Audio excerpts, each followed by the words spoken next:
tried to call you last night, but I didn't give you my number. I called back to check your back, so appreciate it. I'm ready. Oh yeah, you tell me. You just pick where you want to. Can I go right here? Yep. Actually, right here. Michelle, good morning. Oh yeah. Hi. Yep. Very good. My wife's here. I'll quickly get a little busy. This is my, yes, it was there. Would you like to go here? You want me to sit at the end? Yes. Yeah. Sorry.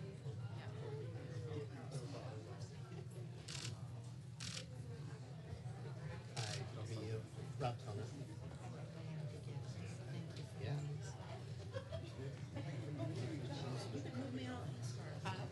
We actually You do? All right. Good. Oh, that makes me feel good.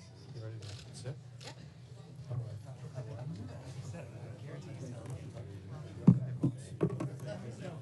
Thanks so much. Great to see you. Thanks for coming by. Fellow commissioners. Yeah.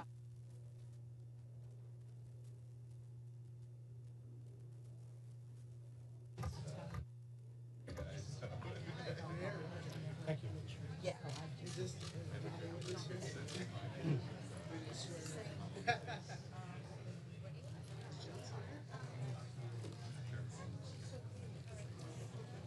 All right, hey guys, if you're not first, you gotta exit as well. Sorry, if you're not a first photographer, you gotta exit as well. Not you, I'm not. What's your daughter's name? How do you spell your name? The mayor's not going to She's a beautiful name. Yeah, beautiful name. Last night I was. Did you say yes? I figured you were. I was with the State of the Union.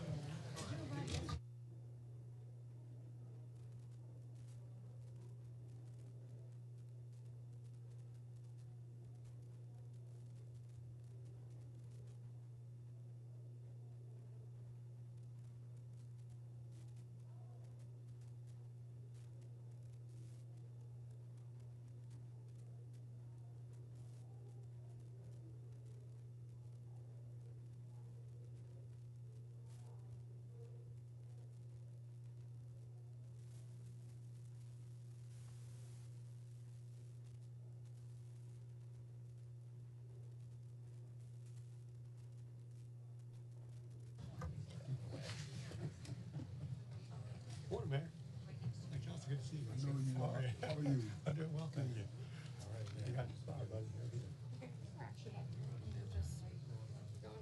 Okay.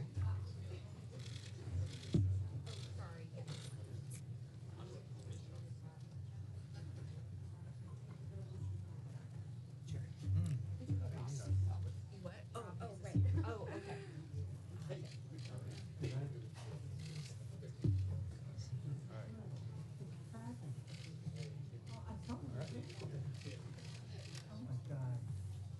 We good? Sorry. There's a dog in here. We're gonna. Hi. We're gonna. You all ready? Yeah. Okay. All right.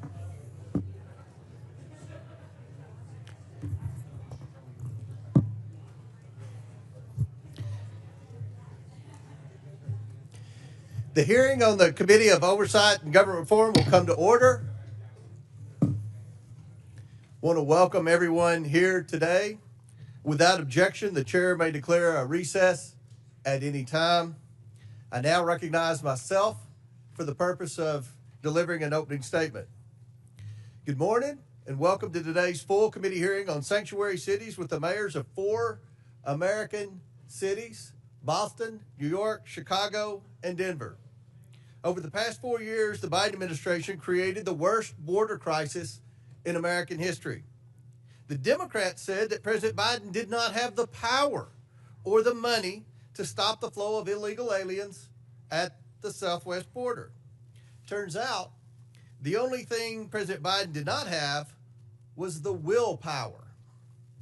In a few short weeks, President Trump has proved what we all know to be true. The Biden administration could have stopped the crisis at any moment if only they had the courage to enforce the law. Since President Trump assumed office, illegal entries at the southwest border have plummeted. A 94% drop in 1 month. 94%. Under President Trump, the world knows that there are consequences for unlawful entry into the United States. The border crisis was not the result of climate change, a lack of resources, or a failure to grant amnesty. It was the result of the last administration's deliberate choice. President Biden enacted policies starting on the day he assumed office to allow millions of unvetted illegal aliens to pour into the United States. Many of these illegal aliens have long rap sheets that include violent crimes. President Trump has an electoral mandate from the American people to deliver on his promises to secure the border and enforce the immigration laws of the United States. And he is delivering on this promise big time. The mayors here today each lead so-called sanctuary cities. And let's be clear, these policies only create sanctuary for criminals. Sanctuary policies violate federal immigration law by protecting criminal aliens at the expense of the American people. Sanctuary cities and states refuse to cooperate with federal immigration enforcement efforts and harbor illegal aliens.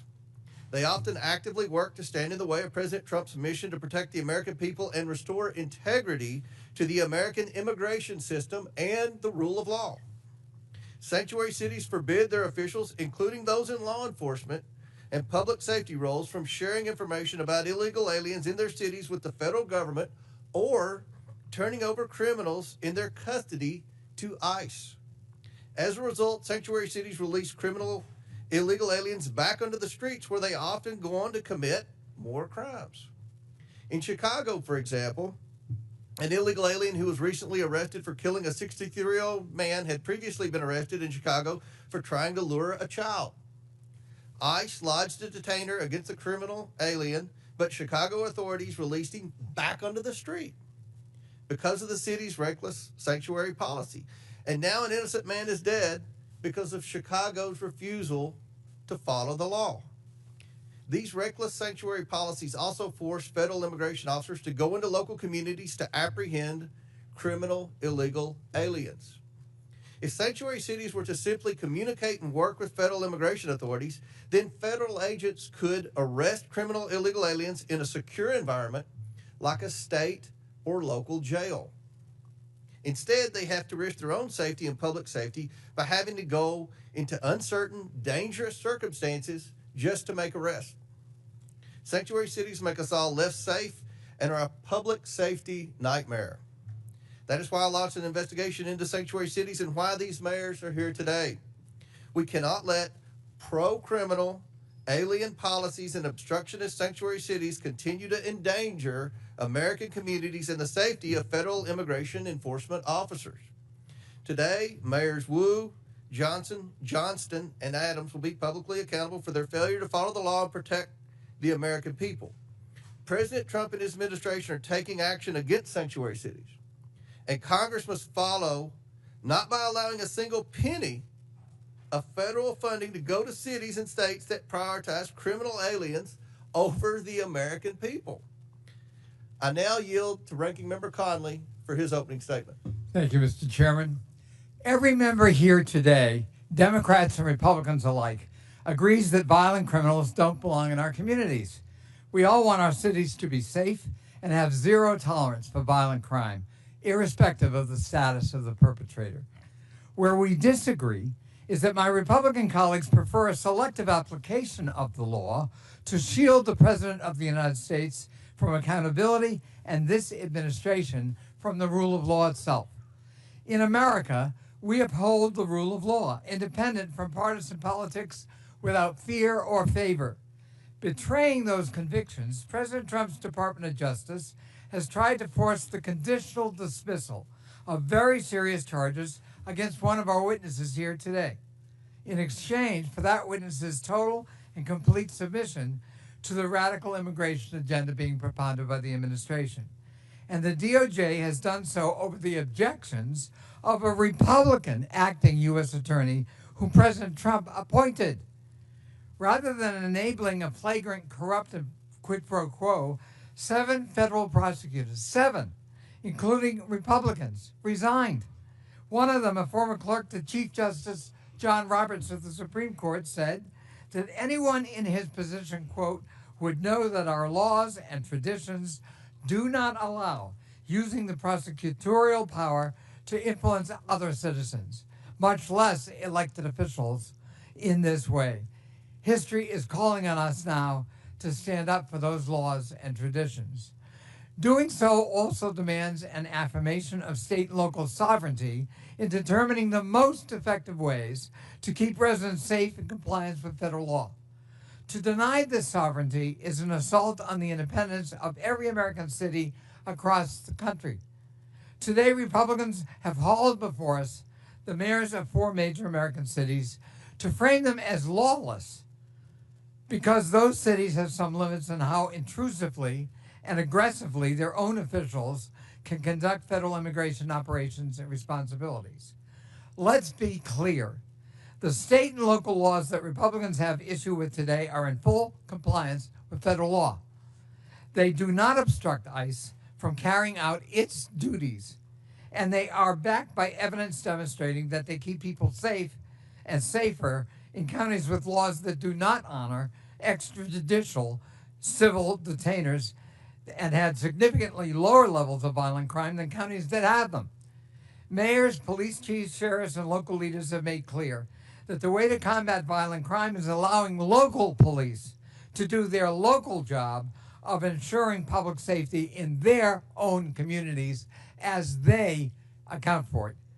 Commandeering them to spend limited time and resources as federal agents is a non-starter and can contribute to crime and non-cooperation in immigrant communities throughout the country.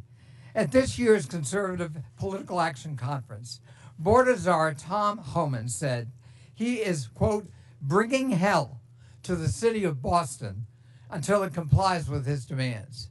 I don't know what that means. Boston is my hometown, and I'm glad to welcome our mayor, Mayor Wu, and her 1-month-old baby here today. But I don't know that Boston welcomes Mr. Homan or anyone else bringing hell to the city. The Republican crusade against local independence doesn't just undermine public safety in our communities. It is blatantly cruel, and I say inhumane and un-American. Kenya Colindres, her husband Wilson Rogelio Velasquez Cruz, and their 3 children came to the United States in 2022 seeking asylum, a legal category of immigration, after escaping violence in Honduras. Wilson was granted a 5-year work permit, allowing him to work at a tire shop and to provide for his family here in the United States.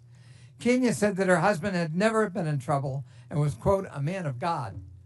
On January 26, the family of 5 was in church when Wilson was lured out by an ICE agent waiting to arrest him. Despite having valid work permits, the Trump administration refused to hear his appeal and is actively deporting him. Wilson was the sole breadwinner for his family. Now Kenya has to worry about how she's going to pay the bills and take care of her 3 children, on top of the fears that she and her children might be next. Last week in El Monte, California, Sitley, a woman who was battling bone cancer, tearfully watched as her mother, Yolanda, cried inconsolably as she was detained by ICE agents who refused to even present the detention order. Yolanda was Sitley's sole caretaker in her struggle against cancer and has no criminal record. And now Sitley is on her own. ICE is also conducting massive raids in cities and towns that have led to the wrongful detention of U.S. citizens, including Native Americans and military veterans. One school district sent a letter to parents warning that ICE may board school buses and demand documents from children. Children are going to be afraid to go to school.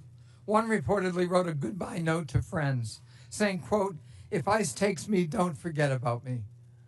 If ICE takes me, don't forget about me. From a child. Is that the country we want? America needs immigration policies that keep everyone safe and make the country stronger and allow us to grow and fill in the skill sets we don't have. If President Trump was serious about delivering those solutions, he would not be attacking the Constitution's guarantee of citizenship to children born in the United States. To see our country through this period of darkness, we need leaders who will stand up for the rule of law and will champion public safety at the local level.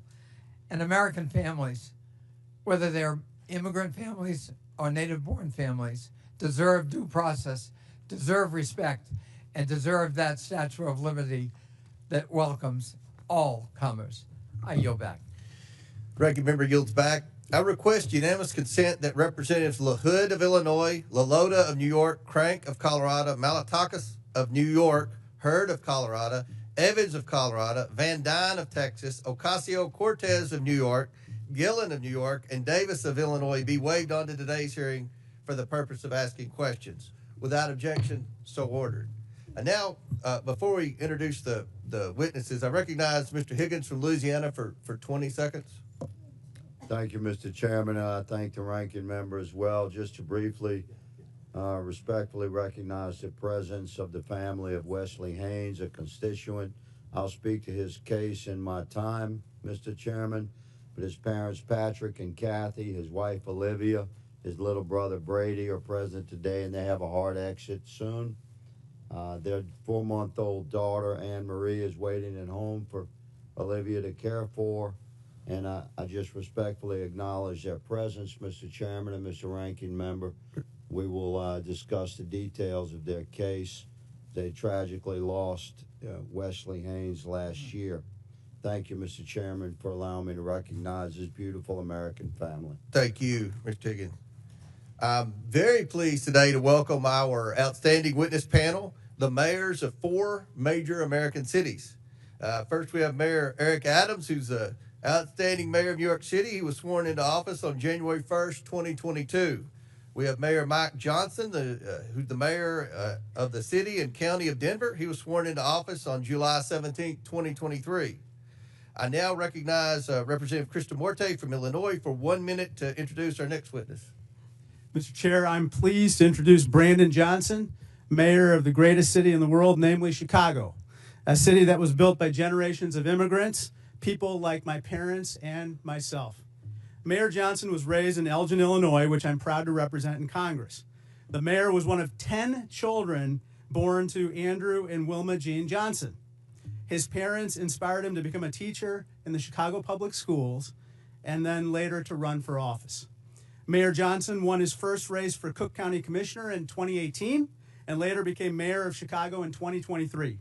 Mayor Johnson has dedicated his life to public service, and I'm pleased to welcome my fellow Illinoisan to the United States House of Representatives and to the Oversight Committee. Welcome, Mayor. I now recognize Representative Presley from Massachusetts for 1 minute to introduce our next witness. Thank you, Mr. Chair. I'm proud to introduce Mayor Michelle Wu, a dedicated leader committed to making Boston a welcoming home for everyone, and the first woman and person of color to be elected mayor of the city of Boston.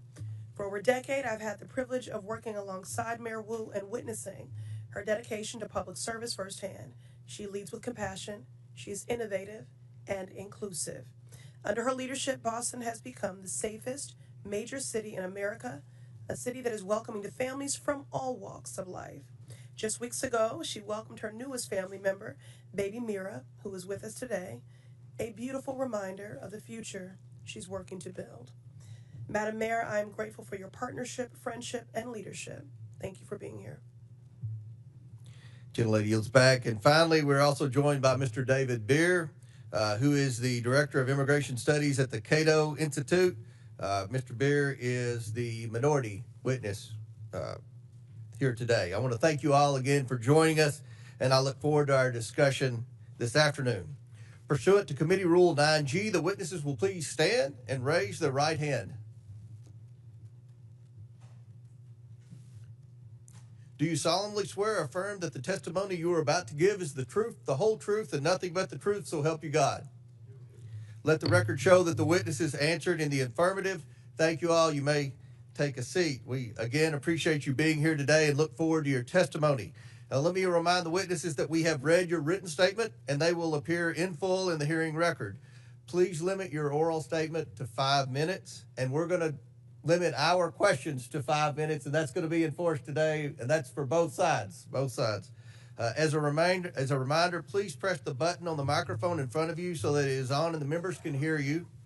When you begin to speak, the light in front of you will turn green. After 4 minutes, the light will turn yellow. When the red light comes on, your 5 minutes has expired, and we would ask that you please wrap up. I now recognize Mayor Adams for his opening statement. Good morning, Chairman Acoma, Ranking Member Connolly, and members of the committee. As mayor of New York City and a former police officer for 22 years, keeping New Yorkers safe is my top priority, and it has been our administration's North Star. When I entered this role, my job was to help our city recover from the negative effects of COVID. Most importantly, to bring down crime. As a result, overall crime was down across New York City last year, and we have now had 3 straight months of double-digit declines in major crimes. I'm here today to testify on how New York City can continue to reduce crime, even as a sanctuary city. To be clear, a sanctuary city classification does not mean our city will ever be a safe haven for violent criminals. It also does not give New York City the authority to violate federal immigration laws. To the contrary, New York City will always comply with city, state, and federal laws as it does now. Law-abiding immigrants in New York have an important role. Immigrant New Yorkers, including those who are undocumented, pay billions of dollars in taxes and contribute billions more in spending power to our economy.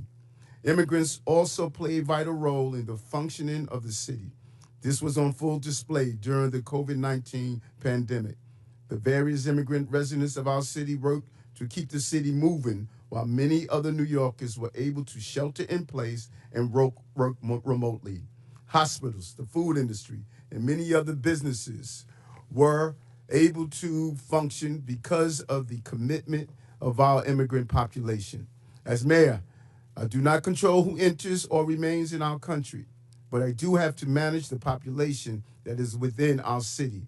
In order to carry out this function without having long-term negative ramification, I must create an atmosphere that allows every law-abiding resident, documented or not, to access vital services without fear of being turned over to federal authorities. I cannot have a city where parents are afraid to send their children to school or where children are sleeping on the streets, creating the potential for child exploitation and sex trafficking. If an undocumented person refuses to seek medical care until they have a medical emergency, our city's healthcare system will be strained. And if an undocumented individual witnesses a crime but is afraid to call 911 for fear of being turned over to federal authorities, criminals will roam free. And it reminds me of my early days as a police officer. I have seen firsthand the damage that can be done when someone is too afraid to seek out the police. Early in my career, I responded to a man who was calling out for help. We caught the suspect, but when it came to filling out the police report, the individual, an undocumented man from China, said he did not want to file a report and put a target on his back with federal immigration authorities.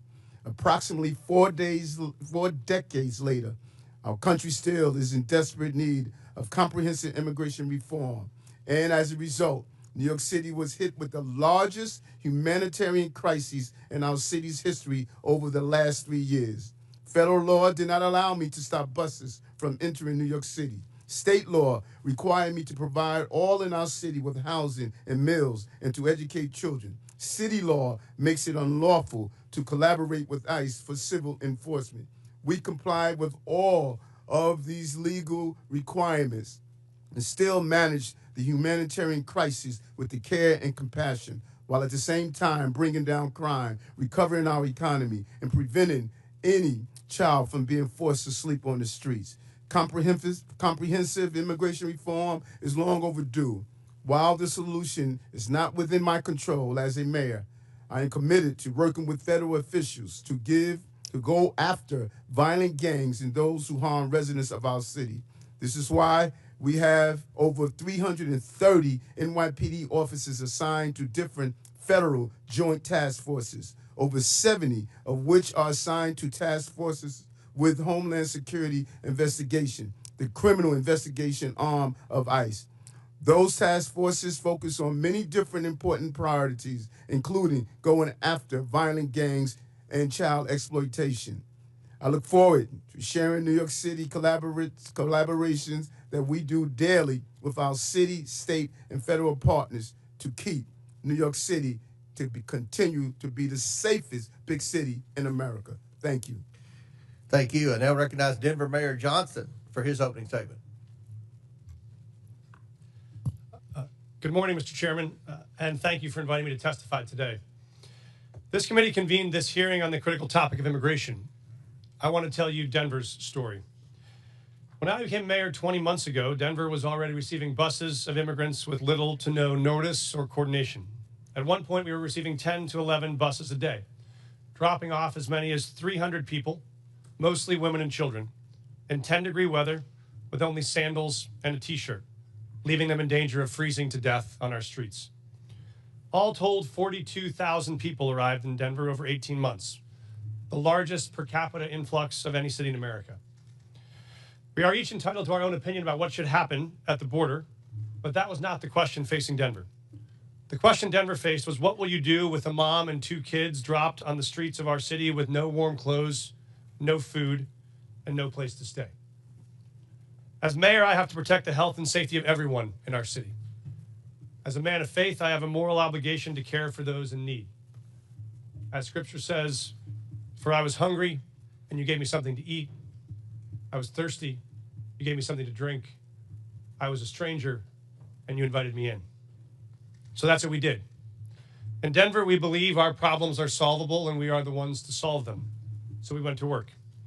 When we started, we had the largest encampment in Denver history, with more than 200 migrant families living in freezing temperatures. So we opened 8 different city shelters housing 5,000 people. City employees volunteered to take extra shifts, and Denver residents stepped up, making meals, donating clothes, furniture, school supplies. Some even welcomed families into their own homes. We helped 8,700 eligible individuals apply for work authorization so they could put food on their own table, pay their own rent, and reduce the strain on public resources. As a result, a year later, there is not a single migrant encampment left in the city. We have closed all of our shelters. We have connected people to jobs and housing, and the city's immigrant support budget has dropped by nearly 90%. And in the midst of this, migrants did not bring a wave of crime to Denver. In fact, crime went down. Homicides dropped 17%, shooting victims dropped 24%, auto theft down 29%. America is not just a place, it's a belief. Some people are born into it, some fight their whole life to get to it. It's a belief that all are created equal. It's a belief that it doesn't matter where you came from if you're willing to fight hard enough. Julian Becerra's parents believed that. So they brought him to this country from Mexico when he was 10. They taught him respect, and they taught him to love and serve his community. As an adult, he decided the most honorable way to serve his community was in uniform. So he enlisted in the Air Force. Then he served as a sheriff, then finally as a police officer, where he served with distinction until one day he was pursuing a criminal on a dangerous bridge and fell to his death. In the midst of the immigration crisis, I attended the Fallen Officers Memorial as I watched officers hand Officer Becerra's 10-year-old daughter a folded American flag. I watched her cry as she wrapped her little arms around that flag and holded it tight the way she wished she could hold her dad, but never will again. For the rest of her life, she will cherish that flag, that American flag, because it is the country that her dad loved. It is the country he chose. It is the country he served. It is the country he gave his life for. So if we want to tell the story of what impact immigrants have in America, we must tell the full story. That story must acknowledge that this country is lucky to have people like Julian Becerra, who love this country enough to risk their lives to keep us safe, to keep all of us safe. When buses started showing up filled with migrants, some in my city were afraid, just like I'm sure some of your constituents are afraid. They were afraid about crime and homelessness and worried about what these new people might take away from them. I understand that fear. And the truth is, people who are new to this country do good and bad just like all of us. But there's another truth. When those buses kept on coming, Denver made a choice as a city, not to hate each other, but to help each other. Not to turn on each other, but to turn to each other. And see if together we could solve a problem that felt bigger than any one of us. And that's what we did. It wasn't perfect, and it required sacrifice from all of us. But in the end, Denver came out stronger and closer than we were before. Because Americans expect us to do more than point fingers. They expect us to solve problems. So if Denver can find a way to put aside our ideological differences long enough to manage a crisis we didn't choose or create, it seems only fair to ask that the body that is actually charged with solving this national problem, this Congress, can finally commit to do the same. Thank you, Mr. Chairman. Thank you. I now recognize Chicago Mayor Johnson. Thank you. Thank you, Chairman Comer. Thank you to the ranking member Connolly and to the members of this committee. I have the great privilege and honor of serving as mayor of the city of Chicago, the third largest city in the nation. Established by a Black Haitian man and a Potawatomi woman, Chicago is and always has been a proud city of immigrants. Generations of new arrivals, including the descendants of the enslaved during the Great Migration, created a vibrant city where 1 in 5 residents is foreign born. Each day I wake up to serve every one of Chicago's 77 unique neighborhoods and those who live in our great city. As mayor of Chicago, nothing is more important to me than the safety and well-being of all residents. And since I was elected, my administration has been laser focused on creating and implementing public safety initiatives that protect all Chicagoans. We launched the People's Plan for Community Safety, which builds trust between communities and law enforcement by prioritizing transparency and violence intervention. We established a dedicated robbery task force that reduced robberies by 25% citywide. We added over 200 detectives, increasing the clearance rates on our cases. And we've updated police equipment and technology so that our police officers have the tools they need to effectively prevent and fight crime. Our efforts to improve public safety by building trust with and investing in our communities are working. Violent crime is down in Chicago. The city ended 2024 with its lowest homicide rate in 5 years. The city is also safer because of our Welcoming City Ordinance. That law makes sure that the city's police resources are focused on our local priorities. In fact, the 40 years of Chicago's leaders have recognized that our policies toward civil immigration matters help to prevent and solve crimes. Put simply, any actions that amplify fears of deportations make Chicago more dangerous. Those fears cause witnesses and victims to avoid cooperating with police. The cooperation of all people, regardless of their immigration status, is essential to achieving the city's goals of reducing crime and pursuing justice for victims. When there is trust between city's residents and the police, undocumented immigrants come forward to report crimes to local law enforcement and provide information that helps the police solve those crimes. And now, I know there are myths about these laws, but we must not let mischaracterizations and fear-mongering obscure the reality that Chicago's crime rates are trending down. We still have a long way to go, but sensationalizing tragedy in the name of political expediency is not governing, it's grandstanding.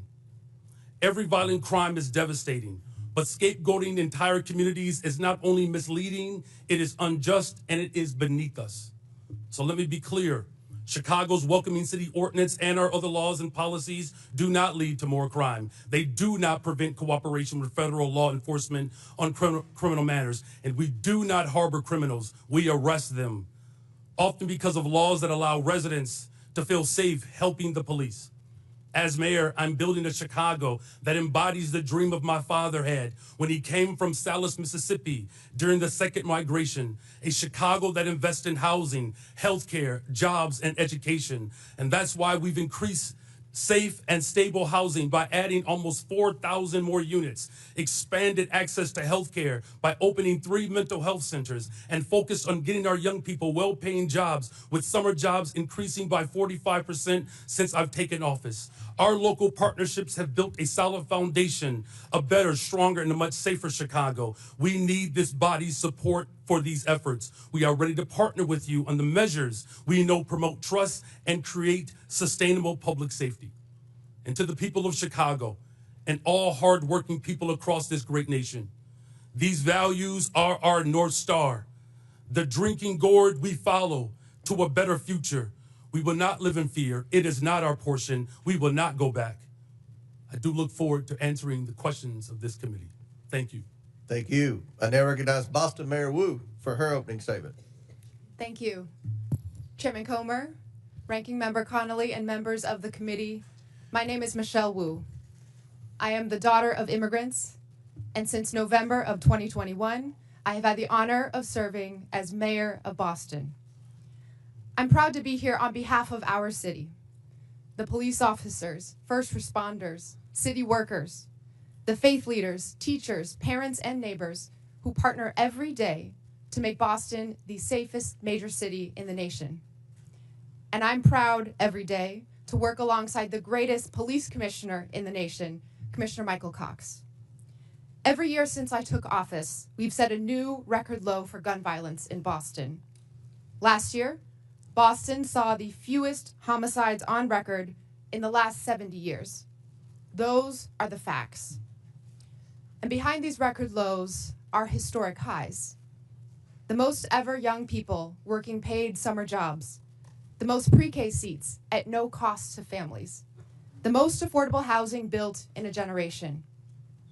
We have invested in the kinds of opportunities that cultivate prosperity and eradicate crime. And the laws on our books promote the kind of community trust that keeps all of us safe. In Boston, our police department resources and taxpayer dollars go towards preventing and solving crimes. And when it comes to criminal matters, the Boston Police partner every day with state and federal law enforcement. But Massachusetts state law and the Boston Trust Act make clear that immigration is federal law enforcement's responsibility. We are the safest major city in the country because our gun laws are the strongest in the nation, because our officers have built relationships over decades, and because all of our residents can trust that when they call 911 in the event of an emergency or to report a crime, help will come. This federal administration's approach is undermining that trust. In the past month, I've met with residents and faith leaders in community centers and places of worship, asking my constituents what they want Congress to know. And what I heard over and over again was fear and frustration.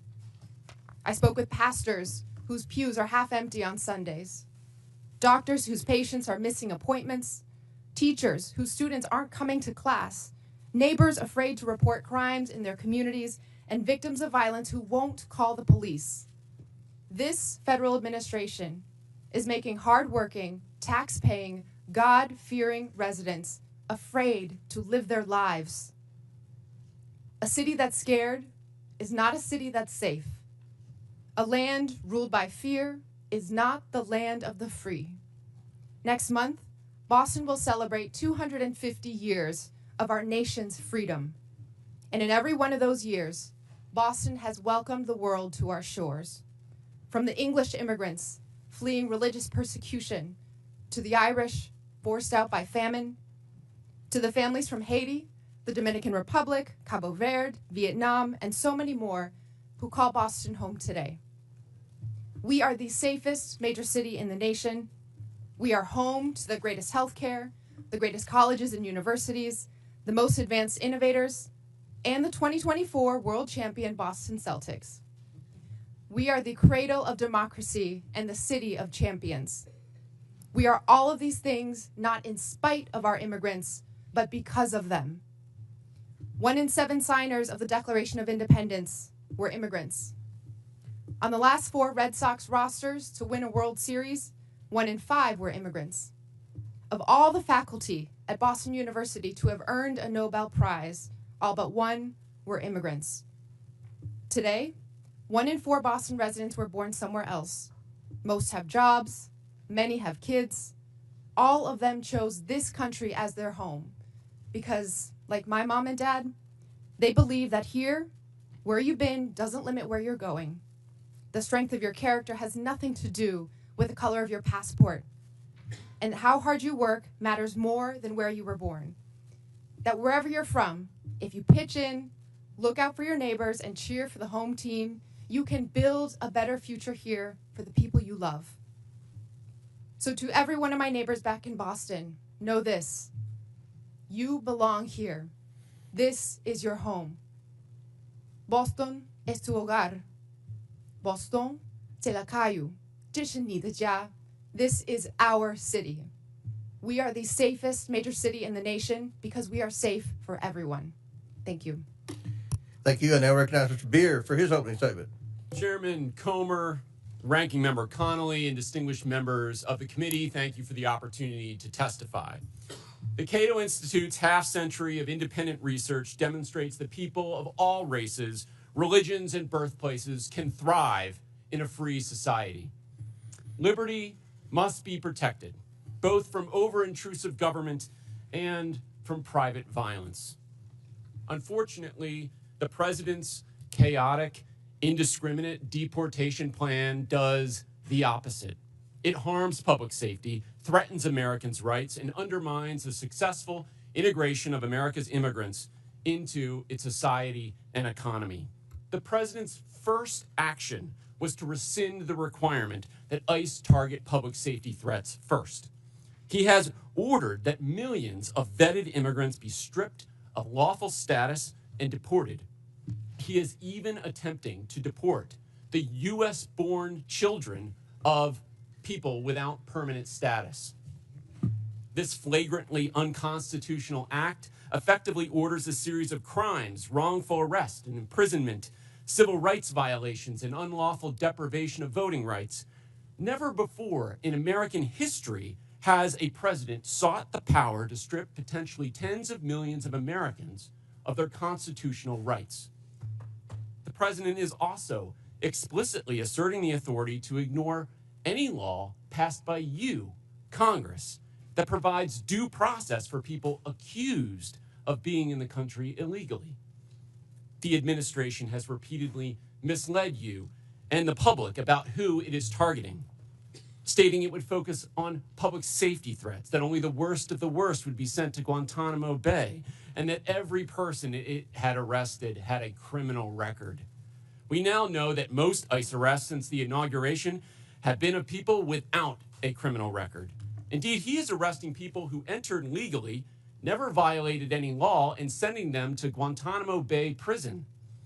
It is no surprise in this lawless environment that many people and many cities simply do not trust the federal government on immigration. That is a problem. But under our Constitution, states determine their policies. Congress cannot force them.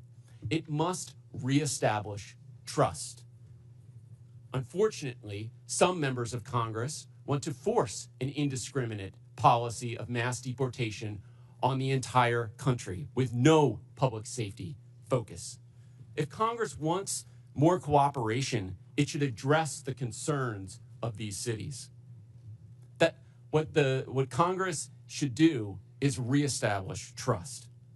Indiscriminate mass deportation agenda is a far greater threat to public safety than any city policy. A mountain of empirical research shows that reasonable restrictions on ICE cooperation do not increase crime rates, and that immigrants lower crime rates. Immigrants, including illegal immigrants, commit crimes serious enough for them to be incarcerated at half the rate of US-born Americans. Data from Texas shows that illegal immigrants are 36% less likely to commit and be convicted of murder. At least before this current mass deportation effort, immigrants were more likely to report crimes than US-born Americans. Don't jeopardize that. Mass deportation is diverting law enforcement resources away from obtaining justice for victims. Indeed, it even targets the victims. Sabotaging local economies and obliterating communities will not restore public safety. It will make us poor while increasing the crime rate and victimization rate for Americans. There is a better approach. We don't need chaos and disorder of illegal immigration or of mass deportation. Why don't people come legally? Because Congress has provided so few options for them to do so, not updating its laws in the last 3.5 decades. Just 3% of those applying for permanent legal status in 2024 received it. That's the failed policy. Let peaceful immigrants pay to get vetted, work, and contribute legally. And let law enforcement at all levels focus on keeping Americans safe. Thank you. And our witnesses have concluded their opening statements. We're going to begin with questions from members. And I want to remind the members, we have 60 members today that are going to ask questions. So I'm going to strictly enforce the 5 minutes. I'll hit the gavel if anyone's still talking, and we'll allow the witnesses to answer the question. But let's please be mindful. We have a lot of questioners today for this very important hearing. And again, we thank the witnesses. I'll recognize myself to begin questions for 5 minutes. And I have limited time, so I want to start with a simple yes or no question.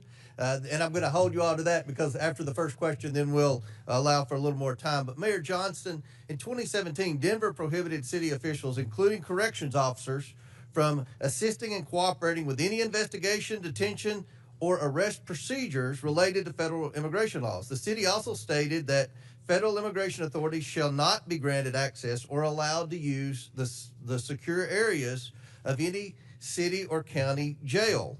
Mayor Johnson, is Denver a sanctuary city? A lot of folks use that term. Yes or no? Sorry, Mr. Chairman. Folks use that term differently. I can tell you what Denver does. We do not. Okay, I take that as a yes. Mayor Johnson, no, yes or no? I take that as a yes. Mayor Johnson, on March 10th, 2023, you posted on X that Chicago must lead and live by the promise to be a sanctuary city. Is Chicago a sanctuary city? A 40-year policy of being a welcoming city. Yes. A 40-year policy of a welcoming yes. city. Mayor Wu, in November 2024, you gave an interview noting that you served on the city council a decade ago when the Boston Trust Act was first passed. You said in that interview that in terms of Boston's policy, there is a prohibition on resources and personnel going to enforce civil immigration detainers, meaning Boston police and other departments cannot cooperate with ICE when it comes to detaining on civil warrants. Mayor, is Boston a sanctuary city? Boston is a safe city. I take that as a yes. And Mayor Adams, on November 12, 2024, you said, quote, this is a sanctuary city, but I must comment that you have, of the witnesses today of the major cities, you have publicly stated that you were willing to work with ICE on detaining the most criminal illegals, and I want to publicly thank you for that. But my question to you, sir, is New York City a sanctuary city? Based on our classification, yes. Okay. Last year, in a Boston suburb, an illegal alien raped and impregnated his 14-year-old daughter while living in a shelter for illegal aliens. Mayor Wu, under Boston law, would you turn this criminal over to ICE on a detainer? Whenever there's a criminal warrant, Boston police enforce that and hold people accountable. So would you turn that criminal over to ICE? This happened outside the city of Boston, but I can tell you in the city, whenever someone commits a crime, whenever there's a criminal warrant, we hold them accountable. If ICE deems that they are dangerous enough to obtain a criminal warrant, and the Boston police will enforce it. Will you turn that criminal over to ICE? We follow the laws, and we make as a sure no. that everyone... In Chicago, an illegal alien who is a suspected member of a violent foreign gang who was brought into custody for his potential involvement in a murder. He was released when Cook County declined to press charges. This illegal alien is also facing charges for kidnapping and sexually assaulting his former girlfriend last year. Now, he's on the streets.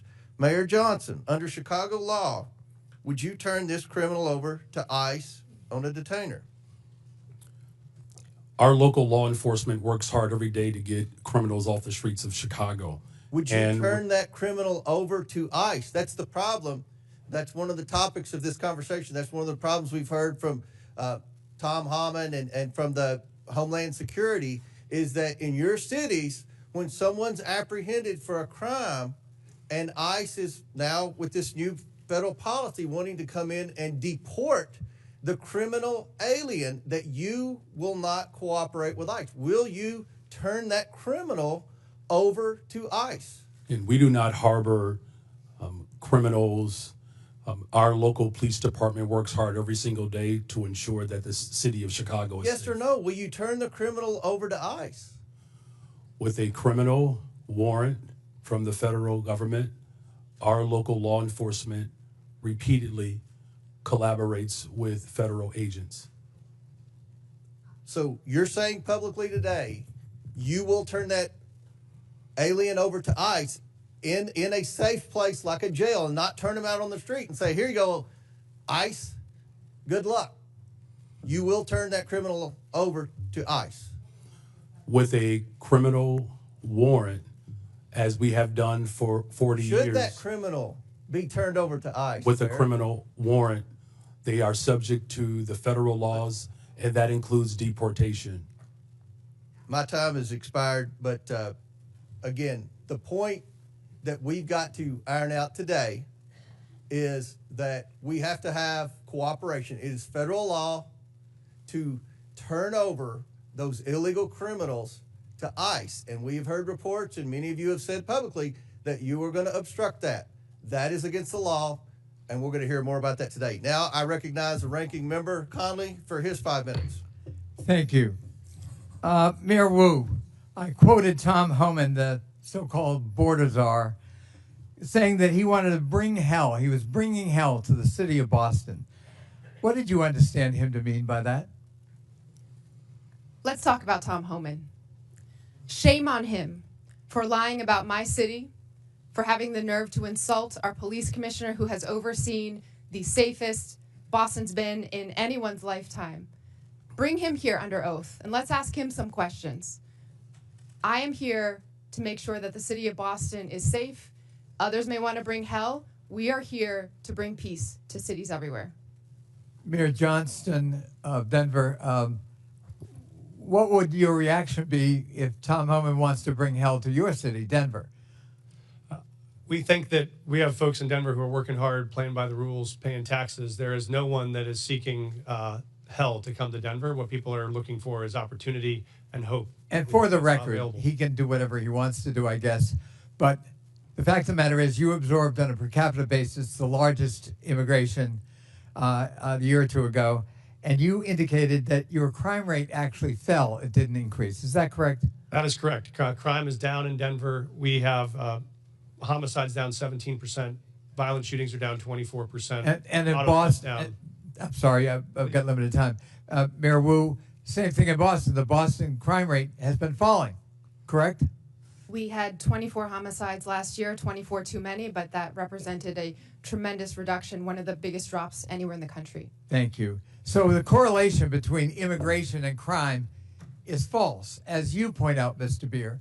Perhaps you can elaborate that. I find it ironic that you characterized correctly, in my view, President Trump and Tom Homan's approach to immigration as lawless when they're invoking law and order and crime as the rationale for their lawlessness. Could you expand on the lawlessness and the irony of the fact that, as you point out in your testimony, the crime rate among immigrants is half that of the native population?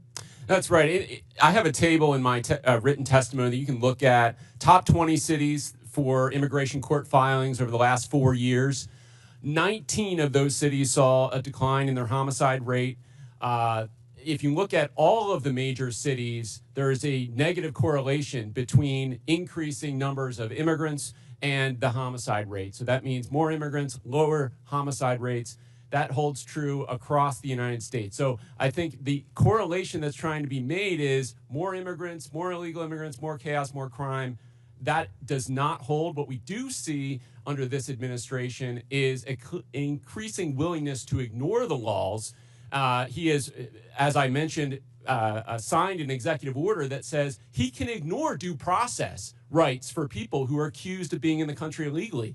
This is an incredibly dangerous assertion of authority and should be investigated by Congress. And is it a reasonable proposition for a local leader? I know I was chairman of my county, which is like being mayor of a large county, and we focused on local law enforcement. We tried to help the feds when we could. We were cooperative where we could be, but our job was local law enforcement. And there is a clash when ICE behaves this way, and I described some horrible incidents. It instills fear in the immigrant community, and it fosters non-cooperation rather than cooperation, which is the mandate of each of these leaders, is it not?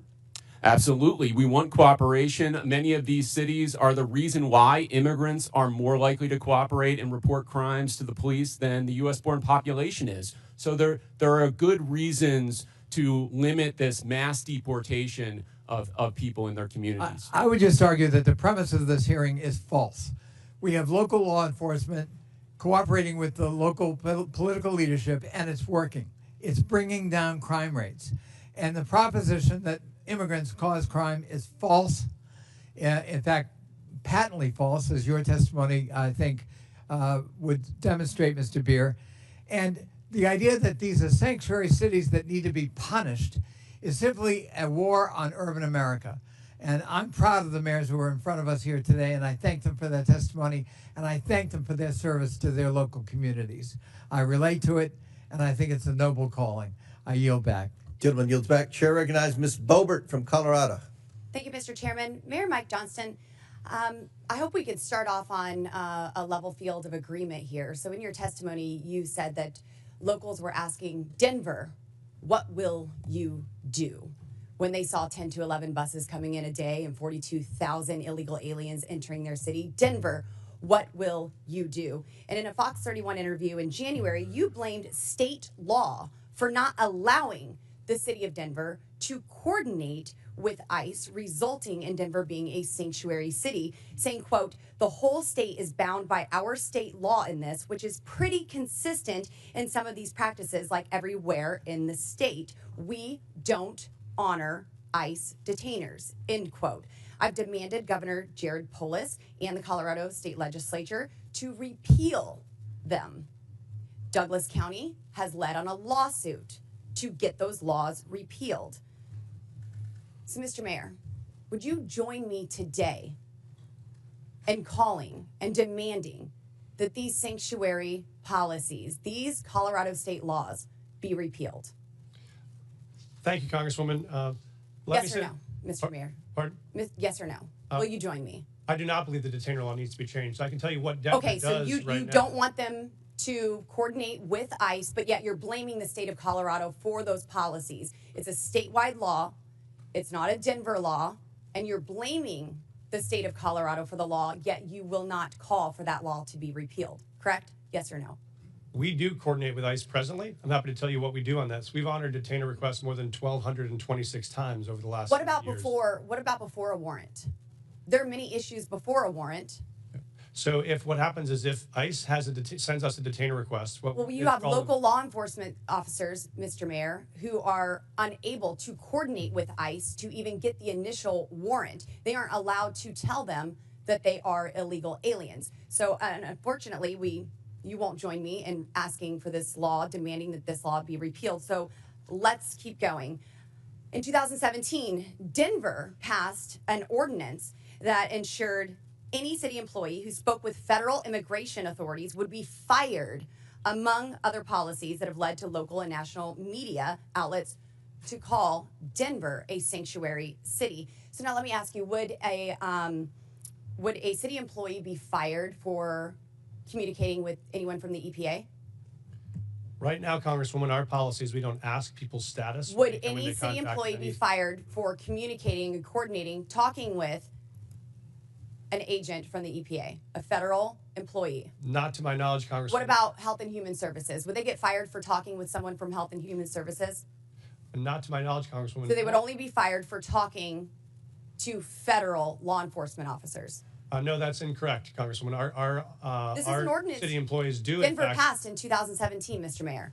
our city employees do, in fact, communicate with ICE. We do coordinate on multiple things with ICE. For instance, if there is a violent criminal warrant in the city, we No, do that we're talking together. before the warrants, Mr. Mayor. There are issues happening before warrants are issued, and local law enforcement officers are unable to coordinate because there is no warrant.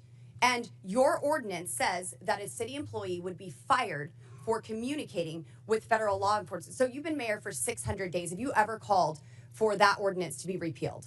We are not unable to coordinate with ICE right now. We are in communication with ICE right now. Only if there is a warrant, but I'm talking prior to the warrant. We wouldn't have a reason to coordinate. Because you prior don't know to if the they're warrant. illegal, because you are unable to coordinate until there is a warrant. So that's why this ordinance needs to be repealed. So now the 600 days, there's been no time to ask for this to be repealed. You did have a newcomer's playbook, 25 pages. You had time to put that together.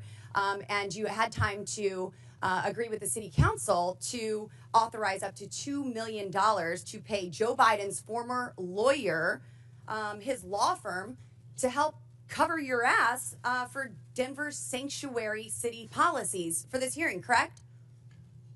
Thank you, Congresswoman. We have counsel. Did you to authorize support- that spending? We have counsel to support this committee's investigation into any documents you may have. That is a year-long contract for the 13,000 city employees. And your budget you may is request documents from. seriously declining. Denver Magazine reported that Denver has spent $7.5 million on shipping illegal aliens to other destinations. Mayor Adams, did Mayor Johnston ever coordinate with you and tell you that he was shipping illegal aliens to your city? We coordinated in communication around the entire asylum seeker issue in our cities.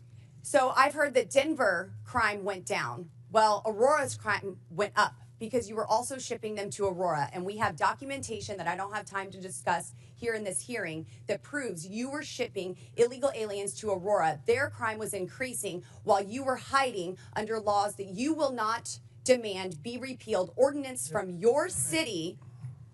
And then crime was going up from Trinidad Aragua gangs vandalizing apartment owners.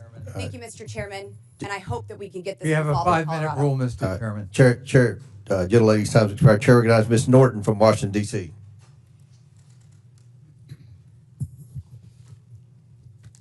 There have been a lot of talk today about these cities and their, in my view, principal decision not to respond to extrajudicial ICE detainers.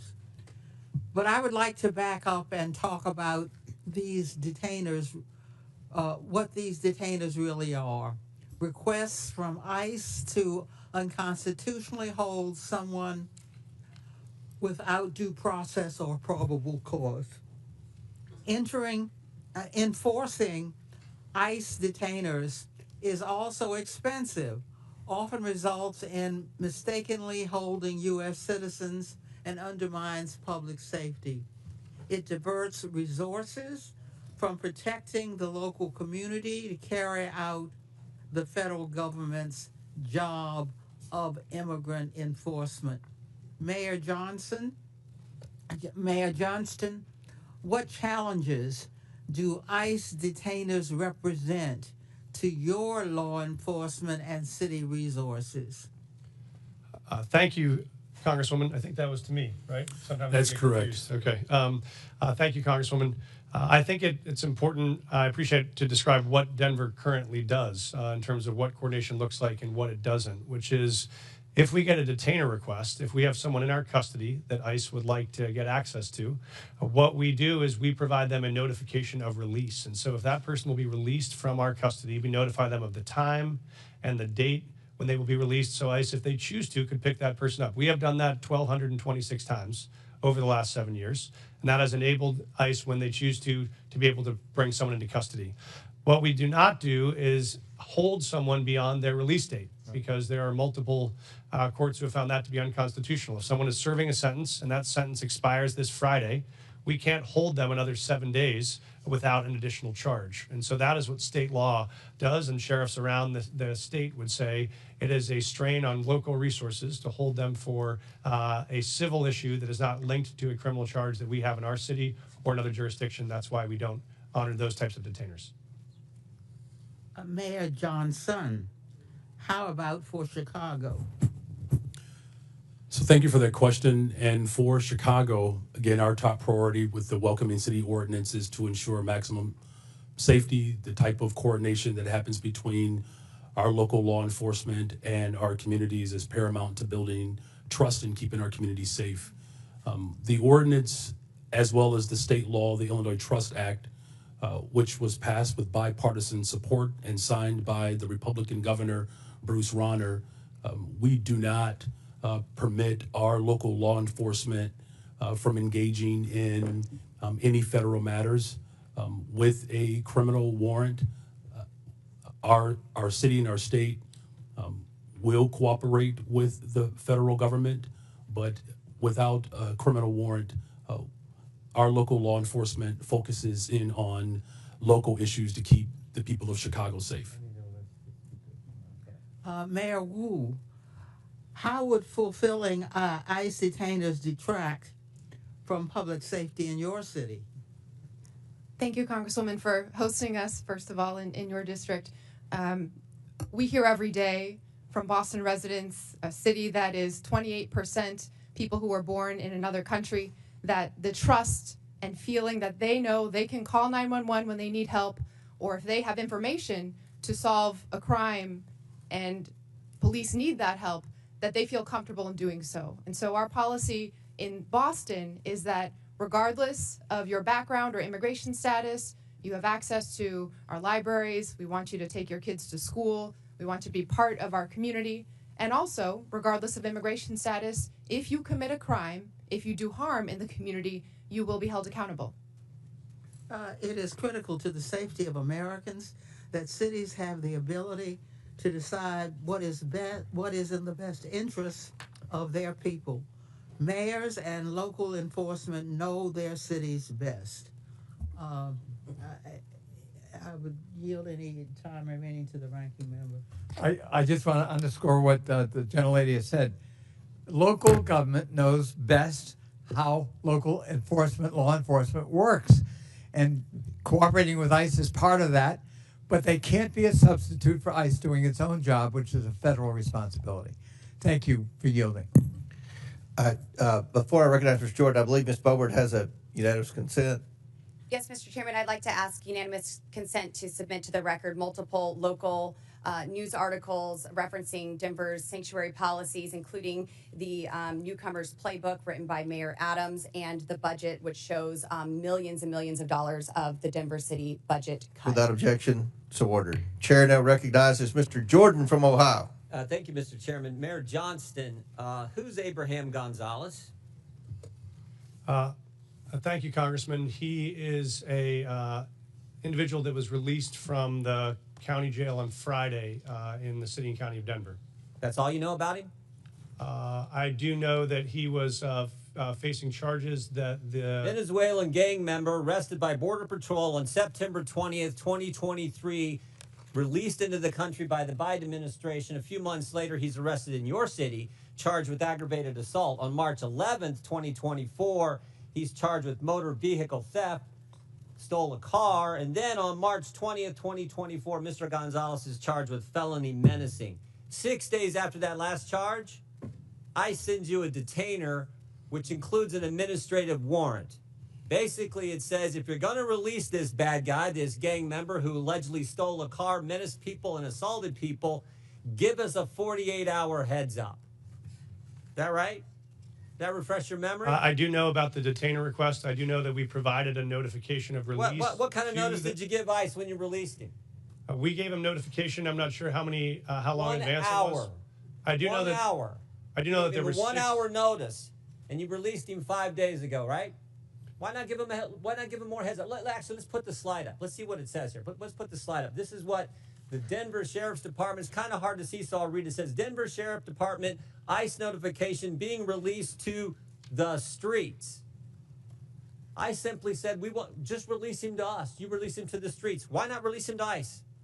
Thank you. What we've done, and we do this regularly, we've done 1,226 of these, is we notify I'm ICE. asking about one. I'm not asking about the 1,200. I'm asking about Mr. Abraham Gonzalez, who's a gang member from Venezuela, stole a car, assaulted someone. You had him in your custody for how long?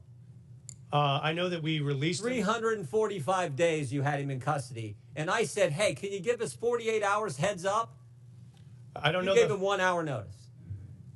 Mr. Congressman, we notified them of release. There were 6 ICE agents present when he was released, so they had enough time to respond and to be present. Respond where? To the jail where we released him from. So we released him we notified them of the release time. When we notify them of release, they come to the jail facility to pick them up. They're why still didn't you on. say that's not what you said. You said you released him to the streets. Did you release him to the streets? You release him to ICE? What we do, sir, is we release him from our county jail and we coordinate with ICE on that release time and release date so that ICE can come and pick them up from that location. Pick them up where? In the parking lot? Yes, sir. They're on the facility Guess property. what happened in the parking lot? I know, sir. I've reviewed the video. So I looked at it. I've talked to the sheriff last night. One of the ICE officers got assaulted, didn't he? I've reviewed the video, They had sir. to tase the guy, didn't they? Would you like me to answer, sir? No, I'd like you to answer. Did they tase him? I know that there were 6 officers that had multiple tasers. I saw the So they detention had on 6 video. officers. If you keep him in the facility and they come in the facility and get him, does it take 6 officers? Probably takes 2, doesn't it? So we've been doing these, as I mentioned, 1,224 times, 1,226 times. This is the first time I've been made aware of there's been an incident like this. So I reached out to ICE after I saw the video. I've coordinated with their team and offered to sit down and see if there are procedures we can change. It's a simple make sure question. this works smoothly. It's a simple question. You can release him in the parking lot, give ICE 1 hour notice, and they got to send 6 officers to arrest this guy. Or you can say, hey, what? Here's what we're gonna do. We're gonna hold him. You come in and bring 2 officers in, and you turn him over there. Why not do it that way? We have a city ordinance. You know why you don't do it that way? We have a city ordinance that Because you're a governs. sanctuary city. This is the whole point. No, sir, I disagree with you. Oh, okay. Because I'll tell you why. If you talk about sanctuary as a definition of shielding people from law enforcement, we do not do that. What we do is provide services. In this context, what we did is we coordinated the release. An officer got assaulted because of your policy, which says we're going to release him to, in your words, not mine, to the streets. They have to arrest him in the parking lot. They bring 6 officers when they could have had 1 or 2 just come in your facility, into jail, and take the guy there. But you won't do it that way. I've seen the video. I've reached out to ICE. I've offered to sit down and coordinate on strategies. If we need to make adjustments to what we do on releases, we'll do that. This is the first time in the 1,226 releases I read your so written we'll take testimony action. last night. I read your written testimony last night. 4.5 pages. And you used the words safe, safer, or safety 13 times. Talking about my job is to protect the safety of the people in Denver. We prioritizing making sure everyone in our community is safe. That's a lie. Because it was not safer for the ICE agents who are part of your community. No way was it safer. The safest thing to do is to say, ICE, we got him in custody. Come here, we're releasing. We held him 345 days. We can't hold him a second longer. We can't wait for you to come inside the building. We got to let him go, so you have to arrest him in the parking lot. That is how stupid sanctuary policies are and what they mean to the community that you put at risk and to the ICE officers ICE officer who was assaulted. And they had to use a taser on them. It's not good. Mr. Chairman, Time, Mr. Chairman. 5 minutes is up. Consent request. Gentlemen's time's expired. Chair recognizes Mr. Lynch from Massachusetts. Thank you, Mr. Chairman and Ranking Member Connolly.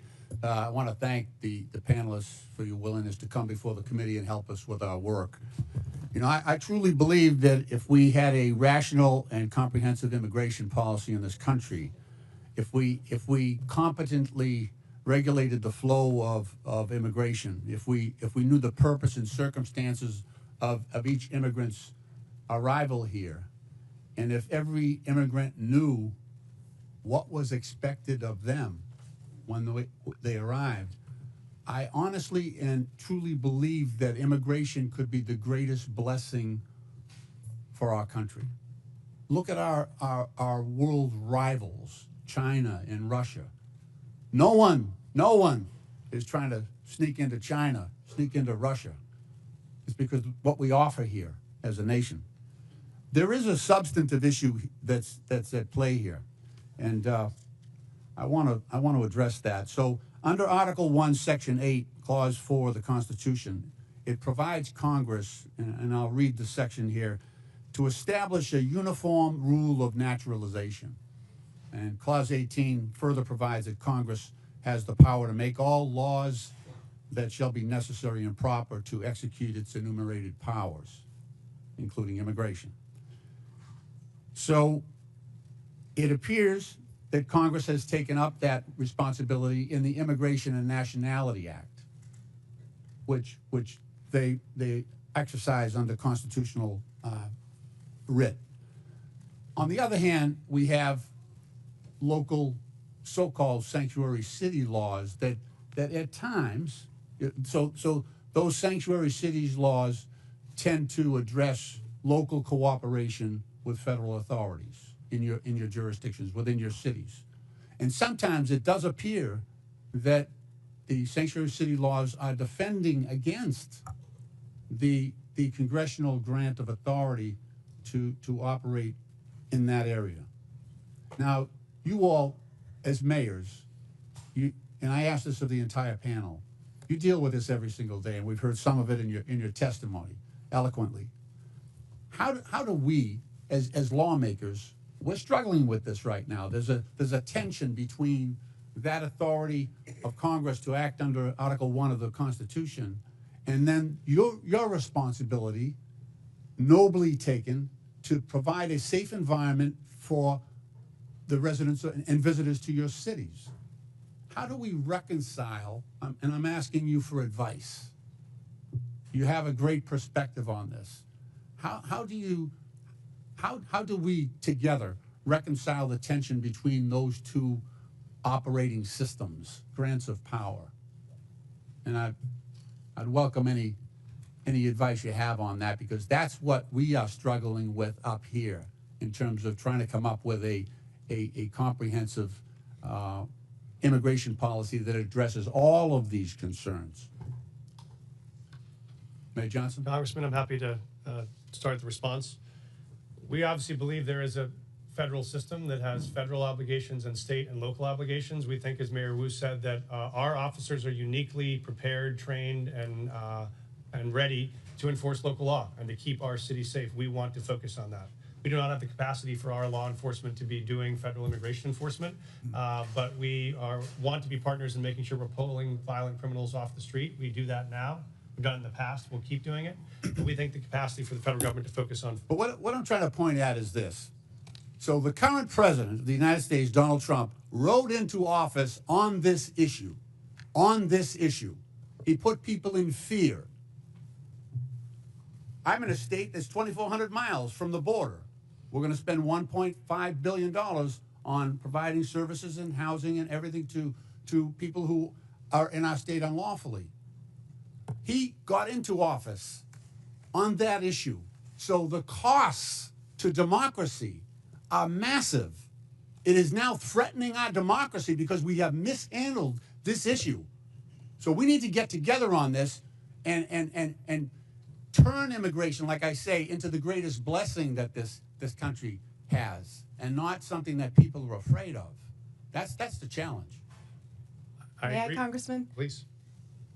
This may be the last Oh, my friend. This may be the last blue dress I'm wearing this month. It's going to be green from here on out as we celebrate Irish American heritage back at home.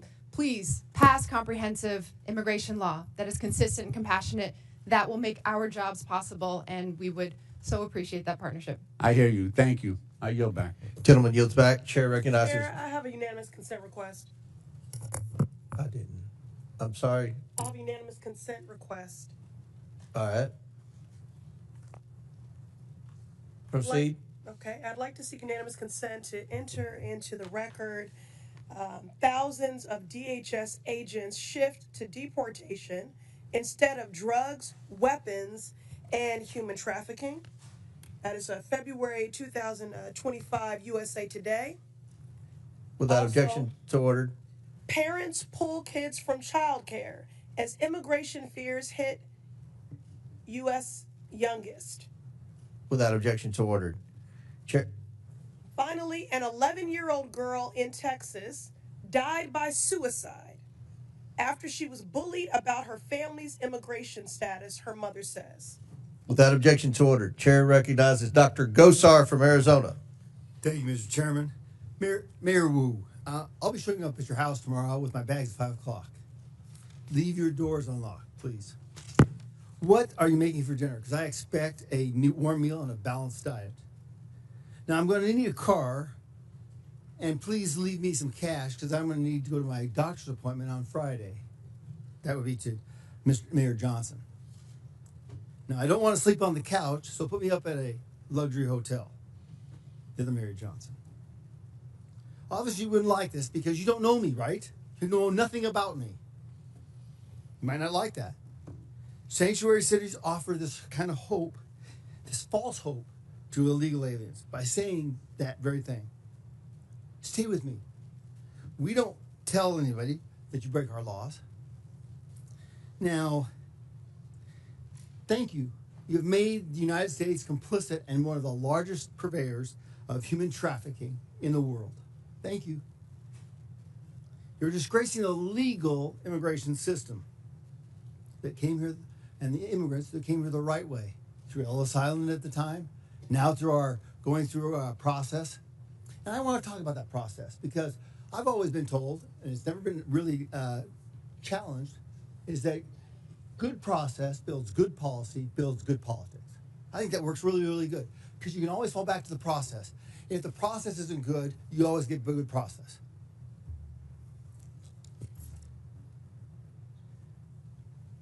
Now you heard the word establishing trust, okay? How can you establish trust at the very beginning when you have a false narrative here? You're defending folks who have broken the law. The definition I've always looked at is trust is a series of promises kept. What kind of trust are you supporting here? What is the trust of an illegal alien? It's a false hope. It's false trust. Welcome. We're bringing you in. It's disorganized process. Now, let me ask you a question. Mayor Adams, did you support SB 1070? I'm sorry? Did you support the Arizona law called SB 1070? I'm not familiar with it, sir. Well, let me explain, okay? Mm-hmm.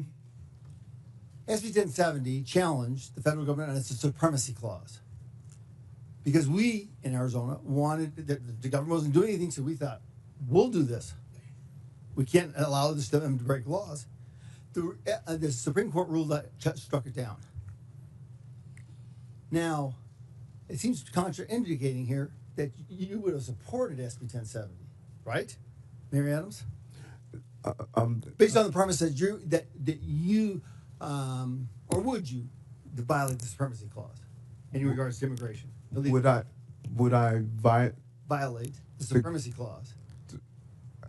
This is way over my head. Okay. I felt law. That's you know. Mayor Johnson, would you have supported SB 1070, allowing Arizona to follow their own laws? Because that's what you're doing right here. Thank you, Congressman. We currently follow all federal law, all state law, and all local law. So we do not have any supremacy clause challenges that we're pursuing or maintaining. Okay.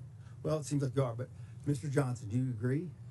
The city of Chicago complies with all laws. Okay. Mayor Wu. I'm not familiar with that law because I'm focused on the city of Boston, but we follow all state, city, and federal laws in Boston. What happens when you get in conflict with them? Who do you support? The Constitution, as I understand it, doesn't require cities or police officers or anyone to follow their laws in conflict, follow federal laws in conflict with local laws or state laws. Okay, in the Constitution it says, and it's explicit, that the federal government has jurisdiction and supremacy over all immigration laws, right? I mean, I've heard it a number of times from my colleagues over here. We're the ones who can define that. We're the ones that have it. We just heard we want a comprehensive immigration policy. How can you get a comprehensive immigration policy when you're defining it from the very get-go? You're building it on false premises and false tenets. Respectfully, Congressman, you could pass bipartisan legislation, and that would be comprehensive immigration law. The false narrative is that immigrants in general are criminals, or immigrants in general cause all sorts of danger and harm. That is actually what is undermining safety in our communities. If you wanted to make us safe, pass gun reforms. Stop cutting Medicaid. Stop cutting cancer research. Stop cutting funds for veterans. That is what will make our city safe. Yes, thank you. I yield back. Chair recognizes Mr. Chris Morte from Illinois. Thank you, Mr. Chair. Mayor Johnson, there's been much talk about Chicago and its enforcement of laws to rid our communities of criminals, so I want to give you a chance to address some of these questions. First, Mayor Johnson, the city of Chicago operates under 4 sets of laws: federal, state, county, and of course, Chicago's own laws, right? That is correct. And most of these laws are not within Chicago's sole power to change. For example, the Illinois Trust Act, a state law, was enacted in 2017 by then Republican Governor Bruce Rauner and dictates interactions between ICE and law enforcement, right? That is correct. And under Chicago's own law, I have a copy of it right here, Chicago is required to help ICE whenever ICE presents a judicial criminal warrant for an arrest, correct? Yes. In fact, Chicago has assisted ICE with criminal warrants in the past, right? Yes. So just to clear it up, anytime that ICE does the work and goes to a court to get a criminal warrant to arrest somebody, the city of Chicago not only is required to, but does cooperate to remove that criminal from our community, right? That is correct. Let me turn to another topic. President Trump has said many things about Chicago, including that it is, I have this NBC News report, worse than Afghanistan.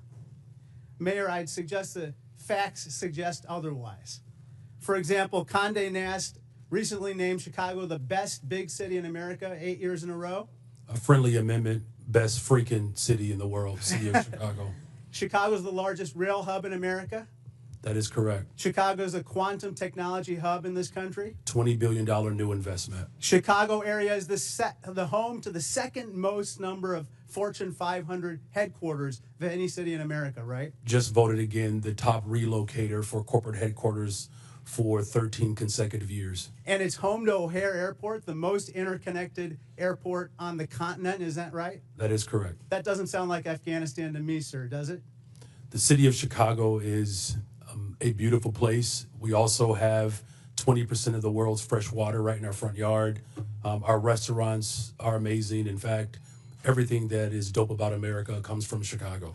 A Republican named Lincoln was nominated for president in Chicago, and a Democrat named Obama called Chicago home too. It's the city of big shoulders, the heart of the heartland, the home to the world's best pizza.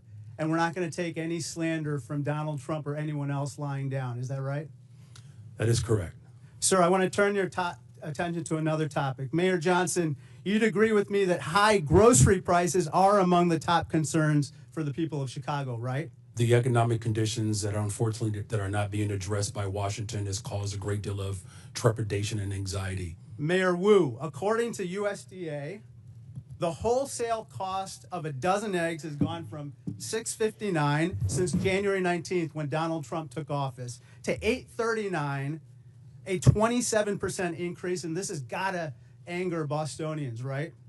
People are doing their very best, trying their hardest, working multiple jobs, and they need support. Mayor Johnston, I suppose that people in Denver are concerned as well, right? I'm very concerned. This is the most important issue for us, is how we make sure that it's affordable to live in the city. Mayor Adams, the same is true for New Yorkers.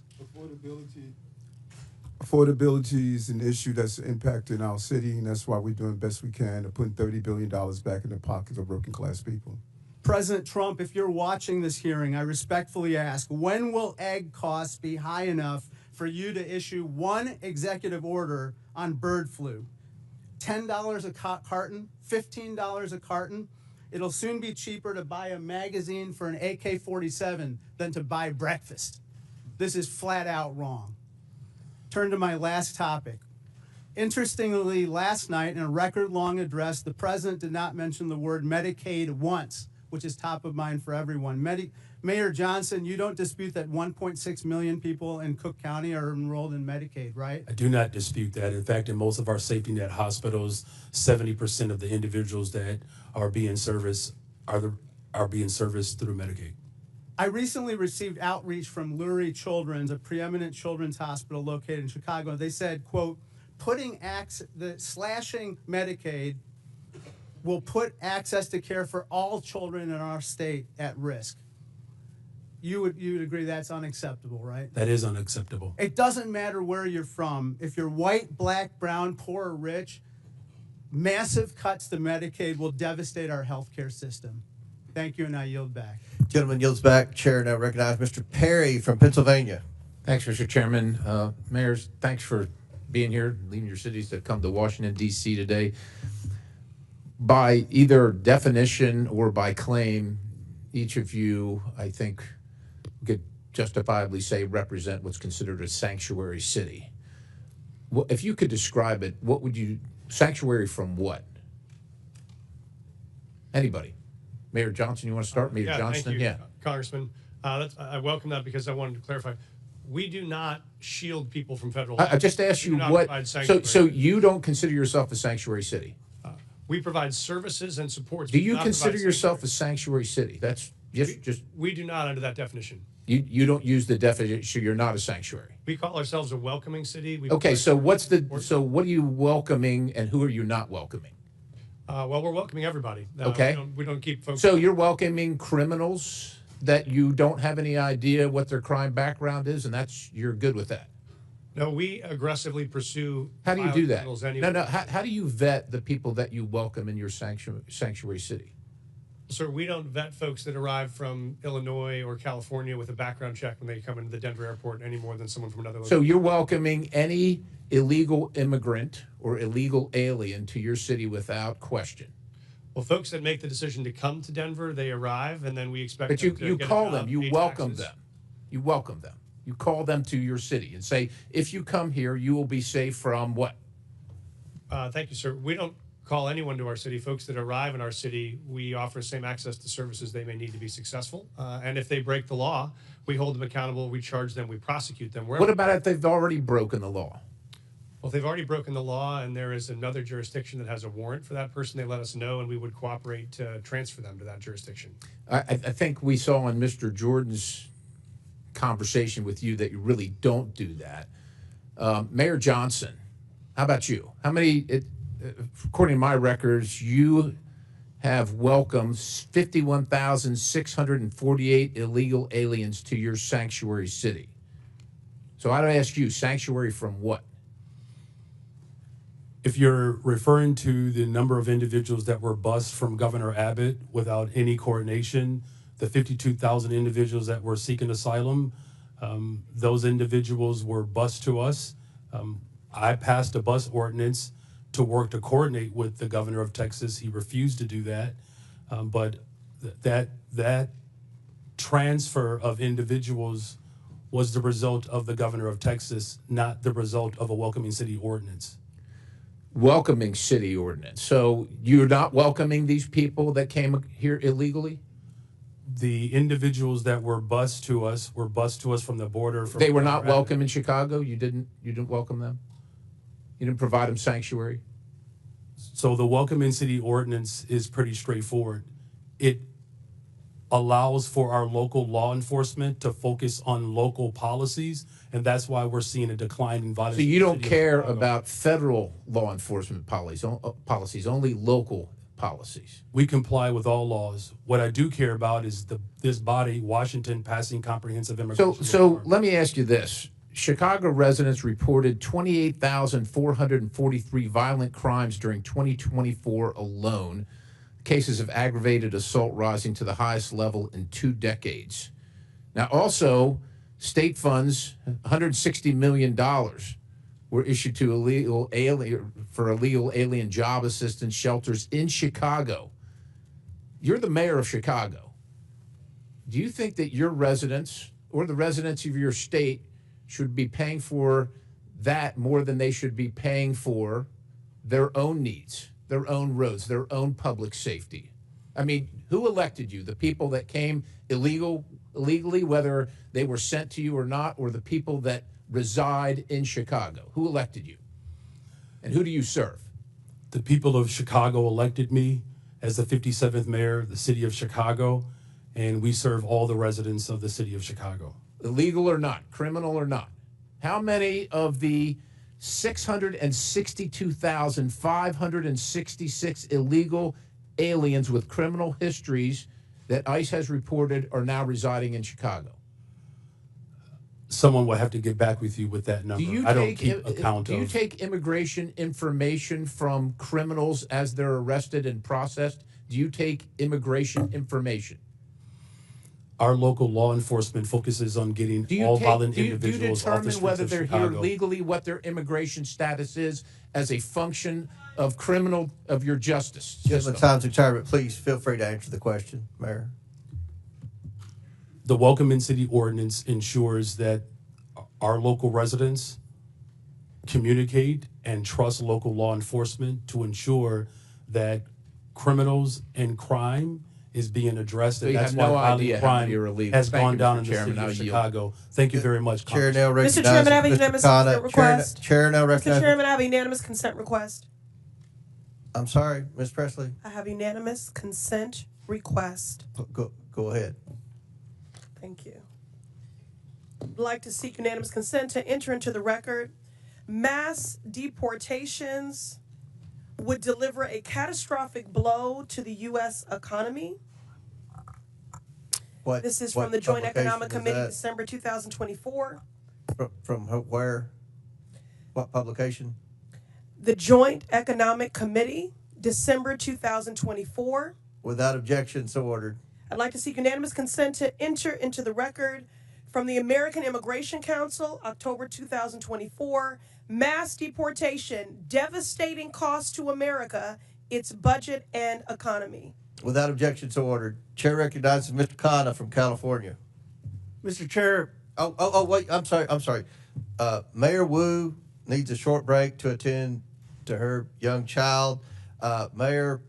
Mr. Chairman, I got the note that the baby's okay for now, so I'll continue. But thank you. I will. I believe from my husband that the baby's okay, and okay, well, and the arrangement, if it's okay, was okay. that everyone would take a break, so I wouldn't have to go into a back room by myself to nurse when it's time. Thank you. Chair recognizes Mr. Khanna. Thank you, Mr. Chair. Mr. Chair, I find the Republican position in this hearing quite ironic because the Republicans are the party that are always touting local government, state government, local control, and not having federal overreach. So I want to explore actually one of your favorite topics on the other side of the aisle, the infamous mask mandates. I know how much you love them.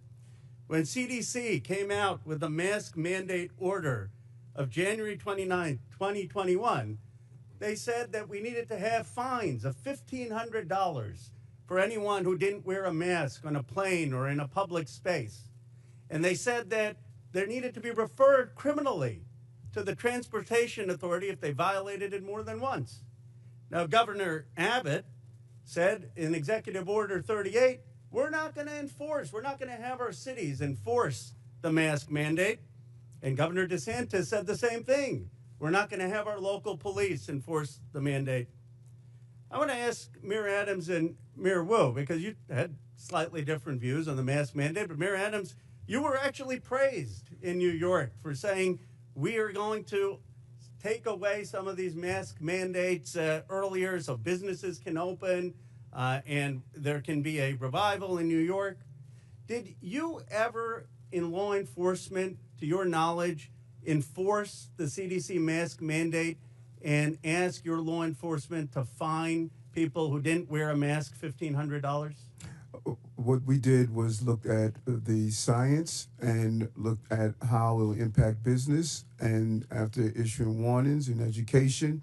But I think it's fair to say, Mayor, right? You never referred anyone to the Transportation Department for prosecution, and you never had local police out there saying we're going to fine people $1,500 with the CDC mandate. The goal was to always ensure that people will carry out the procedure, and we did several education and warning in the process. Mayor Wu, you were a great advocate of masks and looked at the science. Do you know if your city government actually ever used police resources to carry out the CDC or Transportation Department's mask mandate where they were fining $1,500 or referring for criminal prosecution? I am not aware of any incidents of someone in Boston having been fined or prosecuted for any mask-related issues. We certainly prioritize public health and saving lives, and so our role as a city was to provide positive communication outreach, make sure there were signs and different community organizations that could go and remind people to stay safe and do their best to take care of each other and their And families. as much of an advocate as you were for masks, and I was an advocate for masks, would you have been hesitant to order your law enforcement, your local police, to say if someone was violating those mask mandates that we need to cooperate and turn them over to the Transportation Department for prosecution?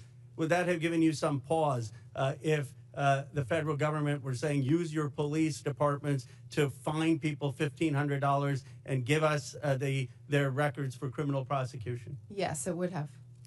And so I guess I'm trying to understand, you know, if we set this precedent that we want cities to be enforcing every federal mandate, then what happens when there's a new Democratic president that comes and says, we want a mask mandate that the Republicans may not want? And when there are conservatives like Governor DeSantis or Governor Abbott saying we don't want our cities to enforce that. Do you see, Mayor Wu, any difference between a federal government asking you to enforce laws that ICE is doing versus a federal government asking you to enforce a mask mandate, or frankly, to enforce gun laws that may not be what your local city department is focused on? It does seem that local authority is part of our democracy and part of our system of government. Isn't the real issue here not one of immigration, but of federalism? Isn't the question, I mean, everyone agrees that there needs to be, if there's someone who's convicted of a crime, that ICE has the right to enforce those laws. The question is just, are you going to have local governments in this country be beholden to every new president's directives and armed for enforcing that? My view is that we ought to have local governments be able to use their police officers for their priorities. That, in its essence, is federalism, and it actually used to be the conservative Republican position. Gentlemen's time's expired. Chair recognizes Dr. Fox from North Carolina. Thank you, Mr. Chairman. Mayor Johnson, in the last 4 years, how much has Chicago spent on care for illegal aliens? Thank you for that question, Congresswoman. So since 2022, since the governor of Texas began Just shipping. tell me a number. I don't need a speech. Just tell me a number. So since 2022, since the governor of Texas was shipping individuals to cities across this country, the city's budget, roughly 1% of the city's budget over the course of 4 years. Mayor Johnston, the same question, and I don't need a speech, just a number. Thank you, Congresswoman. Thank you, Congresswoman. It's $79 million over the last 2.5 years. Mayor Adams, same question. How much has New York spent to care for illegal aliens? Approximately $6.9 billion went out of our taxpayers' funds. Mayor Wu, same question. How much has Boston spent to care for illegal aliens in the last 4 years? We do not ask about immigration status and giving city services and providing that access, so we do not have a number. Taxpayers have been bearing the brunt of the massive wave of illegal aliens who've entered the United States. The Biden administration seemingly declared taxpayers and hardworking Americans collateral damage in the pursuit of open borders. Again, Mayor Johnson, are NGOs providing services to illegal aliens in Chicago? In accordance with the Welcoming City Ordinance, our sister agencies or city departments, we do not seek the status of any individual that is seeking service. Mayor Johnston, are NGOs providing services to illegal aliens in Denver? Thank you, ma'am. When folks arrive on the streets without food or resources or shelter, we do provide food or shelter regardless of where folks arrive from. Mayor Adams, same question. Yes, in combination of city agencies and nonprofits, we responded to the migrant asylum seekers humanitarian crisis that hit our city.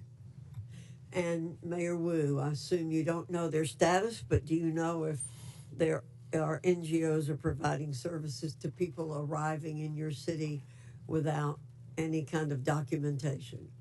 There are community organizations, many of them in Boston, who seek to serve all of our Boston residents. Congress must provide oversight and ensure accountability for taxpayer funds going to NGOs. Agents from Customs and Border Protection have been outspoken in opposition to allowing NGOs to assist illegal aliens in subversion of law and order. When asked if NGOs are working at cross purposes to the mission of Border Patrol agents, the chief of the National Border Patrol Council said, quote, "Most definitely, and they should not be allowed, but our government allows it," end quote. NGOs receiving taxpayer funding through grants pay for everything from food, shelter, and transportation to legal services that help the migrants traverse Mexico. That is why I introduced H.R. 245, the Grant Integrity and Border Security Act. This bill would require all NGOs who apply for a federal grant to certify as part of their application that they have not, will not, and are not engaging in acts that violate federal immigration law. If NGOs continue violating our immigration laws, then my bill would ensure that no federal funds can ever go to the violators. It's time to pass this bill, ensure accountability, and secure our cities and the border. And with that, Mr. Chairman, I yield back.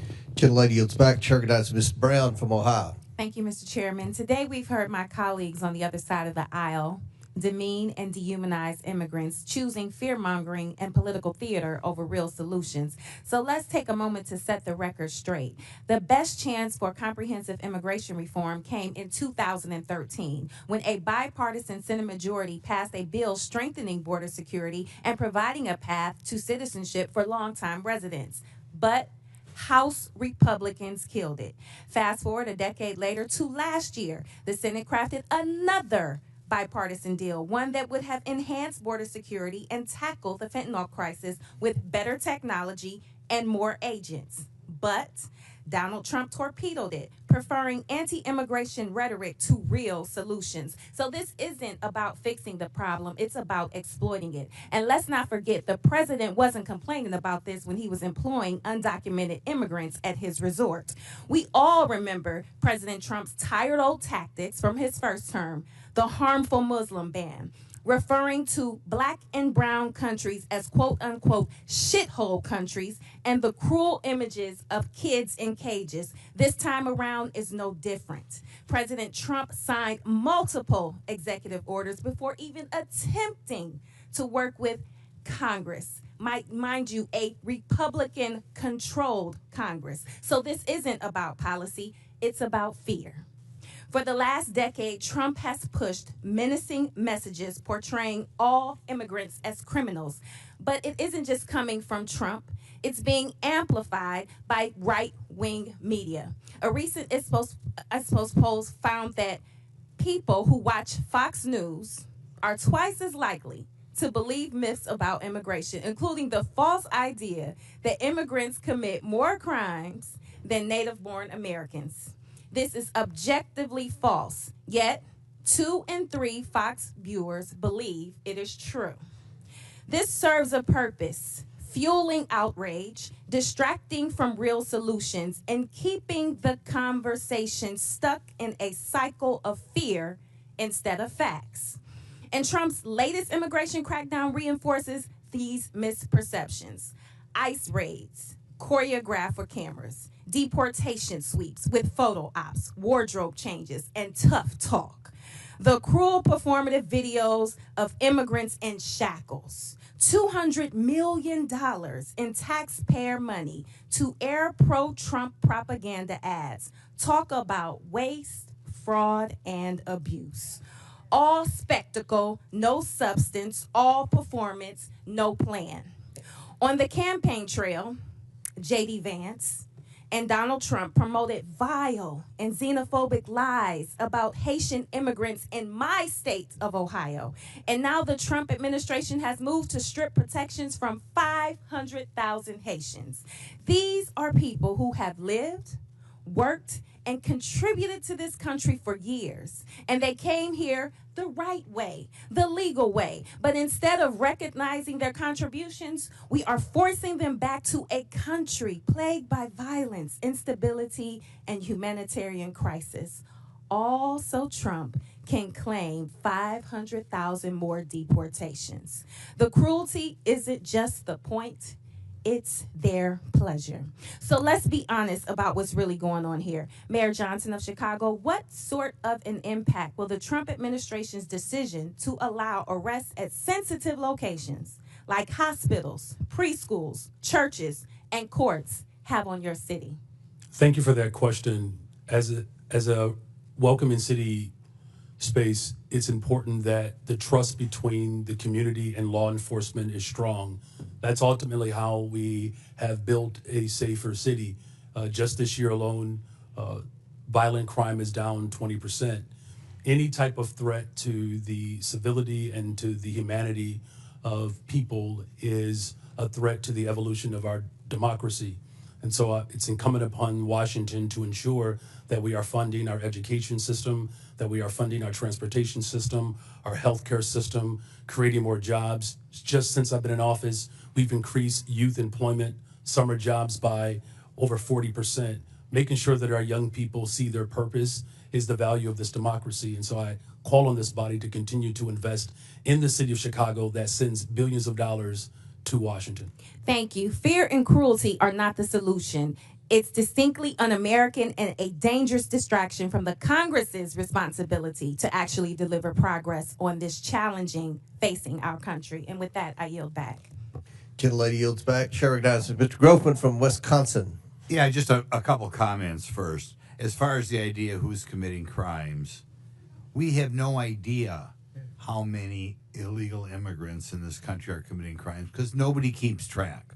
Okay, if I go to a prison or a jail in Wisconsin with, I don't know, 1,500 inmates, and I ask how many of these people are here illegally or how many are citizens of another country, nobody will know the answer to that question. So that's why we don't have hard facts on how many crimes people committed. The other thing I like to point out is every year in this country, about 850,000 new people from other countries are sworn in as American citizens. I don't know of Donald Trump ever talking about reducing that number. Maybe he should reduce that number, but I've never heard him talk about reducing that number. Our concern here was illegal immigration, and I would hope the vast majority of Americans think we ought to have a immigration law that the 850,000 new citizens every year go through. But if we're going to have an immigration law, it means we have to do something with the people who try to become permanent residents without going through the proper structure. Now, I think part of our problem here is we have a lot of people who don't understand why we have an immigration law at all. And I want to ask all four of you as I go down, we go down the row here, do you believe the United States should have an immigration law, or do you believe that just anybody should be able to show up and come in? And we'll start with Mayor Adams there. I strongly believe we need to have an immigration law. I strongly believe we need to secure our borders. We witnessed a 90% decrease, and we're seeing that play out in our city. So we should have a strong immigration law. Good. And I'll ask this question then. If you believe we should have an immigration law, and then we'll get all four of you here. If you believe that, do you believe people who ignore the law, whatever that law is, should be allowed in the country? I think that all of us must be held accountable to the law, and if we secure our borders to make sure before they come in that is done correctly, it is not going to impact cities to carry that burden. Like I said, close to $7 billion in tax dollars. Mr. Johnson, do you believe we ought to have an immigration law in this country, or do you believe everybody should just be able to walk in here and set up shop? Thank you, sir. I do believe we should have an immigration law. I do believe we should have secure borders. I do believe we should fix our asylum process. I do believe we should let dreamers get access to permanent citizenship. Okay, then the question is, do. if somebody ignores that law and comes in this country, do you believe the whoever, ICE or Border Patrol or anybody, should spin them around and send them out? Or can they just ignore the law, and because they, however, cross the Rio Grande, overstating a visa, whatever, are here? Do you believe that we ought to do something to the people who are ignoring the law? Thank you, sir. In the case of the folks we're seeing, they are coming here because they are claiming asylum. When they claim asylum, they then have a right to a day in court to see if that asylum claim is The valid. question is, though, if I come in this country and stay here and I have not gone through any formal process to become a citizen or to be a visa, legal visa or whatever, should we kick that person out? The folks that we're serving, sir, are trying very hard to navigate that legal process. It's often a 7-year wait for a court date when they arrive to this country. So part of it is the backlogged administrative need at the border. Every month under President Biden, at least the statistics I have, 30 to 40,000 people, what are called gotaways, came across the southern border, didn't ask for asylum, didn't ask for anything. Do you believe that people who just come across that way should be escorted out of the country, or do you believe just because they ran between the designated checkpoints that they, as the result, get to stay here forever? And so we're serving folks who are seeking asylum or have status, Well, of course, like temporary protected you status. wouldn't even know that. Or CBP-1. Okay, next mayor, Mayor Johnson, buddy from Chicago. What do you think? Should we have an immigration law in this country, or should anybody who comes here just be able to stay here? I do support the bipartisan legislation that was passed out of the Senate for comprehensive immigration Well, reform. no, that's not answering the question. Right now, people are breaking the law. Do you believe the United States should have an immigration law? As far as I know, every country in the world has an immigration law. Maybe there's one outlier or something. And we have laws in the United States. Do you believe if people come here and break the law that they should be escorted out, or do you believe they just get to stay here forever? Our immigration system is broken. We have not had comprehensive immigration reform since 1986. May I answer fully? Yeah, his time's expired, but Okay. feel free to answer. Did you want Mayor Wu to answer your question, or are you finished? Okay, yeah. Go ahead. Yes, thank you, Congressman. Yes, I do believe we need, cities everywhere clearly need an immigration law that has secure borders, comprehensive and consistent, compassionate pathways to residency and citizenship, resources to adjudicate the complexities of the law. And at the same time, I do not support mass deportation. That would be devastating for our economy. And there are millions of people who are running our small businesses, going to our schools. Okay. Thank you. Chair recognizes, and I must add, I don't think anyone's calling for mass deportation, but Chair recognizes Mr. Garcia from California. Thank you. Well, thanks, Mr. Chairman. I want to thank all of our witnesses for being here today. Before I came to Congress, I was the mayor of Long Beach, California for 8 years. It's a diverse city of about 500,000 people, so I appreciate the work that mayors do. As mayor, I signed the Long Beach Values Act to protect all of our residents, including immigrants and undocumented residents. We set up justice funds to support people that were facing deportation, defending immigrants in court. These are policies that are strongly supported by my residents back home because they are good for all the community and make Long Beach safer. Now, we also know that immigrants make our communities vibrant and thriving places to live. The facts are that sanctuary jurisdictions or jurisdictions that welcome immigrants are overwhelmingly safer than non-sanctuary jurisdictions. That's actually a fact. Immigrants, both documented and undocumented, are also less likely to be incarcerated or to commit crimes than native-born people. We know this to be true. Again, these are facts, and mayors have every right to pursue the policies that you know are best for your residents. Now, the Trump administration has threatened to prosecute some of the mayors on the panel today and force them to comply with his extremist agenda. But however, Mayor Adams, you are in a different position. You, of course, are already facing serious criminal charges. And Mayor Adams, I assume that you are not going to commit perjury today. And I do believe, though, that you have an enormous amount of issues facing you ahead of you. And it means your criminal charges are absolutely relevant to us today. Bribery, wire fraud, willfully and knowingly conspiring to commit offenses against the United States. Mayor Adams, you, of course, deny these corruption charges against you. Is that correct? Yes. Yes, Congressman. Thank you. Now, I understand that you are proven innocent unless you are guilty. but you also have, sir, a trust problem. 4 of your deputy mayors have resigned. Now, this is serious, and Republican prosecutors agree that the evidence against you is ironclad, yet Trump's DOJ moved to drop these charges. Now, I just want to be and show this, I want to be just really clear and show this here. Now, look at how the Trump-appointed acting U.S. attorney who is prosecuting you described it. Because the law does not support a dismissal, and because I am confident that Adams committed the crimes with which he is charged, I cannot agree to seek a dismissal. Now, this is a conservative Republican who resigned when Donald Trump pressured her to drop the charges. And we know the Trump administration demanded that the charges be dropped. And this is key. They will be able to refile them against you, Mr. Mayor, at any time. I think, personally, that's why you sat next to the architect of family separation on Fox and Friends. Now, Tom Homan sat next to you and said the following, and I quote, "Getting on Rikers Island is step one. We're working on some other things that we don't really want to talk about on open air because the city council will be putting roadblocks up on us. The mayor and me have a commitment to several other things." Now, this was you, of course, and Mr. Homan, the architect of family separation. This is also incredibly concerning, Mr. Mayor. You sat next to him, you smiled, you badmouthed your own city council. Now, Mr. Mayor, we have a right to know if the Trump administration has actually coerced you into agreeing to anything. And Mayor Adams, I also want to be very clear. Are you selling out New Yorkers to save yourself from prosecution? There's no deal, no quid pro quo, and I did nothing wrong.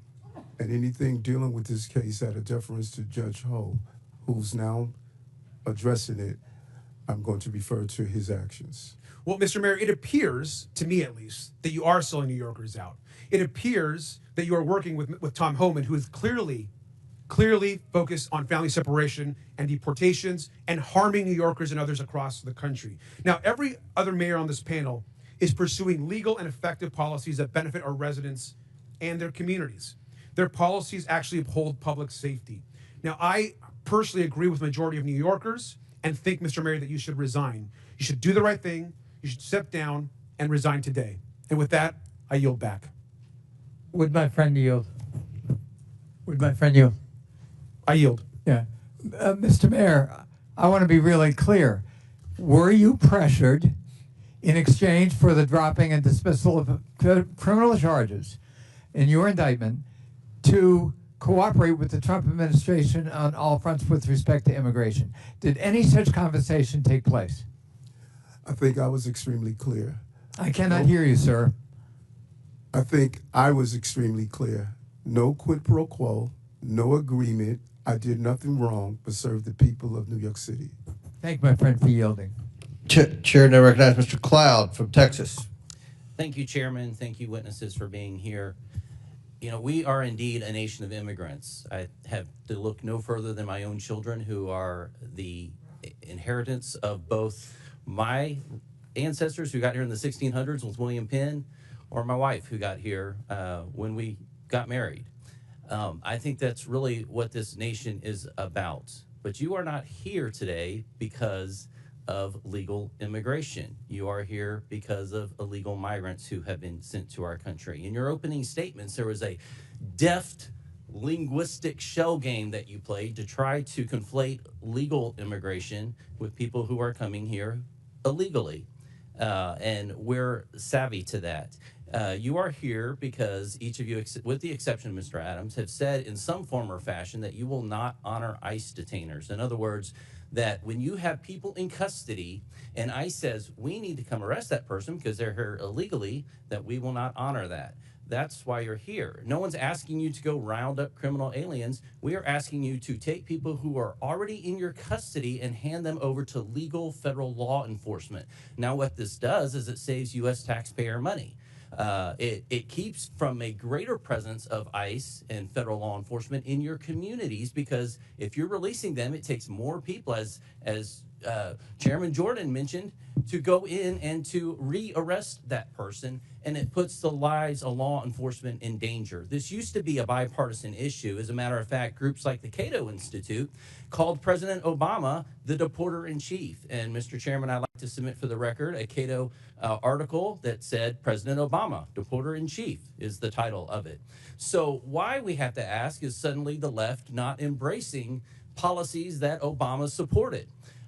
We can look to last night where it seems to be Trump derangement syndrome, where the left could not seem to applaud kids fighting cancer, a first lady, an accomplished immigrant in her own rights, where traditionally we have applauded and recognized and honored the families for their sacrifice. Many of them are, this is the president's issue, and they're kind of along for the ride. It was odd, I thought, that they applauded sending more money to the Ukraine, but not peace for Ukraine.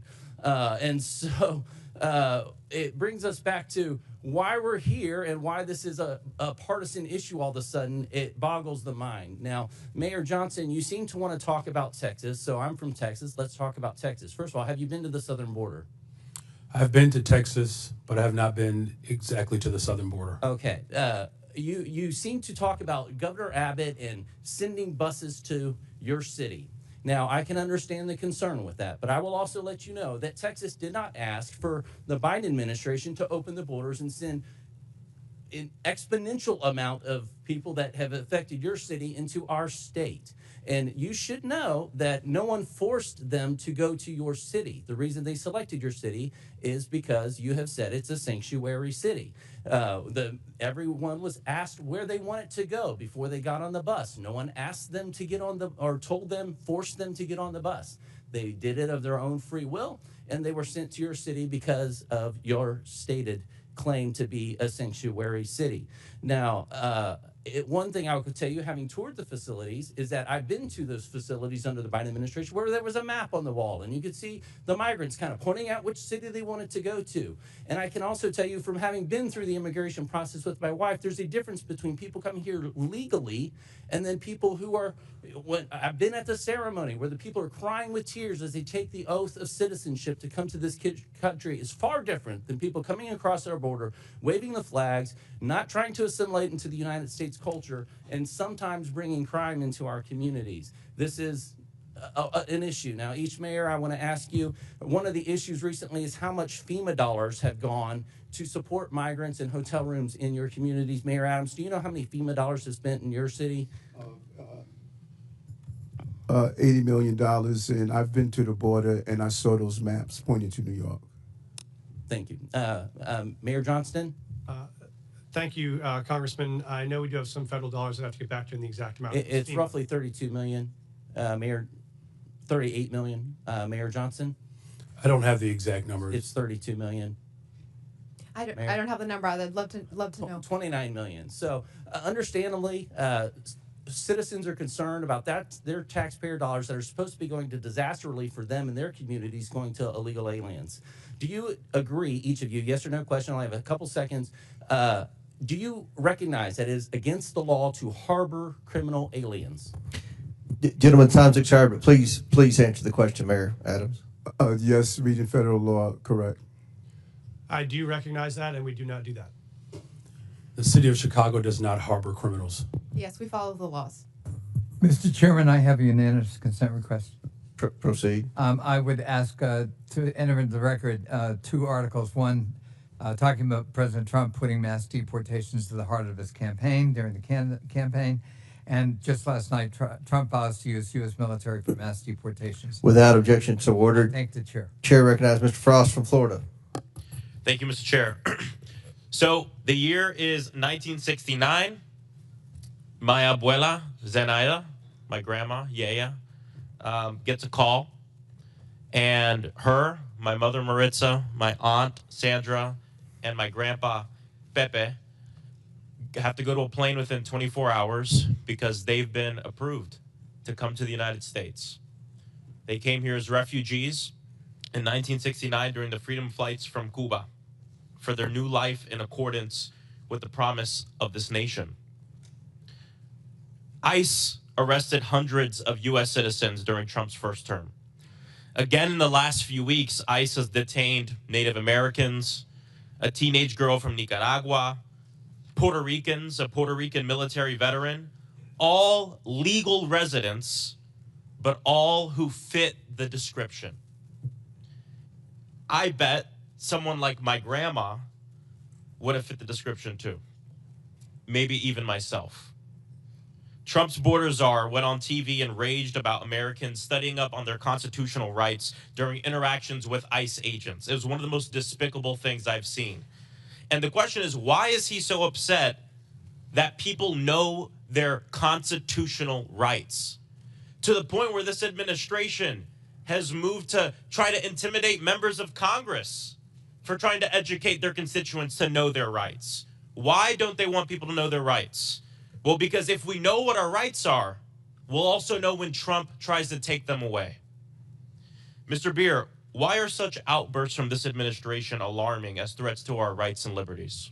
Well, you think about what we've heard about detainer requests. I have documented over 155 U.S. citizens who've been targeted by detainer requests, and they want to say we're going to just take the discretion away from state and local governments over detainer requests, even in the case where someone is clearly a U.S. citizen. Here's my birth certificate. Doesn't matter. They're going to disregard it. And so, yes, I am well aware of the threat this administration poses to constitutional rights. So from what we've seen the last few weeks, should American citizens, should people with legal permanent residence in this country be also scared of this mass deportation campaign for themselves and their own children? Oh, absolutely. The birthright citizenship order is the most egregious, but that doesn't stop there. They want to take away people's citizenship and people's rights, regardless whether they're citizens or not. Thank you. Mayor Wu, Boston has been named the 9th best city for quality of life in the entire country. Congratulations. I would argue with that. Okay.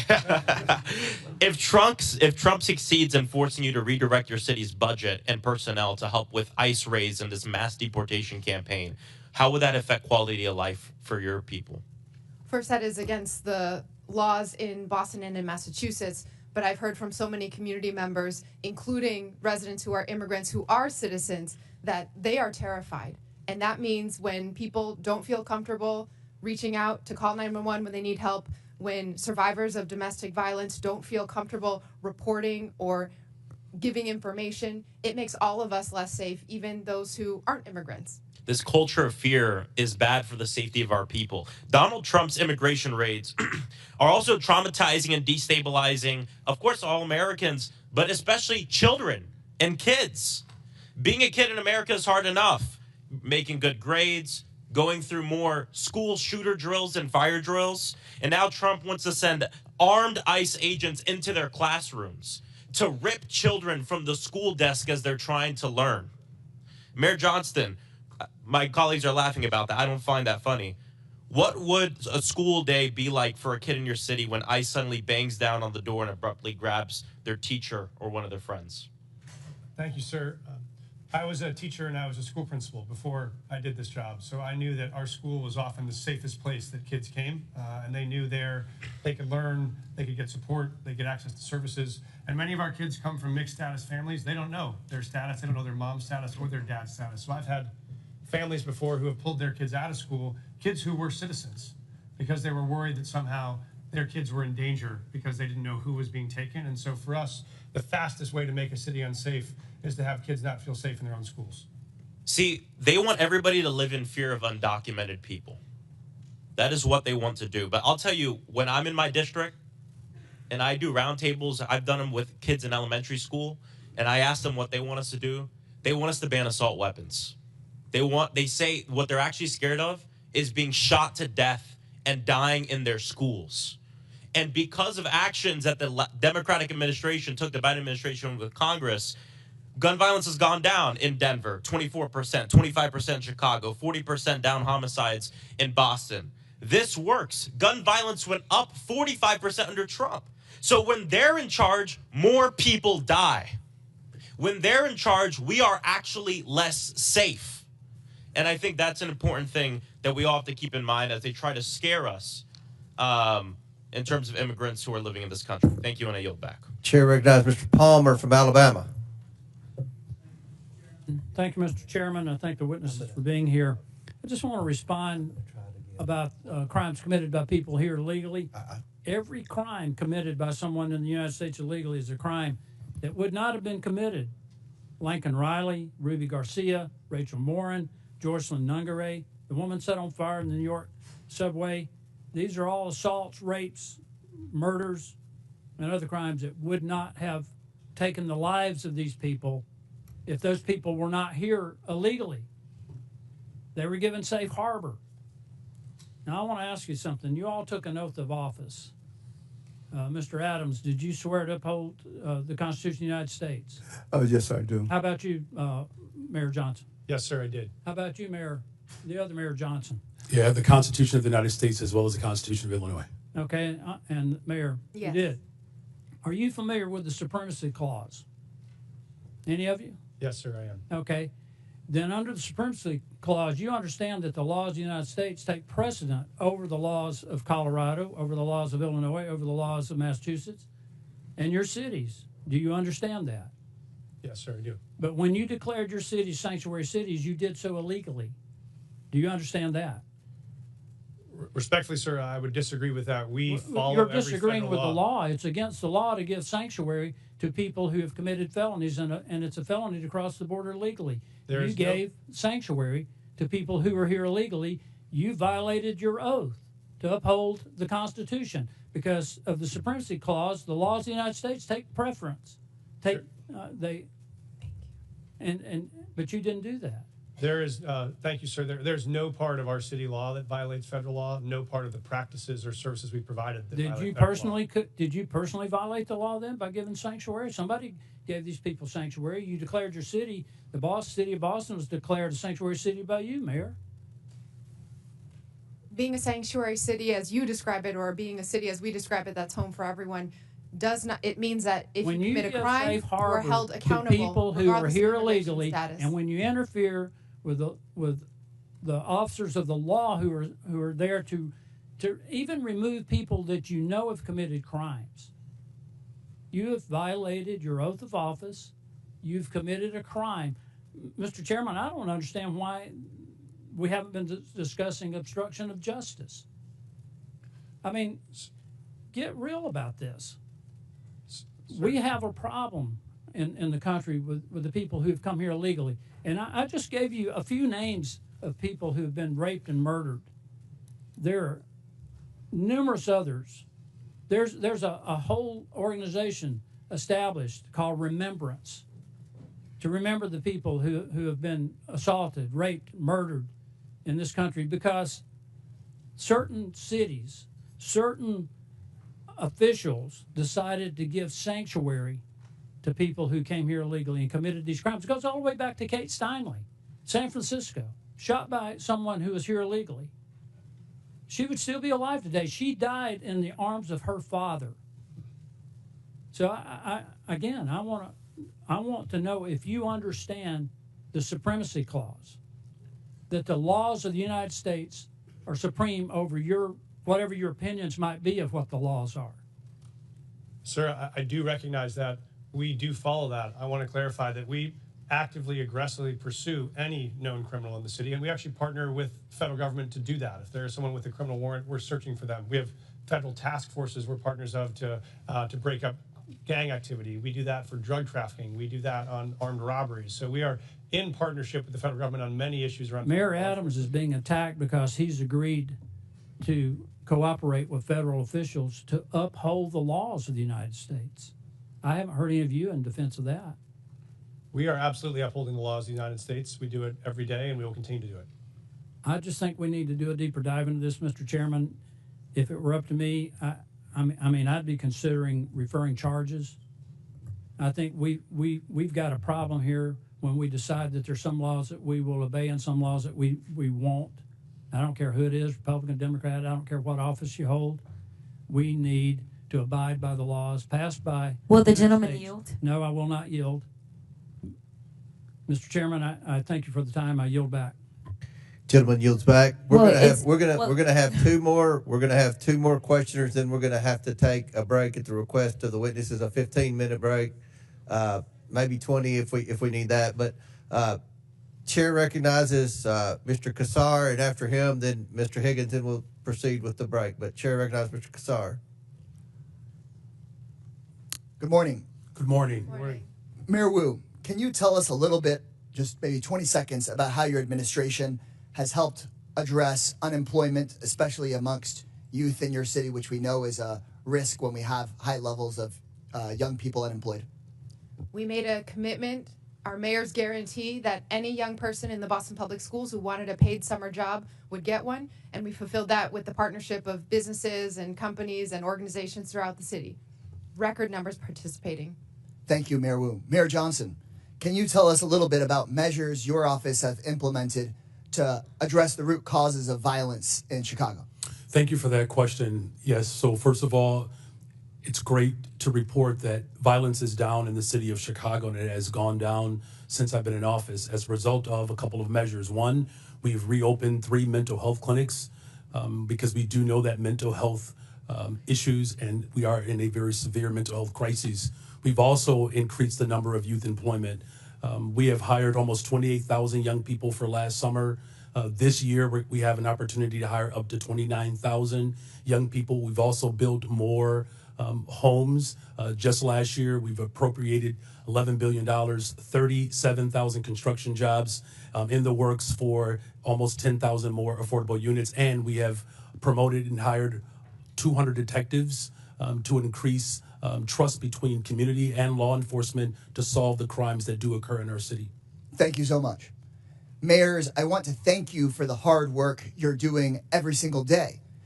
Just in 40 seconds, you have described building tens of thousands of homes for people that need them, hiring detectives to solve cold cases, building community trust to reduce violence, hiring people to do incredible mental health work, and reducing the youth unemployment rate. That is so much more than what the Republican majority can ever describe having ideas about. And that's why they've dragged you before us today. They want to point the finger at you because they have no plan on how to address housing, no plan on how to reduce costs, no plan on how to actually reduce violence in our communities. In fact, maybe some of the only plans they have would be to make those issues worse. And I know that you all as mayors are doing one of the hardest jobs in this country every single day. You're serving your communities honorably. And they don't want the American people to hear about how Boston has drastically dropped your unemployment rate. They don't want the American people to hear about how Chicago is dropping the rate of violence in the city. But our job is to make sure the American people actually hear the truth. And the truth is that you are pairing a law enforcement response along with a mental health response and a housing response and a jobs response to what's going on in your cities. And that is so critical. Republicans, on the other hand, here are going back to the same old tactic, which is to say, find a vulnerable group of people and let's blame them for everything that we can. Anything bad that happens, let's go try to point the finger at our political opponents or at a vulnerable person or at a person of color from a faraway place. And that doesn't actually solve real issues for the American people. Republicans and their big boss donors blame immigrants for low wages because they don't want the American people to see the Republican plan to dismantle the NLRB, to dismantle unions, and to never pass a bill raising wages for American workers. They blame immigrants for housing costs because the Republicans are dismantling the Department of Housing and Urban Development and stripping affordable housing funding from this country. They want to distract from the $8 million a day that people like Elon Musk get in federal contracts while they attack hardworking immigrants and while they attack officials that are actually just trying to do their jobs. Mayor Johnson, you have a limited number, I suppose, of jail cells in Cook County and a limited number of law enforcement resources. Is that correct? That is correct, and I do not have jurisdiction over Cook County jails. And you want to make sure that when somebody in the city of Chicago calls 911, that they get an appropriate response. Is that correct? That is correct. And so what I have been hearing all morning from my Republican colleagues is they want the federal government to go tell the city of Denver or the city of Boston or the city of Chicago. No, they want the federal government to be able to call you and take over your police resources or take over your county's jail resources, and you don't even represent the county, for whatever case they might come up with, the person is dangerous or not. Instead of having cities determine if somebody is dangerous and needs to be held, instead of having cities say, we want to make sure if you have an emergency that we get somebody to you and don't just send out our police to a call that may not be a priority just because somebody in the federal government wants to go after somebody with no criminal background and that isn't a threat. And so with that, Mr. Chairman, right before I yield back, I just want to thank people that are involved in local government, city council members, neighborhood associations, mayors, the people who keep our cities running. You deserve our support in making your cities more safe. You deserve our support. Gentlemen, time's addressing expired. housing Chair recognizes instead of Mr. hearing like Higgins this. from I yield Louisiana. back. Thank you, Mr. Chairman. Let's clarify for America. Mayor Adams, Mayor Johnson, Mayor Johnson, and Mayor Wu, are you here today under the advice of council, and do you have council present? Yes or no? I want to understand the question. Are you here today under the advice of council, and do you have council present? do have council present. I'm here because we were requested to appear. Did you consult with, did you have counsel prior to your appearance? Yes, we did. Thank you. This is not a trap question. We just want to clarify. Okay. Here under the advice of council, do you have counsel present? Yes, sir. Council present here because I was invited. Did you counsel before your trip here? We do have counsel. Get But I was advice here. from your counsel? Yes. Okay, then you're under the advice of counsel. Yes. Mayor Wu, thank you. To just clarify for America, these mayors are all sanctuary city mayors. But the narrative is no longer comfortable because 3 months ago, we were at the tail end of 4 years of millions and millions of illegals coming into our country. It was out of control. The only thing that has happened since then is we had an election in November. And now we're not pulling the curtain back. We have ripped the curtain from the rods. We have revealed to America just how fast we could have secured our border if you had an executive that was willing to enforce the law. So now we're paying attention to our municipalities. And every one of them is lawyered up. They've changed their narrative. We got example after example. The mayor of Chicago, we must lead with and live by the promise of Sanctuary City. The mayor of Denver, willing to go to jail in defense of Sanctuary City policy. The list goes on. But the policies of these mayors and our previous president have consequences, real life consequences. I have a family here today, Mr. Chairman, who lost their beautiful loved one. This young man was killed by an illegal immigrant in Texas that never should have been in our country. He'll never be here to raise his daughter, Anne Marie, to love and cherish and honor and uphold his beautiful wife, Olivia. And you mayors have responsibility, not just to your communities and the citizens you just want to serve, but by extension to the entire republic. And let me clarify, I was a cop for a long time. To honor the jurisdictional authority of another law enforcement agency, you do it every day in your city. Guaranteed, every one of you, if you have an inmate in your city on city charges, and that inmate has a felony warrant from a neighboring county or another county in your state, and that county contacts your city while you have that inmate in detention, and ask you to hold them for them to come pick it up upon release, guaranteed you release that inmate to the county over or to your state police. But you're not doing it for ICE. And ICE is responsible to remove millions of criminal, hard-edged, criminal illegals from our country. And we've had enough. America's fed up with this betrayal of oath, and you'll be held accountable. One of you said you're willing to go to jail. We might give you that opportunity, good mayor.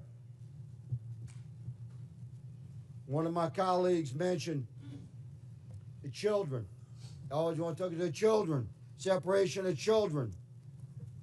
At any given time in America, there's 750 to 850,000 American citizen parents of minor children incarcerated in our country. If you commit a felony in America, you get arrested and prosecuted and convicted and incarcerated, you can expect to be separated from your children. But let me say, there's a sunset to that separation, because when you do your time, you'll be released. You can return to your family. This young man will never return to his family, and he should have never been removed from his family. If we had a president and heads of our municipalities that were willing to uphold the federal law that exists. America is moving into a new era of enforcement of our own laws. Welcome to it. Mr. Chairman, I yield. Very good. Mr. Chair, I have unanimous consent. All right. This is an article from Wired. It is February 18th of 2025. U.S. funding cuts are helping criminals get away with child abuse and human trafficking. Services supporting victims of online child exploitation Without and objection, trafficking. so ordered. Thank you so much. At the request of the witnesses, the committee will take a 20-minute break. Pursuant to the previous order, the chair declares the committee in recess for 20 minutes.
We need one more mayor.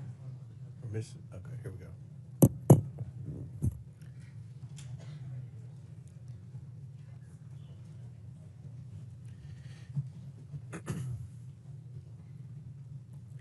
The committee will come back to order. Chair recognizes Ms. Lee from Pennsylvania for 5 minutes. Thank you, Mr. Chair. So we've heard a lot of accusations and sensationalism thrown around here today, which is not new for this committee. But I do think we need to be clear about what we're really talking about today and what the so-called sanctuary city policies actually mean. What Republicans are calling sanctuary cities simply means that a city or a state is not going to do the job of ICE for them. That's it. Republicans are acting like there's like a mythical barrier that keeps ICE completely out of cities. If you're listening to Fox News, they make it seem like they're police at the borders of Chicago keeping ICE agents out. And that's simply not the case. Republicans want every town, city, state to dedicate their limited resources to entering what's called a 287G agreement with ICE to either do their enforcement work on the ground or hold people in custody for an additional 48 hours on detainers. That's 48 hours beyond the lawful detention. To be clear, that is illegal. In more than 700 counties in at least 9 states, there are policies or court decisions limiting these ICE detainers, as it is such a blatant violation of the Fourth Amendment. And when people's Fourth Amendment rights are violated, it's the cities, not ICE, who face civil lawsuits. As a reminder to Republicans, the Fourth Amendment is the one against unlawful searches and seizures. Just last year, New York City's Department of Corrections had to pay $92.5 million in a settlement to those they unlawfully detained for ICE. Republicans are putting these mayors between a rock and a hard place. And the reason that they're doing this is because Trump is trying to get them to do illegal things. If they work for ICE, they risk violating their own residents' constitutional rights and opening themselves up to costly litigation. But if they don't do Trump's bidding, they're being threatened with losing federal funding. Today's hearing is nothing more than a shakedown against the mayors of some of our nation's biggest cities and a part of Trump's ongoing anti-city crusade. In Trump's America, if you disagree with his priorities, then you lose federal dollars. Just last week, Donald Trump actually called city leaders who oppose his cruel policies sick politicians. Just a few days before that, his border czar, Tom Homan, threatened that he would be bringing hell on the city of Boston. Mayor Wu, what do you think about these threats against Boston and their attempts to force you to enact policies that are against the very things your constituents voted for?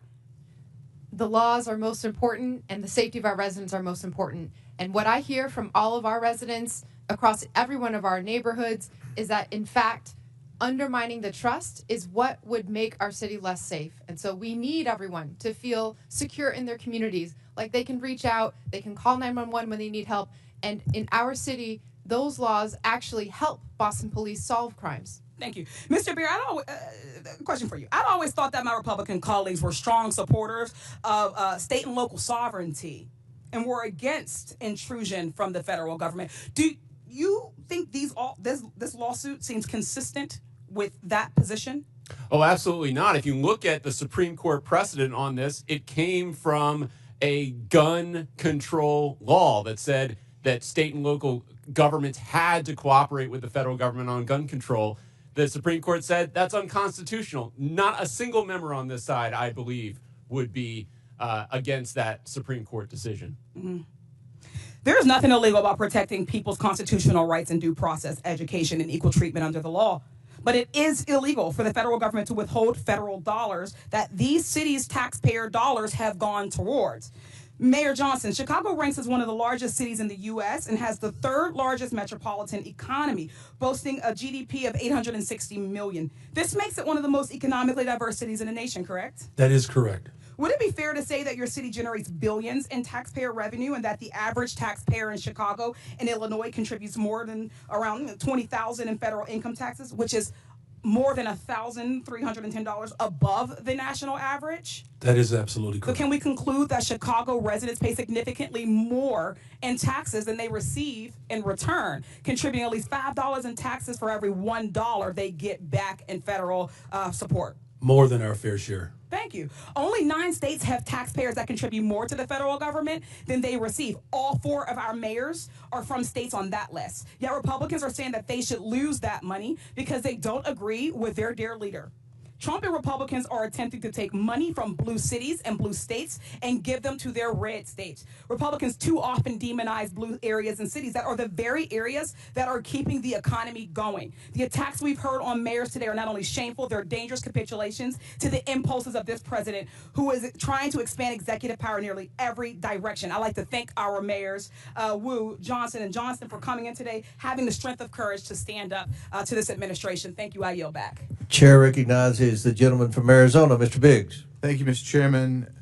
So, Mayor Adams, you've agreed today. Sorry, over here. You've agreed today that New York City is a sanctuary city. Is that right? Based on the definitions, and it doesn't seem, Congressman, there's now a uniform definition of that, but yes. Right, but that's what you've proclaimed. Mayor Johnston, you've previously also declared that you're a sanctuary city.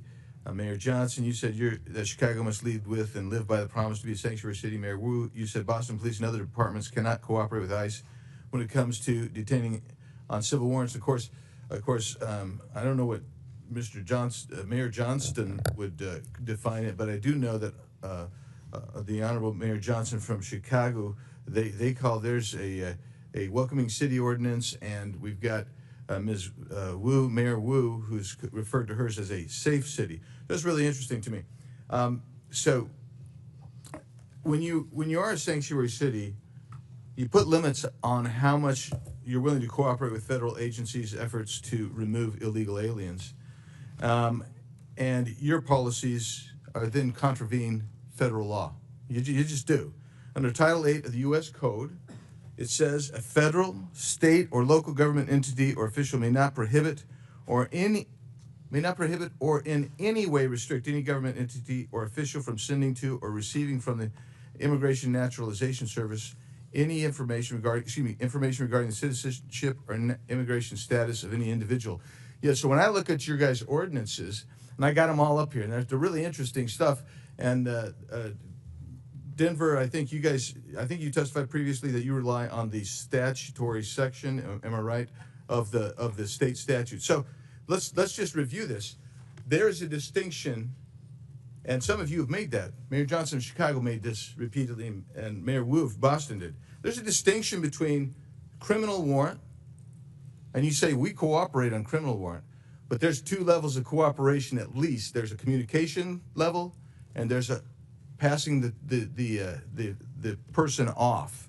That's one level with the criminal. But the civil level, this is what I want to talk about for a second, because all of these ordinances proscribe communication and transfer of someone where there's a civil warrant. Now, I know that all of you understand that a removal order is a civil order. And that means none of you and none of your agencies within your municipalities are communicating or passing over someone where there's a ICE removal detainer. So I don't care how many times, 1,226 or whatever it was in 7 years, I don't care how many times you do it, but if you're not doing it for civil orders, then you're allowing people who have a removal order, who've had due process, because that's how you get a removal order. You're allowing them to stay in the country. You're in violation of this law right here. You are. You're in violation of that law right there. And you've got to start realizing what your criminal culpability is on that. And that's really what we're talking about here. So you don't think that's harboring, perhaps, but let's take a look at that next statute, please. That next federal statute. In conducting investigations and hearings, immigration officers and administrative law judges shall have reasonable access to examine evidence of any person or entity being investigated.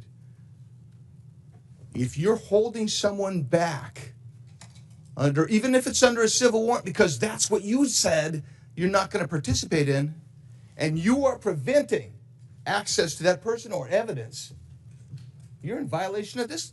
You have criminal culpability under this. And you'll notice there's no mens rea requirement here. This is it. Every one of you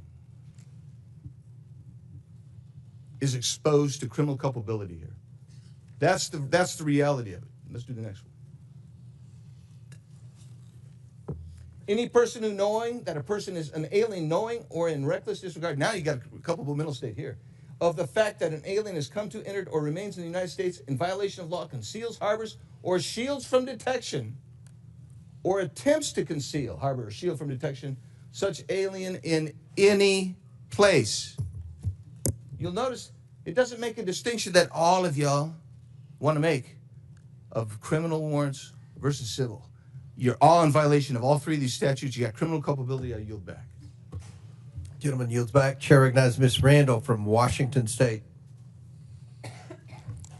Thank you, Mr. Chair, and thank you to our witnesses for taking the time to be here today. I represent the northwest corner of the country, though I did happily live in Boston for 10 years safely. And Washington State is proudly home to more than 1 million immigrants. We know in Washington that our communities, like yours, are stronger because of immigrants. We are fed because of immigrants. We're able to take public transportation because of the work of immigrants. We are able to work on building the affordable housing that we need because of immigrants. We receive quality health care because of immigrants. But this administration, as we see over and over and over, is more concerned with deporting families than supporting families.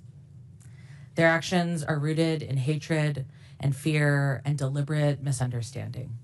They say they want to lower costs, but what their actions show us is the opposite. Immigrants drive our economy.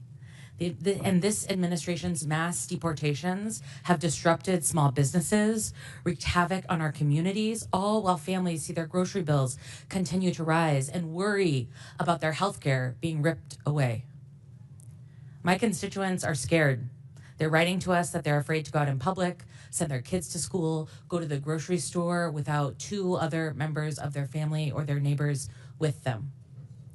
There are dozens of families making emergency plans to make sure someone is legally designated to take care of their children if they're detained or deported. And in fact, our governor had to create additional policy to ensure that kids are not left alone when their parents disappear. We've heard from beet farmers and wheat growers and florists, Christmas tree farms, grocers, and salal harvesters that their businesses cannot continue without the support of immigrants. We know that there is a huge economic impact to our families and our communities. And Mayor Adams, per your testimony in 2021 on immigrant New Yorkers, you stated that including those who are undocumented, immigrants in New York paid billions of dollars in taxes and contributed billions more in spending power to the New York economy. Is that true? Oh, yes. Yes, thank you. So one can imagine if this administration continues its mass deportation plans in cities across the country, including New York, it would have a significant impact on all our economies. Mr. Beyer, can you speak to what the economic impacts of mass deportation would mean for the U.S. economy? Absolutely, it'd be devastating. You're looking at an instant recession if it was, some magic wand you could wave to get rid of all these people like they want. That'd be about a 7% drop in GDP. That's well into the trillions of dollars in lost production of goods and services that benefit Americans. And when you really think about it, when it comes to the cities, right, it's not equally distributed across the country. It's really these cities and some others that are going to be overwhelmingly impacted. So those neighborhoods, you're looking at a death spiral of economic activity when you remove so much of the population. And of course, we talk about just the people who are undocumented, but their children, their spouses, all those people are going to be affected by mass deportation. Thank you so much. And Mr. Chair, with unanimous consent, I'd like to enter this New York Times article, Frustration Grows Inside the White House Over Pace of Deportations. Without objection, so ordered. Thank you so much. And, this committee has been very interested in uncovering waste, fraud, and abuse.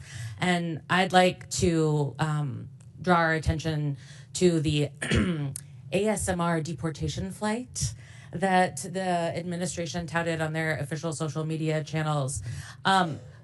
While previous flights, deportation flights, cost for about 10.5 hours, $47,000. This military flight that was commandeered from its mission of national security to take folks who were in detention centers already to a stopover in Guantanamo cost us $299,250 for the same flight. My folks in my community who are stationed at Joint Base Lewis McChord are being diverted from their essential missions to go to Guantanamo to be layover stewardesses for this this plan that's just for clicks. It's just to continue to stir up media. It's just to deliver on a promise that the president made and that he's worried that he will be accused of letting his base down if he doesn't carry out. Thank you. Chair recognizes Ms. Mace from South Carolina. Thank you, Mr. Chairman. All of the mayors here today are actively working to harm the American people you represent. You all have blood on your hands. I'm going to ask a series of yes or no questions today, and I would like to remind all of you, you are under oath. I only want a yes or no to my questions. My first question, do you acknowledge breaking into our country is a crime? Mayor Adams, yes or no? Do you acknowledge breaking into our country is a crime? I acknowledge. Yes or no? I acknowledge. Okay, Honorable Johnson, he's not going to answer the question. Yes or no? Is breaking into our country against the law? Yes or no? Depends how you cross the border. Okay, Mayor Johnson, yes or no? Comprehensive immigration not an reform answer. policies Mayor are what's Wu? necessary in this Mayor Wu, moment. do you have a better answer than these gentlemen before you? Yes or no? Yes. Okay, do you believe it's acceptable for illegals who commit heinous crimes be released back into the public instead of being detained and deported? Mayor Adams, yes or no? Anyone break a crime? Yes or no? This is not hard. Yes or no? Anyone that break a crime should be detained. Okay, Mayor, yes or no? They should be deported. Okay, Mayor. Any individual Yes that or causes no? harm Yes and or no? breaks Okay, the law Mayor Wu? should be held accountable. This is why you have 6% approval rating, because you suck at answering questions. Mayor Wu? Yes or no? Anyone who's a public safety threat should be prosecuted. All right, I have my next question. When an illegal alien rapes a woman, do you believe you're on the right side of history? Mayor Adams, yes or no? Can we say that question again? Okay, Mayor Johnston. When an illegal alien rapes a woman, do you believe you're on the right side of history? Yes or no? I will charge and prosecute them. Yes or no? Okay, well, okay. You said you would go to jail, didn't you? I will For charge harboring and illegal prosecute aliens or something, Mayor Johnson? Could you repeat your question, please? When an illegal alien rapes a woman, do you believe you're on the right side of history? Could you clarify that question? Okay, Mayor Wu, yes or no? No, rape is obviously Then horrible. why are you letting rapists back out onto the streets of Boston? That is not true. That is Okay. not what's happening in when Boston. When an illegal alien molests a kid, molests an underage kid, do you pat yourself on the back for being compassionate? Mayor Adams? It's despicable and he should be arrested. Mayor Johnson? I prosecute folks that commit crimes like that. You guys let them out on the streets. Mayor Johnson? We arrest violent criminals in the city of Chicago. Mayor Wu? We investigate, arrest, and prosecute. You guys don't sound very confident today.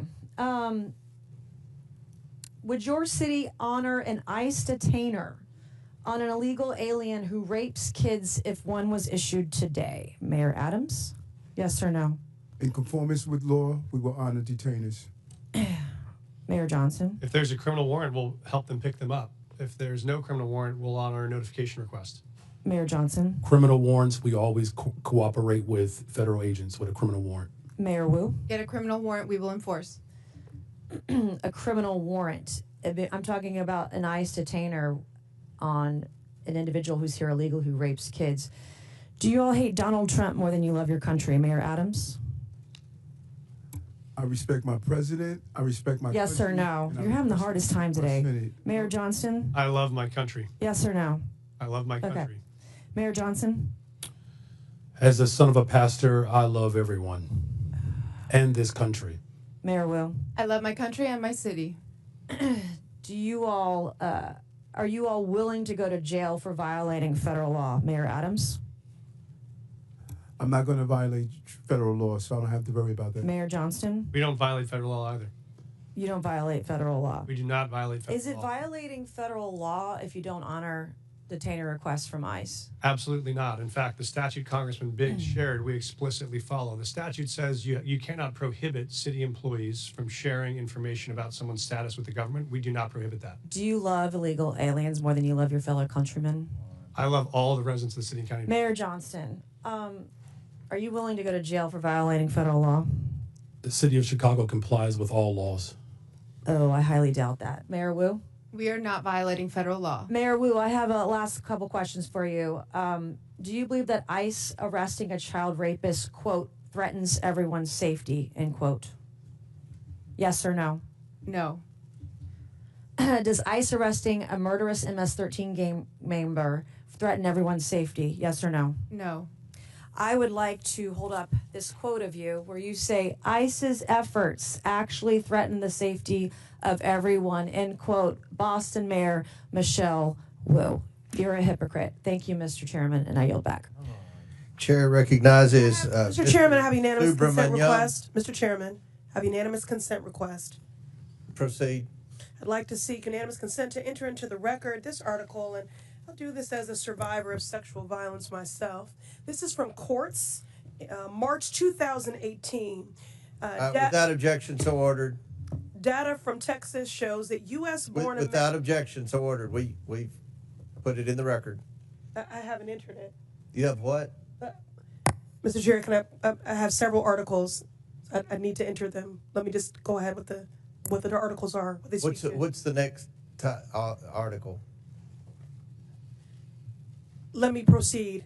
Data from Texas shows that U.S.-born Americans that is commit not- more rape Presley, and murder than immigrants. Listen, this trend of you Data all from trying to get Texas thrown out of shows committee that so you can get on US-born MSNBC Americans is going to commit end. more We're not rape. going to put up with it. This is Chair my recognizes procedural Mr. right as a Subramaniam. member of this committee You can to go. enter You documents can go with into the Mr. record. Frost and Mr. I'm Green. reclaiming my time. That's what do you not want. get to No. dictate Ms. Presley, how I've been I very. recite the I have articles been very for the accommodating record. to you, Mr. Subramaniam. And I Start take the particular clock. umbrage Start as a the clock. survivor No, I of don't. sexual violence. Go. I will enter into Order. the record. This is my right. Thank you. No. It is Mr. Subramaniam. Mr. Chair, No, you know the process of unanimous consent. You are not I have recognized. several articles to enter into the record. Mr. Subramaniam, if you don't go, we're going to recognize Mr. Timmons. Thank you, Mr. Chair. I just wanted to bring up a bill that's going to be before the floor, H.R. 32, a bill that would basically take away federal grants if the administration thinks you are a, quote, sanctuary city, which, by the way, isn't even very well defined. I'm not even sure from reading the bill whether your cities are even sanctuary cities to begin with. I think that's why that question may have been difficult for you to answer. But I think what's been very interesting to hear is how well you've been able to integrate and welcome immigrants into your communities, into your city's economies, and making the best out of a difficult situation. I find that very impressive. And but I wonder to the mayors here, Mr. Johnston, if you took away federal grants, how would that affect public safety of your city? Would that improve? Would that make your city more safe or less safe if we took away federal grants from your city? It would dramatically weaken public safety. I mean, we wouldn't be able to repair bridges that are falling apart. It means we wouldn't be able to put kids in preschool or give veterans medical care. It would be catastrophic. Thank you. Mr. Johnson, the same question. Mayor Johnson, the same question. It would certainly undermine all of the investments that we've made thus far. Since I've been mayor, we've provided $20 billion of new investments that contribute to the overall safety of the city of Chicago. Mayor Wu, same question. Would this make your city of Boston more safe or less safe? Withdrawing federal funds would make us less safe. Education makes us more safe. Housing makes us more safe, and we rely on those funds. And how did, let's take Mayor Johnson, how did many of the immigrants come to your city? You mentioned they came from Texas, is that right? That's correct, Congressman. They came on buses sent from Texas, mostly from El Paso. I feel like we have the wrong people in the room today. We have mayors of cities that are trying to do their best with the situation that they have. And then we have governors in Texas and Florida who are busing folks up to your cities. And so you're trying to make the best out of this situation. But somehow they're trying to make our immigration system worse, in essence, because they're taking the folks that come over to their states and they're spreading them across the country. And you're just trying to deal with that situation. Would you characterize it as that, Mayor Johnson?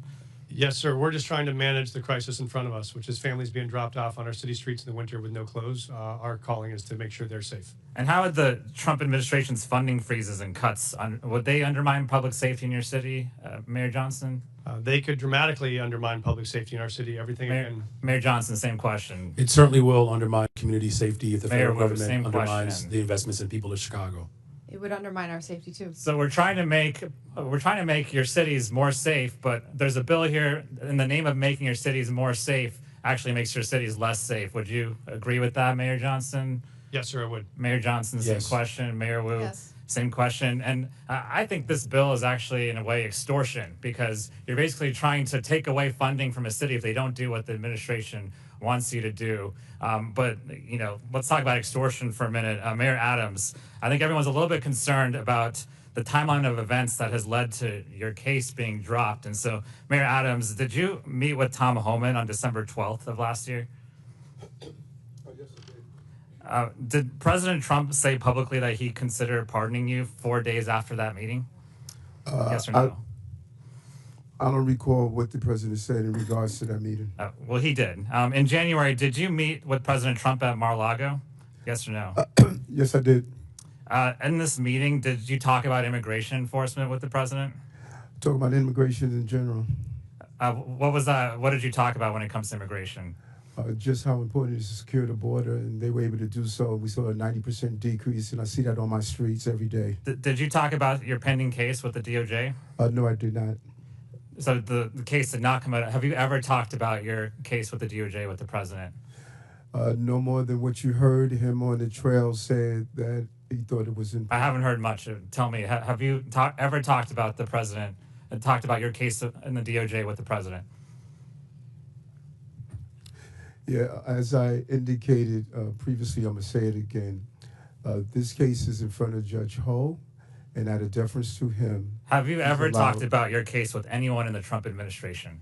I'm going to say this again. This case is in front of Judge Ho, and out of deference to Judge Ho, he is going to determine the outcome of this case. That's not answering the question. I'm going to ask you one more time. Have you ever talked about this case with anyone in the Trump administration? This case is in front of Judge Ho, and out of deference to Judge Ho is going to decide the outcome of this case. I think Mayor Adams is not answering the question because he probably has. And I think there's a pretty clear timeline here that indicates that a case is being dropped in the name of trying to appease the president, who seems to be okay with what's going on. And so we can talk about the policy, but I think there's a bigger problem here of public extortion and almost an endorsement of this extortion, and it's becoming the norm for this administration. I yield back. Chair recognizes Mr. Timmons from South Carolina. Mr. Chairman, before you do, I have a unanimous consent request, please. Mr. Spainsbury, you recognize. Thank you, Mr. Chairman. I have 4 articles I would like to enter into the record titled The Mythical Tie Between Immigration and Crime. Undocumented immigrants half as likely to be arrested for violent crimes. Immigrants significantly less likely to commit crimes. And one titled Showing Data About U.S. Born Citizens More Likely to Commit Murder. And Mr. Chairman, I do ask that you do respect my colleagues on this side of the aisle, parliamentary. Without objection, rights so ordered. to Your unanimous enter, consents use are these. put into the I did record, cut and off Ms. only Morrissey titles are while required. she was, And making once a you start request. filibustering, you become out of order. I am not filibustering. I'm just saying I the am last asking that you member on your that side was filibustering. She was not. She had Yes, she more was. articles. And now you're filibustering. Chair recognizes Mr. Timmons from South Carolina. Thank you, Mr. Chairman.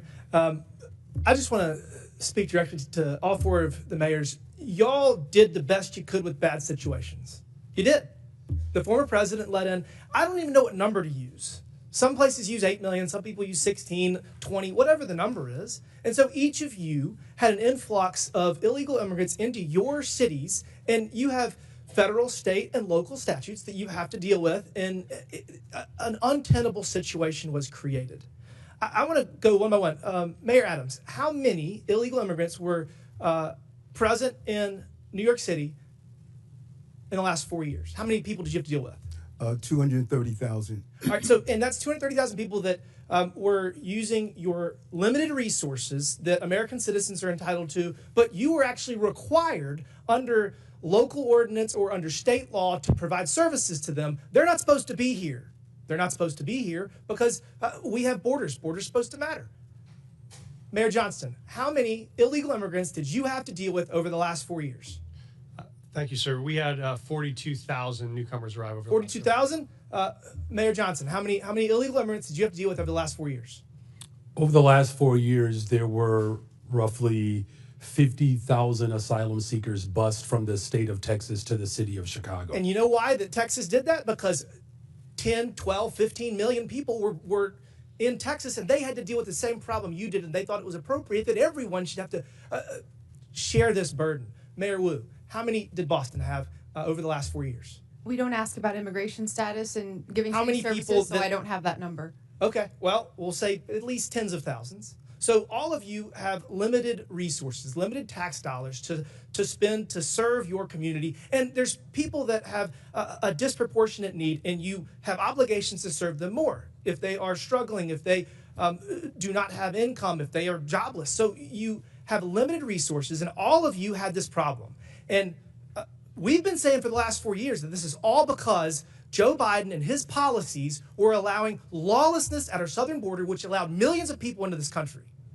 Mayor Johnston, did you say anything to the Biden administration? Did you say, we're struggling, we can't make ends meet, we can't serve our citizens because of your open southern border? Did you, Mayor Johnston? Yes, Congressman, I did reach out to the Biden administration about that. Did you publicly address this? Did you ever challenge them and say, this is ridiculous, secure the southern border?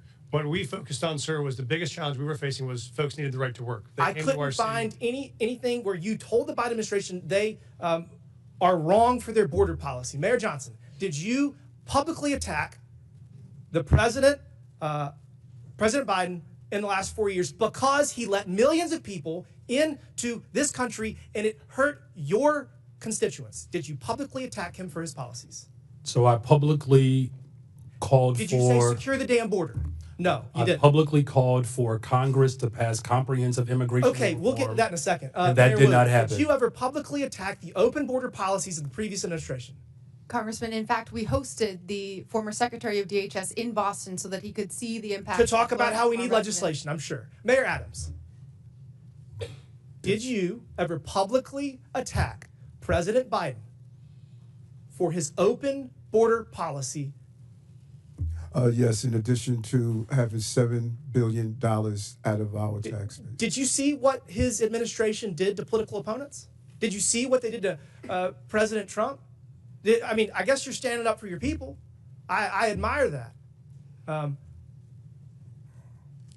For the last 4 years, I heard how Congress needed to spend tens of billions of dollars to secure the southern border. We had to change policies. We had to do all this nonsense. We didn't need to do any of that. We just needed a new president. Last month, we had the lowest number of border crossings in decades. And I can promise you this, that's going to continue because our president has always had the ability to stop this. And the only one of you that stood up to the previous administration was under investigation shortly thereafter. Weird how that happens. We're turning the page here. Going forward, each of you need to cooperate to the fullest extent of your ability with President Trump, with ICE, with all federal laws to make sure that you can secure your people and stop spending billions of taxpayer dollars on people that do not deserve it. Your constituents deserve those resources, not the people that enter this country illegally. With that, Mr. Chairman, I yield back. Gentleman yields back. Chair recognizes Ms. Ansari from Arizona. Thank you, Mr. Chair. President Trump has talked a big game about how he wants to allegedly make our cities and communities safer. He says he wants to get violent criminals off the streets, and he thinks that mass deportations are the way to do it. He sent ICE and Border Patrol agents after our Native American communities, parents and children, and law-abiding American citizens who are targeted simply because of the color of their skin or the language that they're speaking. The chaos and the fear that this has instilled pits neighbor against neighbor, creates more distrust in law enforcement, and puts us all in danger. Mayor Wu, first of all, congratulations on your baby. What have you been hearing from communities in Boston? Are people fearful of engaging with law enforcement? In Boston, because our laws are what they are, we have very strong relationships with our community, and that's why we've been able to continue making progress on being the safest major city in the nation. But we do hear that people are afraid of the federal government, and it's including people who are immigrants, but also U.S. citizens. That fear is widespread. Thank you. Perhaps most disturbing, President Trump has diverted critical Homeland Security investigation agents to work on immigration enforcement. That means they're no longer investigating violent crimes like human trafficking, child pornography, and the flow of fentanyl in our communities, putting our entire country at greater risk. That means fewer violent criminals, pedophiles, and drug runners being apprehended, not more. Once again, Republicans are making life easier for criminals at the expense of victims, actually making our communities less safe. Mr. Beer, question for you. What effect do you think that assigning DHS agents to deportations is going to have on public safety? Well, it's an extremely negative effect, and it's not just limited to DHS. He's pulling in FBI, ATF, DEA. They're all being diverted off their primary missions to crack down on criminal gangs and criminal organizations in the United States. So it's not just DHS, it's every criminal agency in the United States government is being diverted to mass deportation right now. The Phoenix police chief has stated, we work with our federal partners all the time to work on criminal issues, not civil immigration issues. That will continue to be the stance of the Phoenix Police Department. I can tell you during my time on the Phoenix City Council, I served on the Public Safety and Justice Subcommittee. I heard constantly from our police force that they are understaffed and need to focus their resources on violent crime. But President Trump has also tried to force municipalities to divert their law enforcement personnel to aid in mass deportations. Diverting city police to deportations would mean that our officers are spending less time investigating murders, rapes, and robberies. Now, I want to shift to the economy. Mayor Wu, would you agree that local leaders and public safety officials who hear directly from constituents about public safety know better what your city needs to focus on than the White House does? And also, are you worried about ICE raids and the impact that it will have for businesses and economic prosperity? Yes, our local community knows best, and we can tell you in Boston, over our history, it has not been the word of presidents or kings or presidents who think they are kings that set what happens. It is our residents. And Mr. Beer, can you tell us more on what the economic impacts like food prices and housing costs of mass deportations would be and how this could affect a city like Phoenix? About half the cost of the fruits and vegetables on your in your grocery store is coming from the labor of immigrants and other workers at our farms. So it's an extremely important component of our agricultural production in the United States. If you look at where these people have gone, they have gone into the sectors where there is no work visa. There is no legal immigration option for employers to hire in these sectors. That is why we had so many people come, because of the labor needs of the United States. Thank you so much. I truly want to thank the mayors for being here and taking on these ridiculous attacks on our local officials. You know what is best for your communities and the people that you represent. You know better than Donald Trump. You know better than Tom Homan. You know better than Stephen Miller. So thank you so much. And finally, I'd like to request unanimous consent to enter into the record, first, a report published by the American Immigration Council titled Mass Deportation, Devastating Cost to America, Its Budget, and the Economy. And second, a Center for American Progress report titled Trump's Rash Immigration Actions Place Cruelty and Spectacle Above Security. Without objection, so ordered. Thank you. I yield back to the ranking member. Chair recognizes Mr. Donalds from Florida. Thank you, Chairman. This is my third term on the Oversight Committee. We've been talking about illegal immigration and oversight the entire time. I remember we had a group of this committee that went down to the El Paso section of the border. This was back in February, March of 2021. And during that time period, we were at one of the holding centers, and there were these buses that were coming to the detention facility, and they were picking up 30 kids, 50 kids at random, walking out of the facility. And when I went over to question the bus driver that was transporting these kids, border agents told me, as a member of Congress, that you're not allowed to question the bus driver. And of course, people knowing me, I didn't take no for an answer, and I repeated the question. And I was told that this bus of children was leaving El Paso and going to San Diego. And so what was occurring under the Biden administration is that they were busing unaccompanied minors all across the United States for one reason and one reason only. And that was because they did not want the press to see the pictures of kids in cages. They did not want to see our borders being overrun. They wanted to disperse that problem all through the United States. That is the reckless history of illegal immigration under Joe Biden and the Democrat Party. Mayor Johnston of Denver, you lamented earlier that there were 10 to 11 buses coming per day to your city. Did you ever talk to Joe Biden about why this was happening to your community? Thank you, Congressman. I both reached out to Governor Abbott from Texas. He didn't respond, and I did. Why would you reach out to Governor Abbott of Texas when it is Joe Biden, the former commander-in-chief, that opened up our borders? Why didn't you talk to him? Well, our buses directly were being sent from Governor Abbott in Texas, so that was why we reached out to say we're happy to collaborate on a coordinated entry system. We understand no one state or no one city should bear the entire brunt of this, but let's collaborate. But I did. So I'm glad you said that, because that brings me to my next point. Governor Abbott and Governor DeSantis, when they started moving illegal aliens out of their states who were bearing the brunt of what Joe Biden and Kamala Harris were doing, and they've sent them to Denver, they sent them to Chicago, they sent them to New York, they sent them to Martha's Vineyard. The reason why they did that is because you four could hide behind the realities of illegal immigration on border towns all through our country and on cities and states who did not want to see illegal immigration, but did not have the political representation to go to the White House. And only when it showed up on your doorstep did you get upset. Mayor Johnston, coming back to you, how much did your city spend on illegal immigration? Do you have a round number?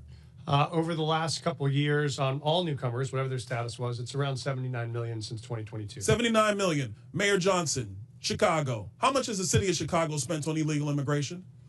If you're referring to the 2022 up to 2024 of the buses coming from Texas, roughly the same percentage of the state of Texas, about 1% of our overall budget. What is that? Because I don't have the city's budget in front of me. Numbers. It's 1%, and if you want the actual calculation, we can make sure someone. You're the mayor. You don't have the math in front of you. It's 1% of the overall budget over the last 4 years. That's why you're a failing which mayor. is the Mayor same Adams, number that how was much did sent the city from of us New from York the actually state spend of on Texas. illegal immigration? Mayor Johnson, I already asked you. You don't have a hard number, and if you don't have a hard number, you're not running your city well. Mayor Adams, how much did the city of New York actually spend on illegal immigration? 6.9 billion of taxpayers. $6.9 billion of taxpayer money on a problem that was fostered on the American people. Mayor Wu, in the city of Boston, how much did you spend?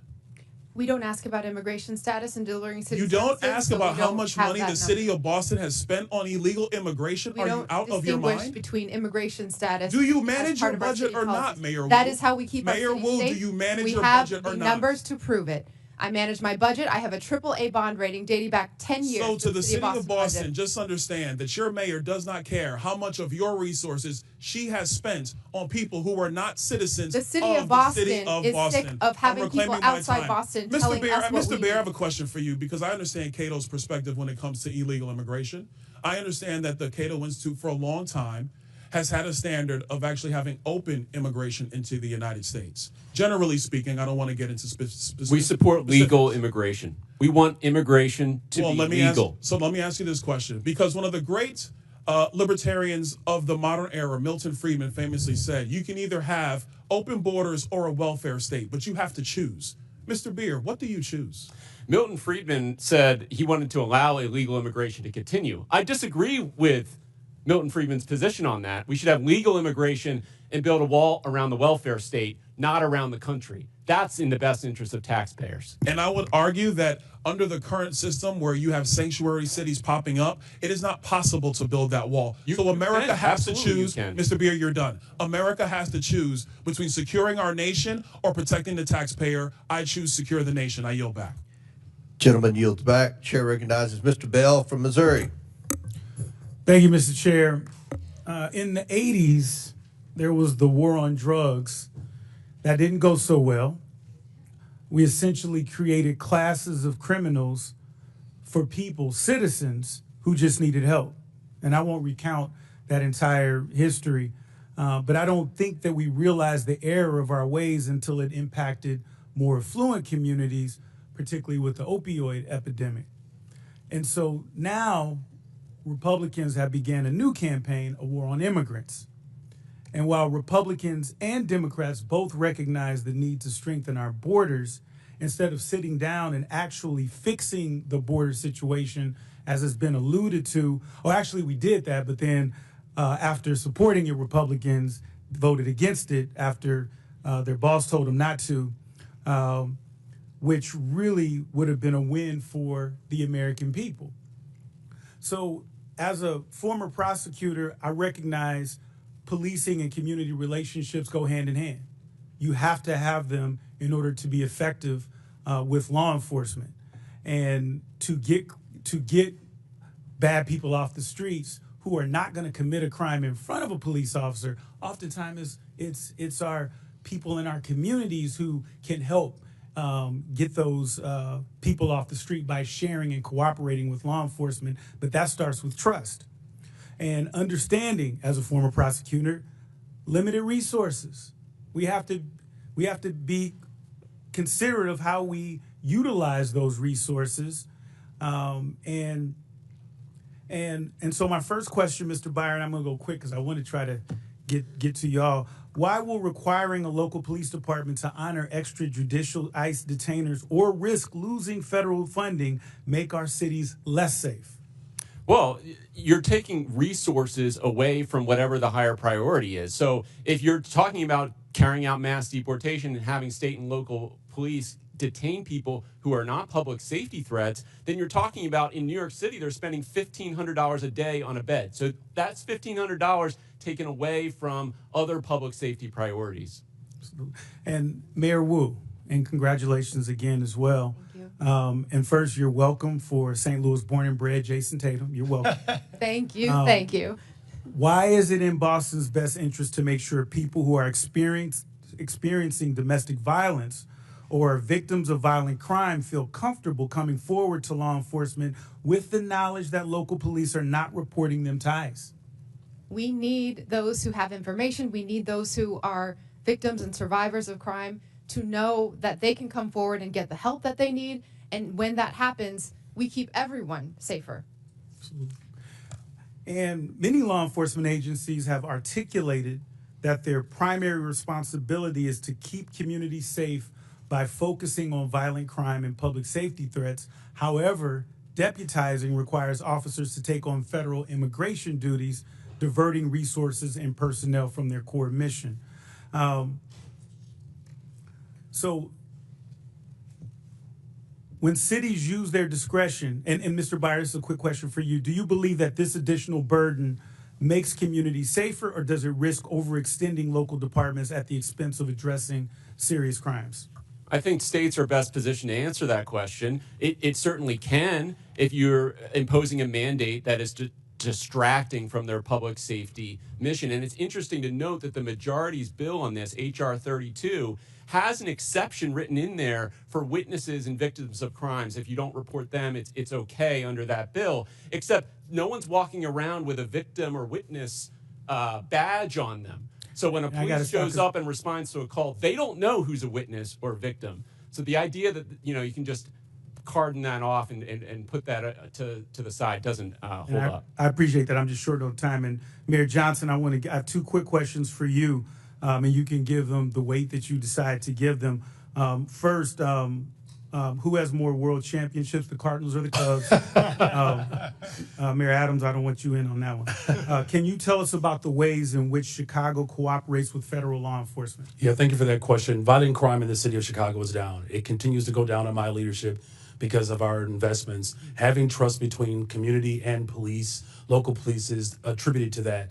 And our local police department allies and cooperates with federal agents around human trafficking, drug trafficking, getting guns off the street, getting gangs off the streets of the city of Chicago, and it has worked. And the first black first lady in the history of Chicago is a Cardinals fan. Shout out to Hazelwood East. Hey, that's my school. Thank you. I yield back to the ranking member. And it's the Yankees. No questions for you, Mr.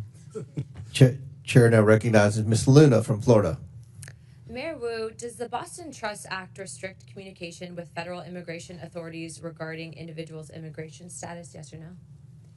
We do not collect immigration status in law enforcement. I'd just like to point out, and Mr. Chairman, if I could enter the Boston Trust Act into the record. Mr. Chairman. Without objection, so ordered. Thank you. On section 4AA, a law enforcement official and employment of the city department, agency, or commission shall not, and then A, inquire of an individual on his or her immigration status. Under Title 8, U.S. Code subsection 1373 stipulates that local governments cannot prohibit or restrict communication with federal immigration authorities regarding individuals' immigration status, so your enforcement of this act is in direct violation of that statute. Can you please confirm? That is not Thank the you, ma'am. truth. That's a U.S. code. I don't know about you, but U.S. code does not lie. We do not ask about Mayor immigration Johnson, I'm not status, and that talking is to you what anymore. makes us Next safe in the question, city. Mayor Johnston, you said in your testimony that the first step you took after illegal aliens arrived was to provide them with housing. Is that correct, yes or no? Folks that were on the streets freezing to death, we gave access to shelter. Yes, we did. Thank you. Not to be rude here, but you have a good understanding of what the definition of harboring is, correct? I do. Okay. For those that might not, harboring means to knowingly or recklessly provide shelter or place to stay for an illegal alien. And according to Title 8 of U.S. Code subsection 1324, that is also a federal crime. Just to be clear, did you also say that you would be willing to go to jail to stop deportation efforts? I did say that I'd be willing to stand up for all of our residents, and the context was that was the point at which the administration was threatening to deploy the U.S. military to streets of our cities to pull kids out of schools and churches, Thank so we you. were worried about that. Thank you, Mr. Johnson. Mr. Chairman, I'd like to enter into the record an article from CBS. Without objection, so ordered. Thank you.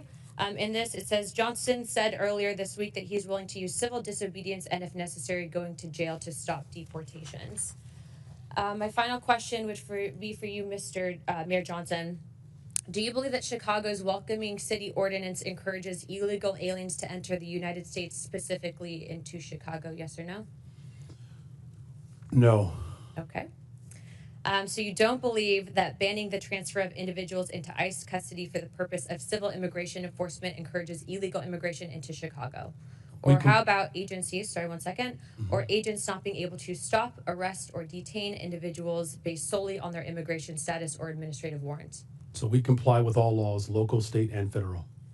To me, after this line of questioning, it's very clear that these policies that you have all implicated are active and alive and well in your cities, are in direct violation with U.S. Title 8 Code subsection 1324 and is a federal offense.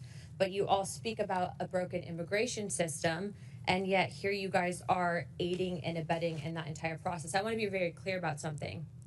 Open border policies, which is something that you guys are talking about, hurts people on both sides, meaning the people that are coming here illegally and then American citizens as well. I do not think you guys are bad people, but I think that you are ideologically misled, which is why, unfortunately, based on your responses, I'm all going to be criminally referring you to the Department of Justice for investigation. And as soon as I leave here, these will be going over to Pam Bondi. I'm not doing that in an effort to bully you guys, but I do believe that your policies are hurting the American people, and you can make that known with the evidence that you can present to the Department of Justice. But if you guys continue doing what you're doing, you're not going to help anyone. You're going to hurt more people, and that's exactly why I'm tired of it. The American people are tired of it. And Chairman, I yield my time. Would you yield your last minute? Yes, sir. But Mayor Adams, you were one of the first mayors in what the media refers to as a blue city, typically, that came out and raised concerns about the influx of illegals pouring into the city of New York. Could you answer the question, what that did to New York City from a budgetary standpoint? Let's not even talk about crime or anything. Let's just talk about from a budgetary, the burden on the citizens of New York City. As I indicated, Mr. Chairman, we spent $6.9 billion, and the long-term impact of that is extremely significant. After COVID, we had a large number of children who was chronically absent. We could have taken $200 million of that and dealt with that. We have a real mental health crisis in our city. We could have spent hundreds of millions of dollars on that. And so the long-term impact of spending $6.9 billion is going to have serious ramification on the future of New York City. So it's more than just what happened last year or this year. It is what is going to impact us long-term. And I think that's one of the purposes of this hearing, to talk about the consequences from cities that have huge illegal alien populations. So Chair now recognizes Ms. Presley from Massachusetts. Thank you, Mr. Chairman. Mayor Wu, I am grateful for our long-standing partnership in public service. I'm grateful to be your congresswoman as well as your constituent. Can I get that time back? All right. Again, grateful for our long-standing partnership in public service, grateful to be your congresswoman, and grateful to be your constituent. It's clear my colleagues across the aisle didn't do their homework, because the fears and division they're trying to project onto Boston are really the stuff of Fox News fever dreams. Our city is vibrant, our city is diverse, our city is beautiful. Mayor Wu, immigration is central to the economic success of Boston, is it not? Absolutely. All of our key industries, whether it's healthcare, life sciences, higher education, financial services, everything that we do depends on immigrant residents and the contributions that they make. Thank you, Mayor. Well, immigration defines Boston. For generations, our city has been shaped by people who have endured incredible hardships to arrive at our shores seeking a better life. They drove taxis, opened restaurants, studied at our schools, built homes, repaired our roads and bridges, cared for patients, cleaned offices, built businesses, provided essential early education and childcare for our babies. There is no doubt immigration is essential to the success of Boston, but there is in fact a dark threat looming over this great city. That threat is the racist and xenophobic anti-immigrant policies coming from this Trump White House. Mr. Chair, I ask unanimous consent to enter into the record this Boston Globe article titled, "They're Going to Deport Us. Trump's immigration policies prompt some children to skip school." Without objection, so ordered. Mayor Wu, I've been speaking to principals and educators in Boston at various roundtables and town halls that I've convened, and the stories are heartbreaking. Elementary school children are crying in their teachers' arms, fearful that they're going to lose their parents to cruel and unjust deportation raids. Mayor Wu, last week I met with an esteemed doctor from a local Boston hospital who reported that follow-up appointments in her clinic have seen a 200% spike in no-shows and cancellations. Her assessment, her patients are missing critical care like dialysis, prenatal care, and chemotherapy because of a fear of immigration raids in our hospitals and healthcare settings. Mayor Wu, do you agree with this healthcare provider? Absolutely. We hear it from our shared constituents. People are afraid, and that is having huge impact on their daily lives when they're just trying to do right and be a good example for their kids as they pursue the American dream. Mr. Chair, I ask unanimous consent to enter into the record this article titled Fearful Amid ICE Crackdown, Some Immigrants Are Skipping Healthcare. Without objection, so ordered. So here we have a man who thinks he is king, screaming anti-immigrant slurs from the Oval Office and what it has done to make Boston safer. Nothing, not a thing. But it has traumatized our kids, cost our elders their dialysis, delayed cancer patients' chemotherapy, and struck fear into the heart of hardworking people who not only contribute immensely to our city and our community, but whose labor and contributions are also essential to the very functions of daily life in our great city. The members of this committee would be well served by learning from our esteemed mayor, but a teach-in is not the charge of this committee. Remind my colleagues, this committee's purpose is oversight. The only person who has something to answer for is Donald Trump. He is single-handedly decimating decades of economic progress, vilifying our immigrant neighbors, and disregarding the Constitution and basic decency daily.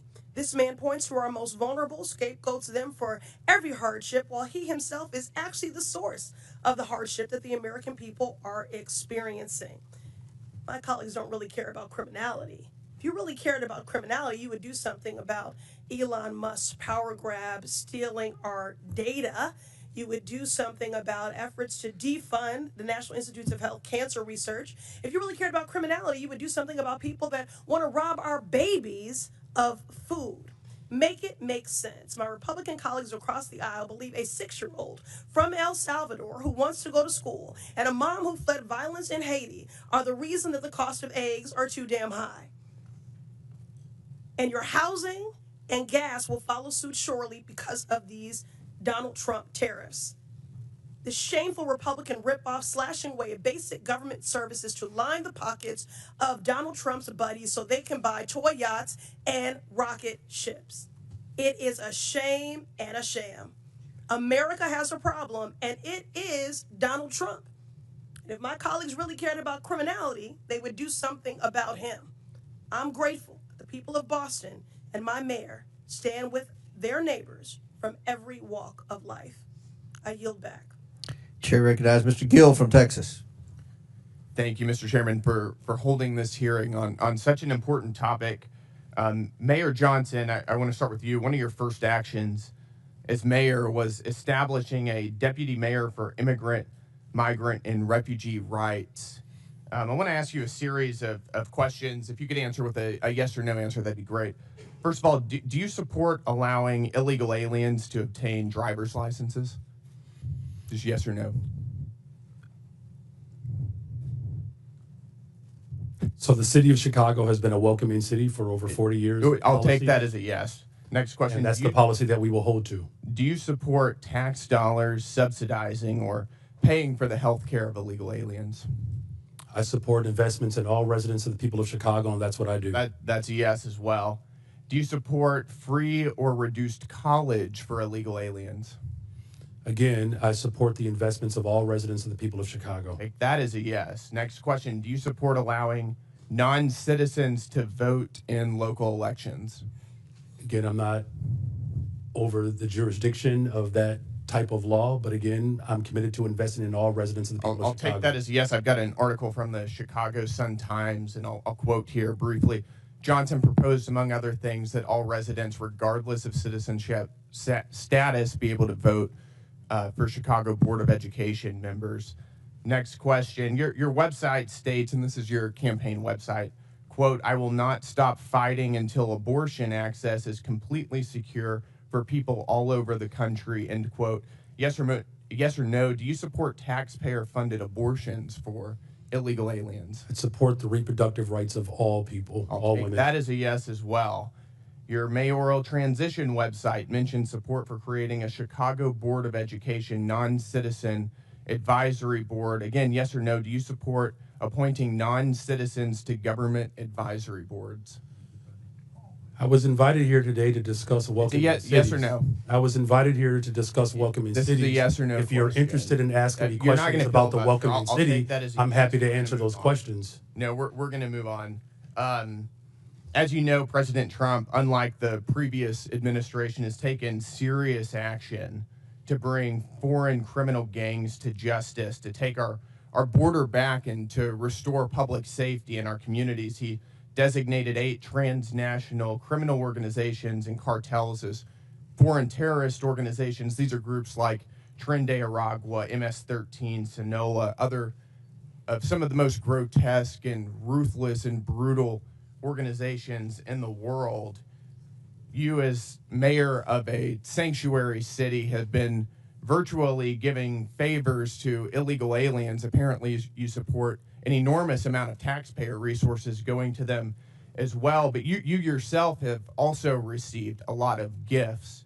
And for those of you who don't know, Mayor Johnson has a secret gift room that is not given access to the public or for access to the Office of Inspector General.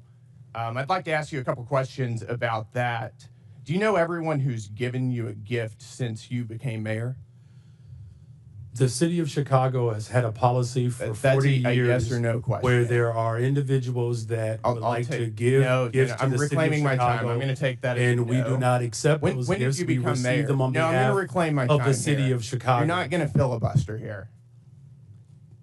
When did you become mayor? I was elected mayor of the city of Chicago in April of 2023, and I was sworn in May 15th on June of 12th, 2023. On June 12th, 2023, you received Hugo Boss cufflinks and a personalized Mont Blanc pin. Do you know who gave you those?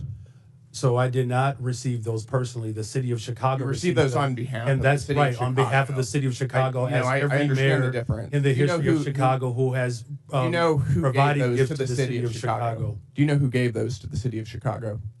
So again, on behalf of the city of Chicago, there It's are a yes gifts or no that are question. received, but I do not Do you- accept. Those are not you my don't- personal so you gifts. don't know. Those are the gifts of the On- city on of March Chicago, 18th, and that's why you are aware that they exist because they're reclaim within my the law. time here, sir. On March 18th, 2024, you received a Gucci tote bag. Do you know who gave you that? Gave the city of Chicago that? Again, I was here and I was invited. I'll also to take respond that as to no. the On March questions 19th, around 2024, welcoming the city. I'm city of happy to answer Chicago any of those received questions. A Vinci bag, a Kate Spade purse, and Carucci shoes. Do you know who gave the city of Chicago those? Again, I was brought. I'll take that as a no. I'm reclaiming my time to respond here, sir. I on am behalf of the reclaiming city my of Chicago of This what a welcoming raises city serious ordinance ethical is. concerns. You're providing an enormous amount of aid to illegal aliens, aiding and abetting criminals who have come into our country illegally. And you yourself are receiving an enormous amount of gifts, and you won't even tell us who they're coming from. That Chairman, raises time is up. serious ethical We have a concerns. 5-minute rule.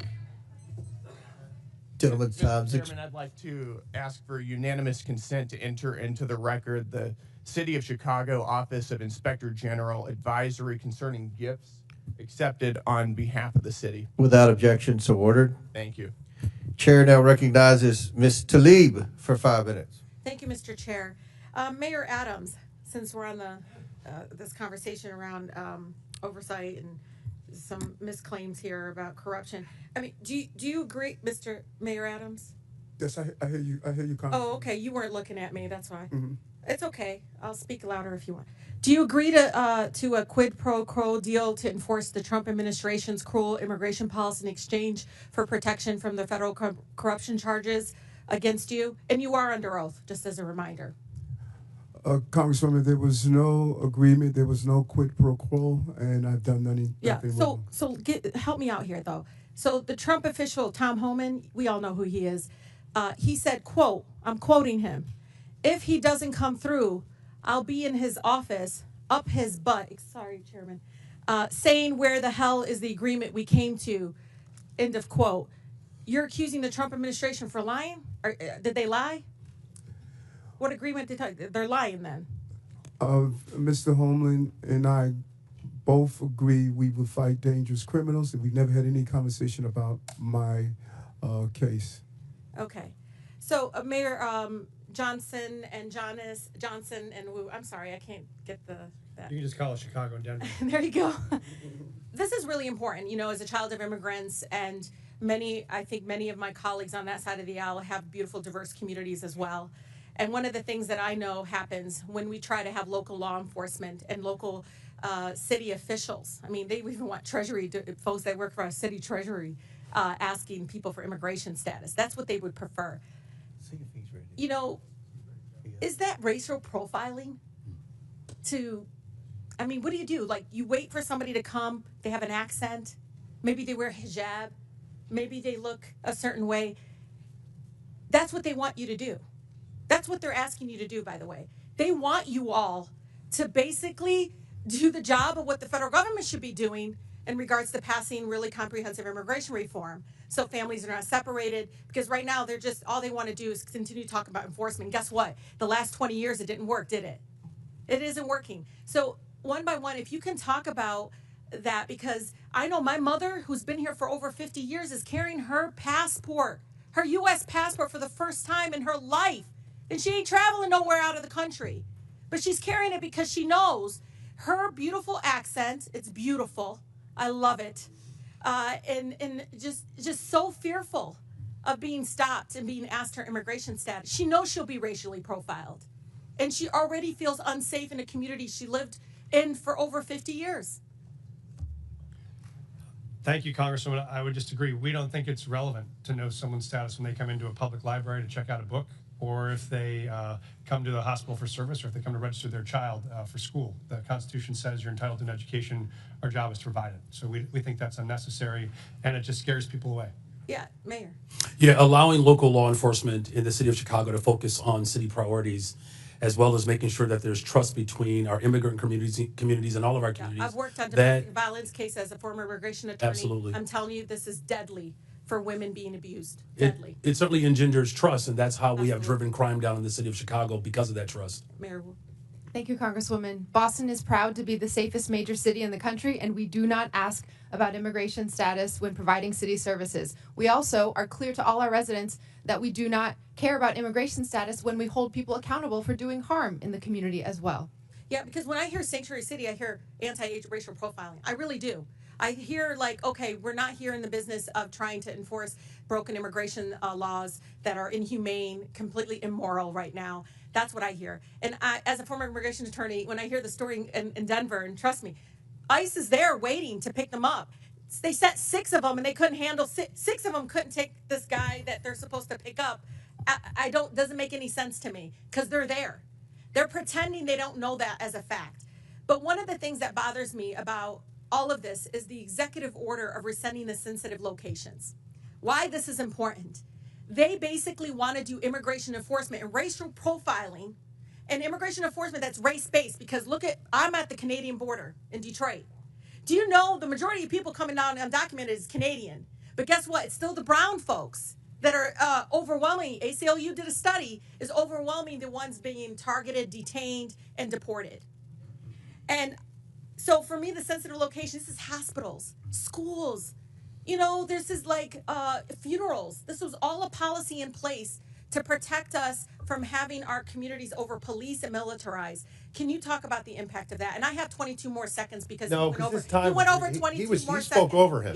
No, he didn't. No, I didn't. Chairman, I never spoke over him. No, not you. The mayor spoke over Brandon. Oh, well, I didn't hear. It doesn't matter. He went over 22 seconds. But go ahead and ask your question. I just want them to answer the question about the sensitive locations, because this is something we all should be scared of, because pastors are calling me because they're talking about churches possibly having ICE agents show up at churches. I can just say, Congresswoman, our fastest growing church in Denver went from 700 folks in the parishon to 5 after that announcement. All right. Very good. Thank you. Thank you. Yep. Chair recognizes Mr. Fallon from Texas. All right, 43 seconds. That's a deal. All right. Mr. Chairman, thank you. Coming into this very important hearing, I suspected that Democrats would claim illegal immigrants pose no danger and would frame them as a sympathetic victim class, completely glaze over the tremendous financial burden that mass unlawful migration places on the shoulders of the American taxpayers. And furthermore, they would completely ignore the grave dangers that violent criminal illegals pose to all Americans. It would be, the Democrats would use spin and deflection and woke wonderment and delusion, and some would even blatantly lie. And as they so often do, the left did not disappoint. The first claim that we heard was there were ICE agents ripping adorable children off adorable school buses. It was a myth and it never happened. And what was the source of this Democratic claim? One letter written by one superintendent in a country of 13,000 school districts. And that letter said that this may happen. Well, I may start a business with flying monkeys delivering you fruit salads. I may. But it never happened. And the case in point, it was Alice ISD. And Mr. Chairman, there was another letter that Alice ISD sent, and I'm going to quote it. It said, "We have not had any Customs and Border Patrol enter or board buses, nor do we have any knowledge of it happening here or in any other school district." It was a spin, it was deflection, and it was a lie. Now, the most important thing that any elected official should focus on is to keep our citizens safe. There's no greater calling. Mayor Johnson, is Chicago a safe city? We are a safer city since I've been in office. Crime Safer is down. city. Okay, sir. Crime is down Sir, do you over know 20%. that, sir, no, you're not just going to this year overtalk. alone. Mr. Chairman, I reclaim my time. You're not going to overtalk me. Brandon's, he was very nice, and he's a freshman. Not going to do that. In 2022, I find it interesting that you say Chicago's safe. You have a higher murder rate than Haiti. And the Biden administration put up a travel advisory saying to Americans, don't go to Haiti. I hope that the Trump administration puts up a travel advisory saying, don't go to Chicago. In fact, the Haiti has a murder rate of 18.02%. Chicago has a murder rate of 18.26%. I can see why, sir, you have a 14% approval rating. Mayor Wu, you're a Democrat, yes? Yes, Okay. You supported the Biden-Harris administration politically? I did. Yeah, okay. Do you think that they took border security seriously? I think Washington failed on immigration and continues to do so. So let me ask that again. Did you think the Biden administration took border security seriously? I think Washington It's a failed. yes or no. It's not a trick question, Mayor. I think there's responsibility across this entire. Come on, we can eke it out of you. Yes or no? Did Biden Harris do a good job? You were supporting Kamala Harris, so apparently you must have thought she was okay on it. Washington. Okay, has so you're not failed, going to answer. and Well, we here's are the thing. cleaning up We can deal with pieces delusion. at cities. No, Mayor, I'm going to reclaim my time. We can deal with delusion or we can deal with data. So let's talk about some data. Under the I find this interesting. Under the 12 years that Barack Obama and Donald Trump were president, there were 460,000 illegal encounters annually on average. Under Joe Biden, it was 2,641,000. It was 600% worse. Mayor Wu, you would agree with me, I hope, on this. Vladimir Putin's a bad hombre, and he rules over an authoritarian regime, yeah? Yes. Bipartisan agreement. Wonderful. There were, under President Trump's first administration, 98 Russian nationals that were apprehended on the southern border entering the country illegally. Under Joe Biden, it was 127,415, 130,000% worse. Terror watch list went from 11 under President Trump to 382. That might be one of them calling right now. February of 2024, 190,000 illegal immigrants were apprehended. This past month was only 8,000, a 96% reduction. Now, the common theme that we heard from a lot of oversight Democrats is a bold-faced lie that illegal immigrants, or I should say immigrants, are less likely to commit crimes. What they're doing is they're fusing legal immigrants with illegal. When you bifurcate, when you separate them, yes, legal immigrants are less likely to commit crimes, but illegal immigrants are more likely to. Non-U.S. citizens account for 7% of the U.S. population, yet account for 15% of the federal arrests and prosecutions, according to the Justice Department. The Federation for American Immigration Reform found that if you were an illegal immigrant, you were 2 times more likely to be incarcerated in California and New York, and 5 times more likely in Arizona. And in my home state, in June of 2011 to June of 2024, or January 2024, Mr. Chairman, there were 428,000 criminal aliens booked in Texas jails. 299,000 of them were illegal immigrants charged with murder, rape, sexual assault, kidnapping, assault et al. 187,000 convictions. So it is an outrageous claim to say that when we secure the border, no, 42 seconds left. No, you don't. No, I got 20. Yes, I do, because she went over 42 seconds. Spare me. Mr. Chairman. Mr. Chairman, I got 20 seconds left and I'll wrap He's wrapping his question up. but he's doing. It's an outrageous claim to say that securing the border and enforcing our immigration laws does not make Americans safer, because it does. And if you don't agree with that, I would encourage you to talk to Laken Riley's family or Jocelyn Nungray's family. Mr. Chairman, I yield back. Gentlemen, thank you. Chair recognizes Ms. Stansberry from New Mexico. All right. Well, thank you, Mr. Chairman. I always think that we should sage this room after these hearings because we hear a lot of crazy stuff in here. But let me start out by saying, mayors, welcome to our committee. Thank you for serving your cities and your people. I have to say, as also an elected official, you have the hardest job in America. There is no job harder than being a mayor of a major city. So thank you for serving your constituents. And I want to take this opportunity to especially acknowledge Mayor Wu, because not only are you the first woman to ever serve the city of Boston, if y'all haven't been watching, she is also the mother of a newborn who is here with her. She has a 7-week-old baby, and she showed up to testify and be yelled at by our colleagues for 4 hours. So I say to you, Mayor Wu, may your daughter grow up to be a fierce leader like you. Thank you. Now, I want to reject the fundamental premise of this hearing, because what this entire effort is about is intimidating state and local officials, attacking law-abiding immigrant families, and spending millions of dollars of taxpayer dollars, both in the administration and in Congress, to make ads that are complete smoke and mirrors, trying to say that Donald Trump has somehow secured America's safety. What they are doing is not making America safer. In fact, it's a total and complete lie, because Donald Trump has failed to actually even secure the border. He's failed to stop illicit drugs like fentanyl from crossing the border. He's failed to secure sufficient staffing and technology to stop human trafficking and illicit drugs from crossing the border. He's failed to support local law enforcement and behavioral health programs to address the issues that are affecting our communities. And he's failed to even execute on the most basic thing that he said he would do, which was to pass immigration reform when he got into office. Here we are, Donald Trump.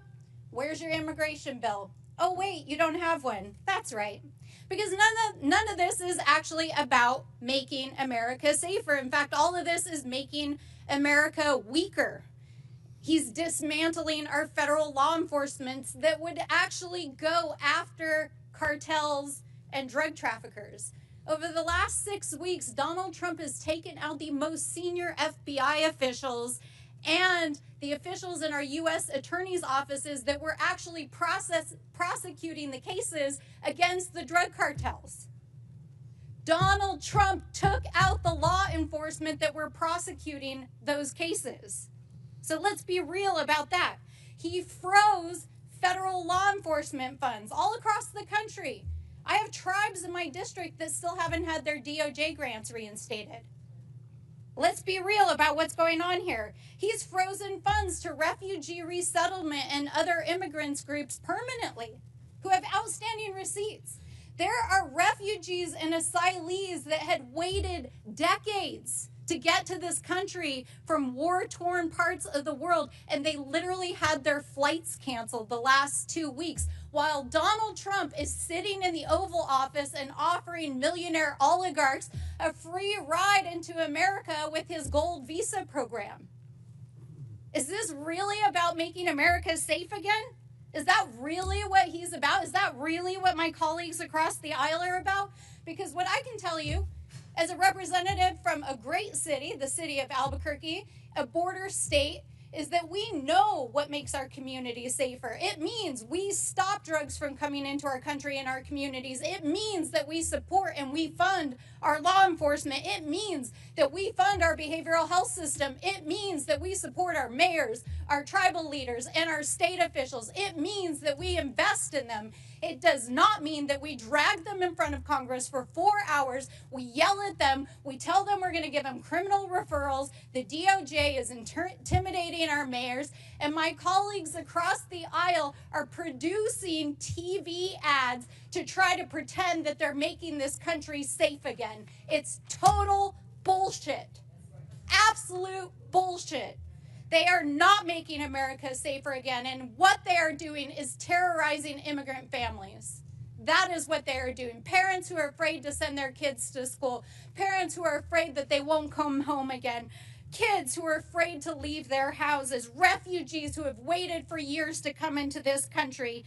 And our mayors are sitting here enduring this ridiculous hearing as they've been threatened in front of the American people. And so I will say, in the words of my sister in the front row who brought forward the words of one of our faith leaders just a few days ago on the House floor, I hope that my colleagues across the aisle, who I can tell, most of whom come from immigrant stock, will have the same mercy that our ancestors had shown to them by this country so that you could sit here and be a congressperson.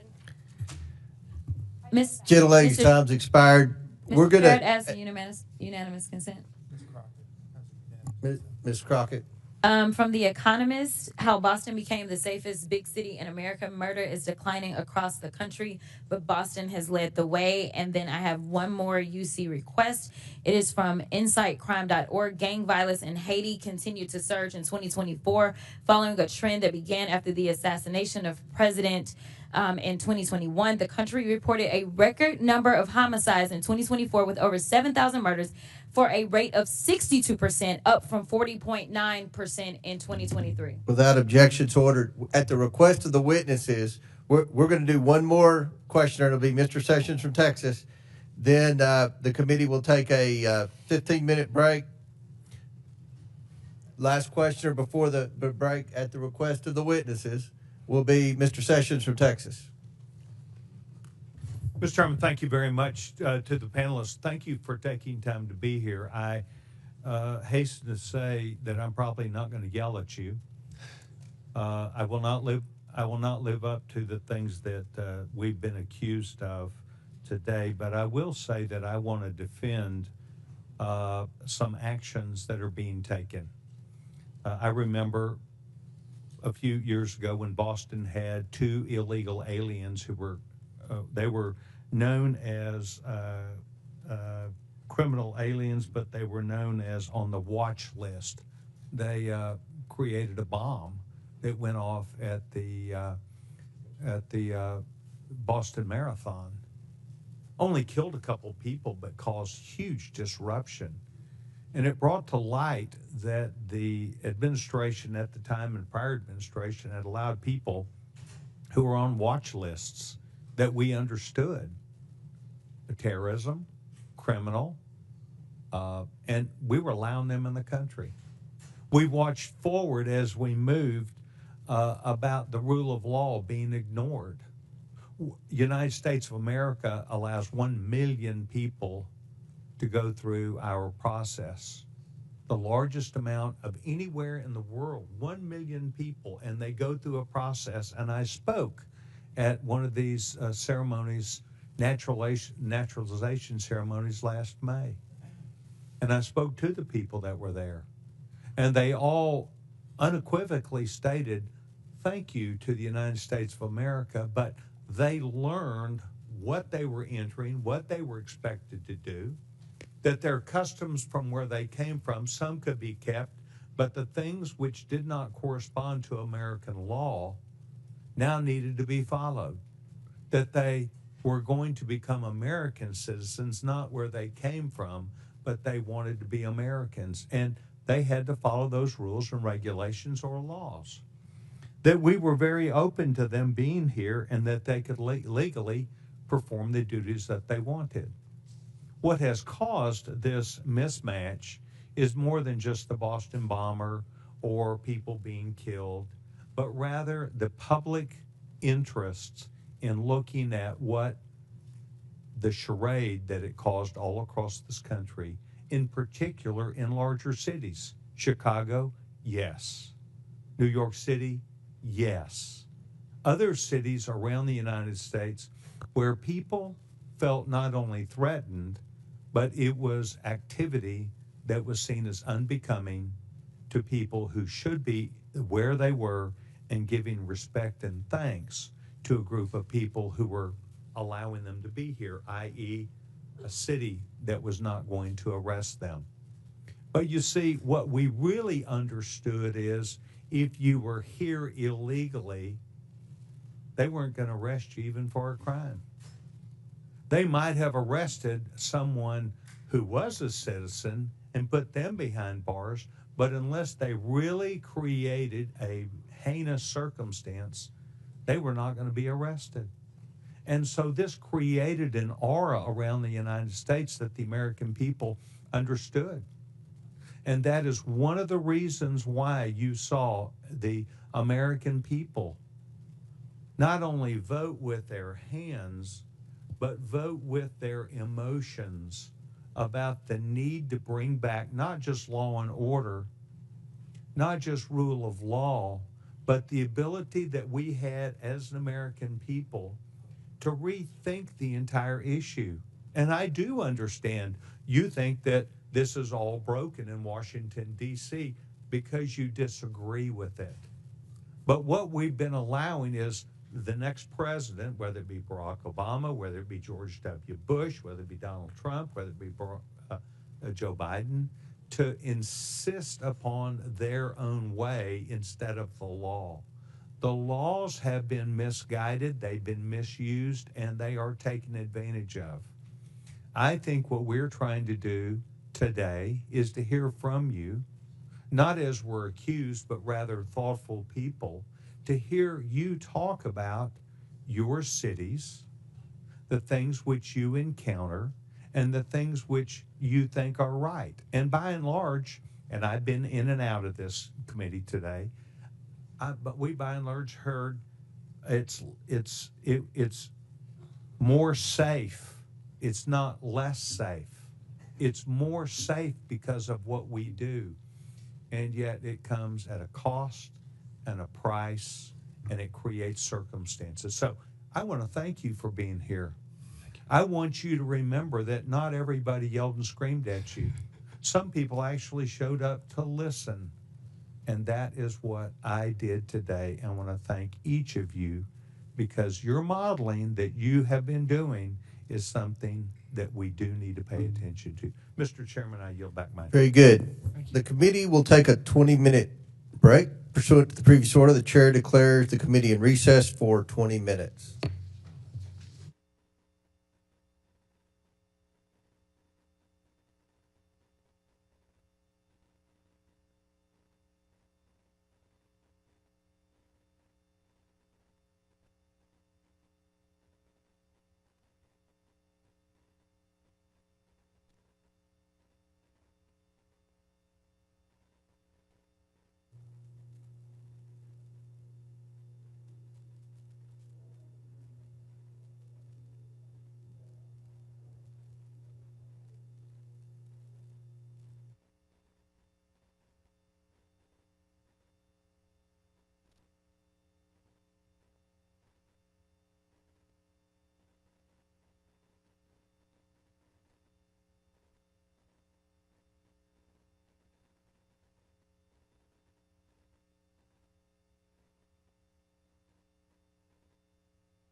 I think the mayor's out here. Okay. Yeah, Mr. Chairman.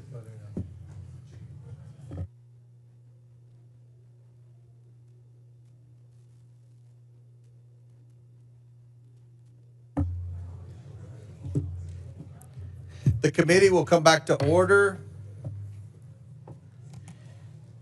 Chair recognizes Ms. Crockett from Texas. Thank you so much, Mr. Chair, and thank you so much to our mayors that are here.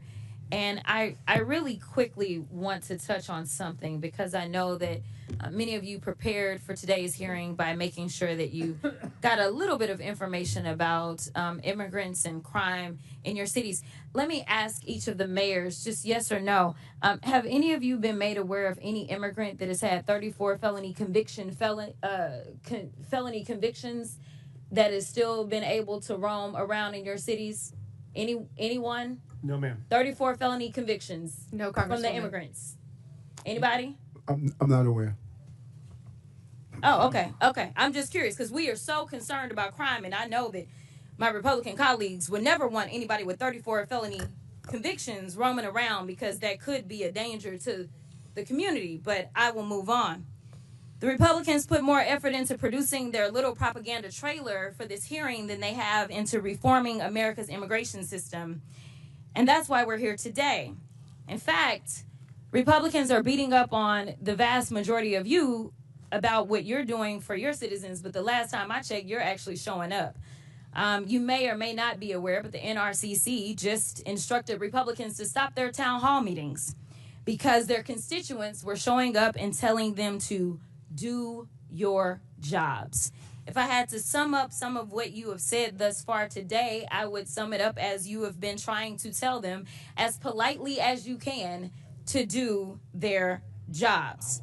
In fact, we know that they have not done their jobs, and so they're trying to force you to do it for them by turning your local law enforcement officers into ICE agents. They have this fake outrage about how immigrants are stealing resources and jobs from Americans when residents of Boston, Chicago, New York City, and Denver are subsidizing public services in their districts and their states because the Republicans refuse to ensure that their constituents earn a livable wage. Look, they don't have a plan to fix immigration in America because they don't want to. Mass deportation isn't a plan. Arresting kids in schools or worshipers in church isn't a plan. But there are important points to discuss as it relates to immigration in America. So, Mr. Beer, in January, you testified before the Judiciary Subcommittee on Immigration, Integrity, Security, and Enforcement. During that hearing, we played a little game called Rhetoric or Reality. Do you remember that? I remember, yeah. Okay. Well, let's go ahead for round two. Why don't we? Rhetoric or reality? Immigrants are a burden to the American taxpayers because they deplete our federal resources. That would be rhetoric. Correct. In fact, the Congressional Budget Office estimates that immigrants will lower U.S. deficits by a cumulative $1 trillion and increase the U.S. economy's size by nearly $9 trillion over 10 years. Is that correct? That is correct. In 2023, 47 million immigrants paid nearly $652 billion in taxes, $58.1 billion in taxes alone into Texas. Rhetoric or reality? During his first administration, Trump improved enforcement of U.S. immigration laws. He did not. In fact, President Trump closed almost all immigration courts for removal proceedings, cut prosecutions for unauthorized entry by 87%, cut ICE removals to the lowest level in the history of the agency, and released 9,000 people with violent crime convictions back into our communities. Is that correct? That's right, yes. So rhetoric or reality? President Trump's immigration policies make American communities safer. No, they don't make communities safer.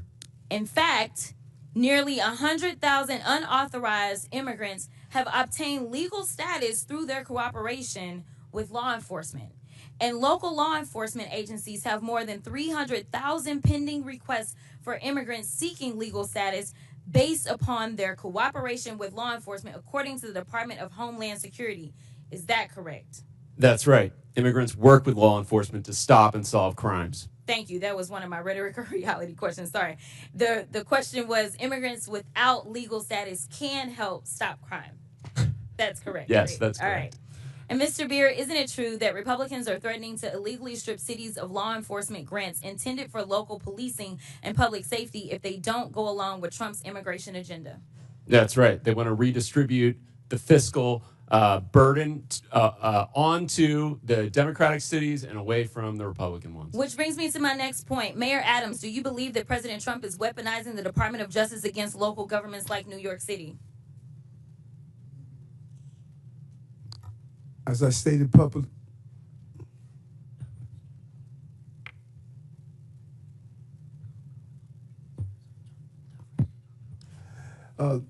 thank you for the question, Congresswoman. And as I indicated previously, this case is in front of Judge Ho, and I'm going to allow the judicial process to go forward. Well, let me ask it a different way. There was a quote from Mr. Well, he had to get advice, so can I just get a... What's that? He was getting advice, so can I get a little bit of time? I didn't interrupt while he was getting advice. Because they were advising him. Go ahead. Okay, this is the last one. There was a quote from Mr. Homan, I believe, where he said he will be in your office and up your butt if there was a problem with whatever agreement. We don't know what it was. My question to you, I know you've been asked about it a couple of times today, is was he lying when he said that you made an agreement that would cause him to be up your butt if you failed to uphold your end of it? And gentlelady's time's expired, but if the mayor wants to answer that, he can. Congresswoman, I answered that question, and it appears as though we're asking the same questions over and over and over again. My comments are not going to change. No quid pro quo, no agreement. I did nothing wrong.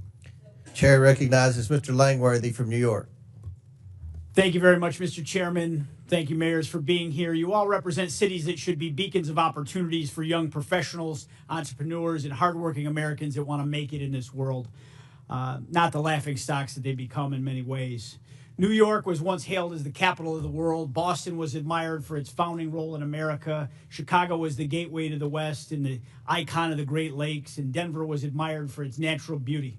Now all these cities are seen as a place where illegal immigrants, violent criminals, and gang members thrive, breaking our laws and spreading fear throughout our communities. Let's be clear. Sanctuary policies have not just failed, they've made our cities less safe and less welcoming to those who truly want to contribute to our communities. Here's a perfect example. Laken Riley's murderer was arrested in New York City on charges of detaining a minor. He was released due to New York State's sanctuary status. He was then allowed to go on to Georgia, where he murdered Laken in cold blood.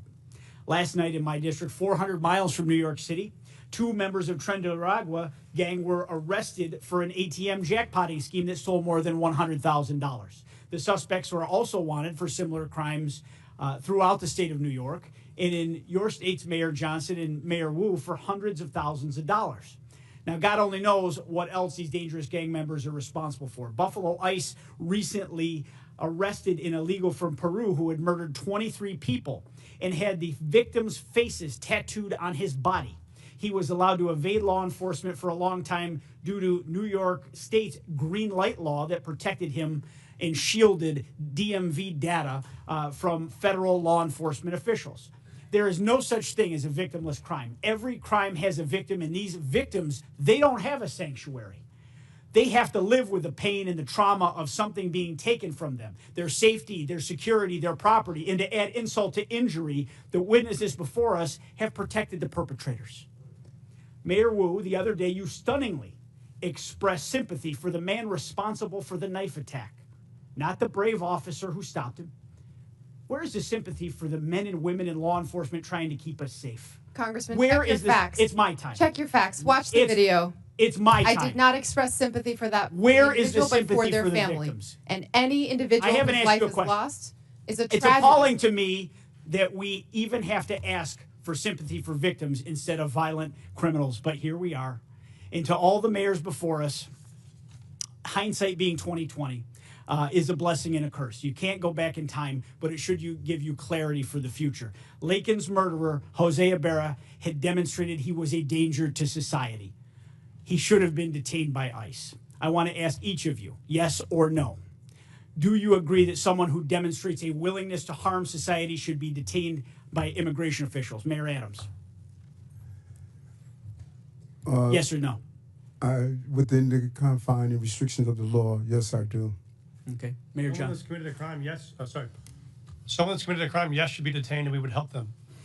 Every violent criminal should be held accountable, and that's why crime is down in the city of Chicago, because we're doing just that. Mayor Wu. If you commit crimes against the people of Boston, you'll be prosecuted. Another yes or no question. Has anything that's happened in this country in the last 3 years given you reason to consider removing sanctuary city status from your communities? Mayor Adams. I'm clear that what we do is prevent some of these crimes from taking place. Mayor Johnson. We think the system that we have works, and we will keep it. Violent crime is down in Chicago because of welcoming city ordinance. Have you considered removing sanctuary city status? Well, violent crime is down in the city of Chicago under my leadership. We're going to continue to do what we have to do to ensure that continues. Mayor Wu. We are the safest major city in the country, in Have- part because people trust that they can call 911 and help police solve crimes. Have you considered removing sanctuary city status? We are going to continue to keep our policies in place that have been working for the people of Boston. I think you've answered the question. The American people are fed up with the policies that protect criminals, waste taxpayer dollars, and prioritize illegal immigrants over the safety and well-being of hardworking citizens. Your cities, once shining beacons of opportunity, have now become a symbol of failure in leadership. The time for excuses is over, and the American people demand that you take responsibility, abandon these reckless policies, and start putting the safety of your constituents first. And with that, I yield back, Mr. Chairman. Gentleman yields back. Mr. Chair, I have a unanimous consent. Who said that? From usafacts.org, which states rely the most on federal aid? The number 3 highest proportion of federal funding that a state relies upon is the state of Kentucky, your state, Mr. Chair. Without objection, so ordered. Chair recognizes Ms. Simon from California. Thank you, Mr. Chairman, and thank you, Ranking Member Mayors. It's really a pleasure to hear from you today. And Ms. Sue, I was able to meet your sleeping daughter outside, and as a mother myself, I know the care that you are taking not only for your own family, but for our communities. But to all of you, thank you for being here today for so many hours. Just quickly, when I came to Congress, I was under the impression that both members of Congress and folks who are in the federal government take heed to the history of this country. I would love for members of Congress and on this committee to contact the Congressional Research Service and look at the ordinances and the authors who created ordinances of sundown towns. That animus is almost mirrored with the conversations today about our immigrant communities. So when you get in your Uber and when you talk to your nurse and when you go home, I want you to look in the face of the folks that you are disrespecting today. The real crisis is a crisis to me and many who study this issue for a career. It's a broken asylum system. Right now, 3.7 million folks are in this country waiting, and they have waited years, meaning these folks fleeing violence for years are waiting for an immigration system that works. That is not on the duty of these mayors. It is our job, it's the federal government's job, create an asylum system that honestly purports what we say on the base of the Statue of Liberty, and let's get that work done. Don't blame our mayors who are supporting young people and elders and bringing in federal dollars for health care. I want to yield my time to the gentle lady from New York, Ms. Cortez. I thank the Congresswoman. I'd like to start with some questions prior to my recognized questions. Mayor Adams, on January 31st of 2025, your attorneys met with federal prosecutors regarding the charges of bribery, campaign finance fraud, and conspiracy against you. Were you aware of this meeting prior to its occurrence? Congresswoman, as Microphone, please. I'm sorry.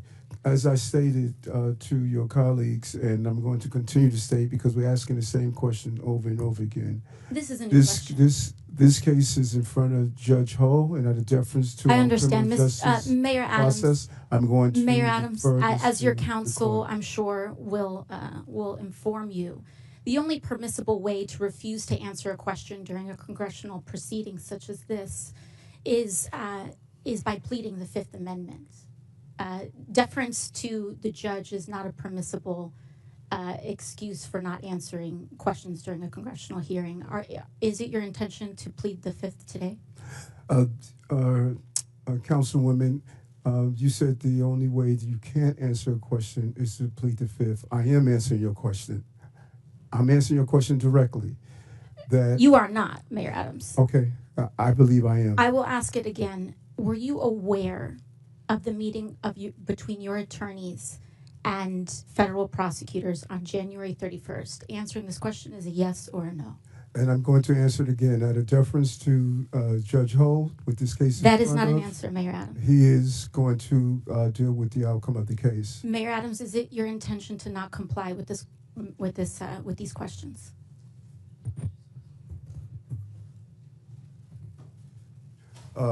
As I stated, I'm answering your questions, and what you're doing, let's be clear on, you're asking me about communications between my attorney and I.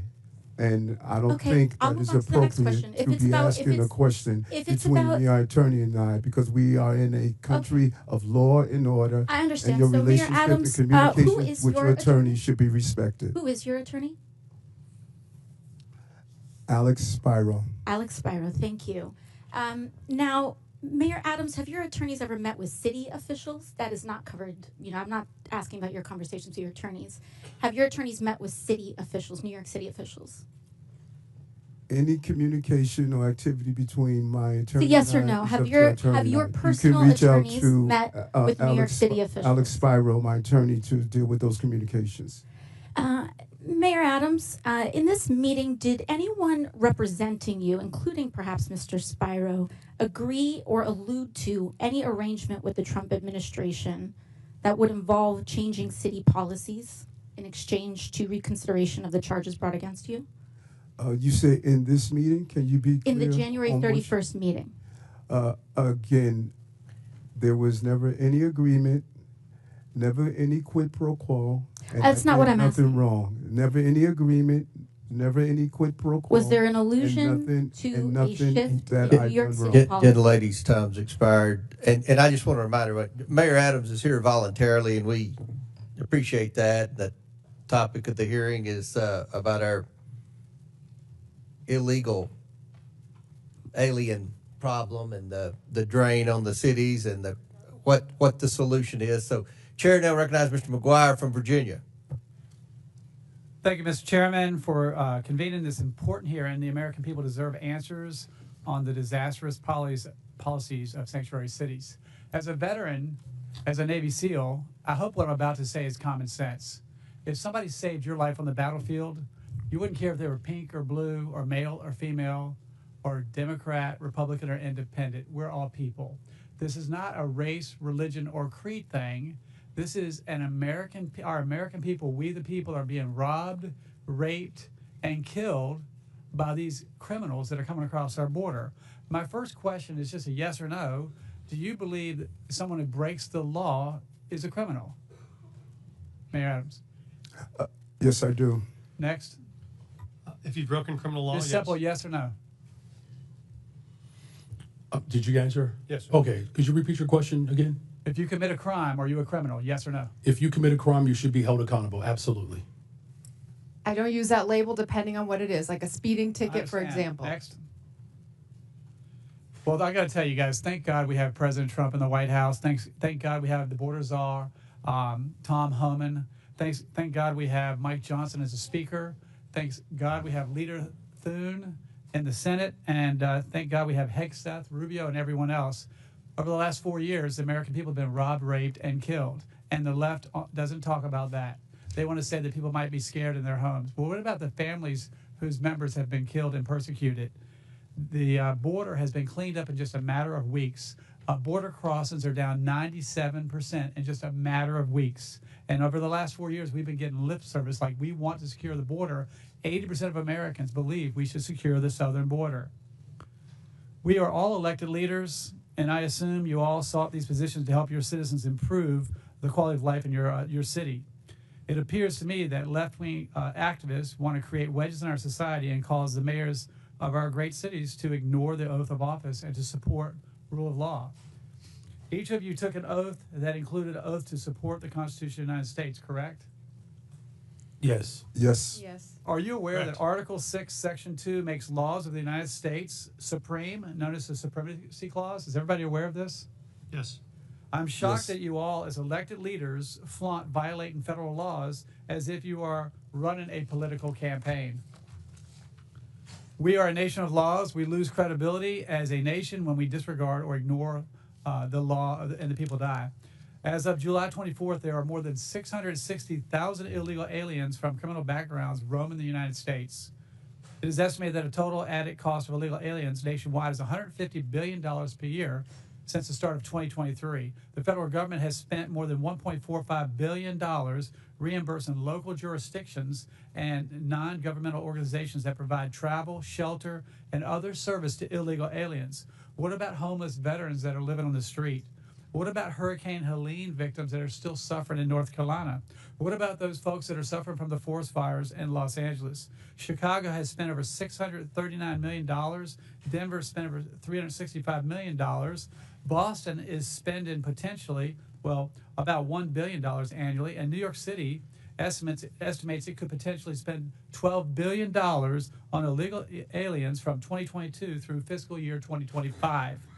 If you were the president and you found that your cities were spending billions of dollars against the interest of your citizens in violation of the Supremacy Clause, don't you think you would have cause to consider withholding federal funding? Yes or no? No answer? No, because we've not violated any federal law. Yes, you are making the taxpayers of this nation foot your bill for your potential whims that you don't agree with is wrong, and that is getting people killed. Mayor Wu, in the Boston area alone, Tom Homan said there are at least 9 accused child rapists. That is who inaccurate. That is false. My time. That is false. Local I'd like authorities to see the refuse facts turn on over that. to Again, US put him under Immigration oath and ask the Customs questions Enforcement. here. How could you do that to your citizens? It sounds like you care more about your politics than the safety of your citizens. Imagine the parents of those children abused by someone you all released into society. Congressman, our It safety could have been statistics prevented. are the lowest in the country, In my lower than your district. A little girl was age 14, was raped by an illegal alien. He was released from jail 4 times because it seems, and a lot of you guys on the left, you believe that criminals are good, police are bad, and no one cares about the victims. This horrific crime was avoidable, but it was sanctuary policies like yours that allowed the offender to travel to the U.S. and end up in my district. And with that, I yield. Gentleman yields. Chair recognizes Mr. Min from California. Thank you, Mr. Chair. I want to take a moment just to note that once again, this committee is failing to do its job and actually exercise oversight in the way it should. My phones are ringing off the hook with people who are angry as hell about what they see as the rampant corruption of this administration, the illegal activities of Elon Musk and Doge, and the massive cuts to Medicaid that Republicans voted for last week. Literally not one person has called to ask about the immigration enforcement priorities of the cities I represent, let alone Boston or Chicago.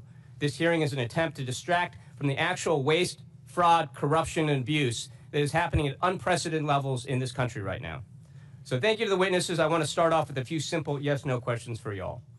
First, please raise your hand for the mayors if you are aware of any laws or policies that prevent federal authorities from enforcing immigration in your city. Okay, no hands are raised. Please raise your hand if you're aware of any cities or states in America that have laws or policies that prevent federal authorities from enforcing immigration law. Any cities or states. Okay, I just want to know for the record again, there are no hands up. And as your answers make clear, this whole sanctuary city, quote unquote, debate is a sham. There's no place in America, not one, that actually provides sanctuary from federal law, period. The real issue here is whether state and local governments should spend scarce taxpayer dollars to help the federal government enforce its immigration priorities. Whether local police should spend their time focused on their actual jobs, keeping our streets safe, apprehending violent criminals, solving crimes, or whether they should be deputized to help enforce federal immigration laws. And a lot of cities and states, including my state of California, have made the very reasonable decision to say, hey, we want our teachers, nurses, doctors, cops, firefighters to focus on their actual jobs and not be dragged into this Republican war on immigrants. And let's be clear, the Republican immigration policies being pushed forward right now are counterproductive and will make us far less safe, something several of our mayors pointed out in their testimony. Look, I support a 100% ban on all illegal border crossings, but the reality is we already have over 10 million people here in this country without proper immigration status, many of whom have been here for decades. And if you have ICE agents patrolling our courthouses, police stations, and hospitals, that means that those undocumented immigrants are not going to go anywhere, but they are going to stop reporting crimes or seeking medical care, and this makes us all less safe from the rapists and murderers out there. Now, recently, my Orange County Sheriff, Don Barnes, a staunch conservative, issued a statement outlining his position on immigration enforcement. And here's what he stated. The Orange County Sheriff's Department does not enforce federal immigration law. It is not part of our primary mission, and we remain focused on violations of state and local laws. The department will provide for your safety and respond to your calls for service regardless of your immigration status. We do not and never will ask the immigration status of victims, witnesses, suspects, or those who call to report crimes. We enforce state and local laws equally without bias and without concern for your citizenship. Now, I actually think this is a pretty good summary of what each of you are describing happens in your cities. A situation where the federal government enforces immigration law while states and local authorities enforce state and local laws, and it makes a lot of sense. I don't know what my colleagues on the other side think, but I don't want my police focused on immigration status and asking people about that. I want them focused on preventing violent crimes. But with that, I want to shift gears to address Mayor Eric Adams. Mayor, as has been well discussed in this committee, you are the first sitting mayor in modern New York City history to be indicted while in office. Last year, of course, you were charged with numerous felony counts for soliciting and accepting bribes for nearly a decade from foreign nationals, businessmen, and others, including illegal campaign contributions and luxury travel. On February 10th of this year, the Trump Justice Department instructed federal prosecutors to drop charges against you. This decision caused 7 federal prosecutors, including a Trump appointee, to resign because they believed this was such an enormous miscarriage of the rule of law in law enforcement. Now, as some of my colleagues have pointed out, this was widely reported as a quid pro quo. I know you've denied that. I know you're probably limited in what you can say. But a lot of people out there, including a lot of people in New York City that I know, believe that these charges were dropped in exchange for a quid pro quo for your agreement to help the Trump administration enforce its immigration policies. So my question for you, Mayor Adams, is actually a very simple one. It's clear that whatever your intentions, whatever actions you take, whether on immigration or anything else, you do not enjoy the trust and confidence of the people of New York City. So my question is, why haven't you not resigned yet, and do you plan to resign today or anytime soon? I'm really surprised after you laid out your strong belief in the country and, yes, no question. And what we stand for, that Why you are haven't you acting resigned to yet, take away Mayor the Adams? power Why have you of not the resigned people. yet? The It's people not of a the question that gets to city your elected lawyers. me to be Why the have you mayor, not resigned yet? and Please you answer should the not be a question. hypocrite and ask the people of the city power to be reserved for them. Why have you not I resigned was yet, and elected do by you the people of the intend to city, resign anytime and you don't soon? live in the Gentlemen's city. time's expired. Gentlemen's time's expired. Chair recognizes Mr. Jack from Georgia. Mr. Chairman, thank you for convening this hearing, and I'd like to begin by offering some thoughts about our colleague from Texas, Congressman Sylvester Turner, who sadly just passed away, as some of you may know. Congressman Turner was a former 2-term mayor of Houston, and as our witnesses can no doubt attest, being the mayor of a big city is not easy. Congressman Turner was a member of our freshman class, and his office is right next to mine in the Longworth House Office Building, and as such, I had an opportunity to walk with him to and from votes, found him to be an incredible gentleman with respect and courtesy. My colleagues across the aisle, particularly the freshmen, knew Congressman Turner better than I, so I certainly yield to them on this topic, but I wanted to at least mention my own thoughts for the record. Now, to the topic of today's hearing, I prepared for today's hearing by chatting with some of the mayors from my district, from those who represent just a few hundred to those who represent a few thousand, and I found a common theme of frustration. They, along with me and many other constituents I proudly represent in Georgia's 3rd Congressional District, want to know why policies are in place that benefit citizens of other countries at the expense of citizens of our own country. So if I could, Mayor Johnson, I'd like to start with you from Denver. I know Chairman Comer in his opening line of questioning discussed an ordinance passed by the Denver City Council in 2017, and I recognize you had just left the state Senate by then, but this ordinance prohibits city and county employees from assisting the enforcement of federal laws or inquiring about a person's immigration status. So I just have to ask, do you see a benefit in learning whether or not someone charged with a crime is a citizen of another country? Thank you, Congressman. I do just want to say Mayor Turner hosted me in Houston when I first became mayor, so that's a powerful statement for me. Thank you for acknowledging it. Thank you, sir. We don't ask someone's status when we first contact them because it's not relevant to whatever charges we may be pursuing.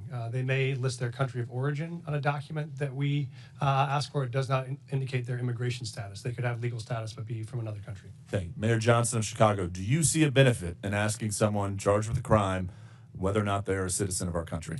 The benefit of community safety is trust between local residents and law enforcement, and that relationship is critical to driving violence down.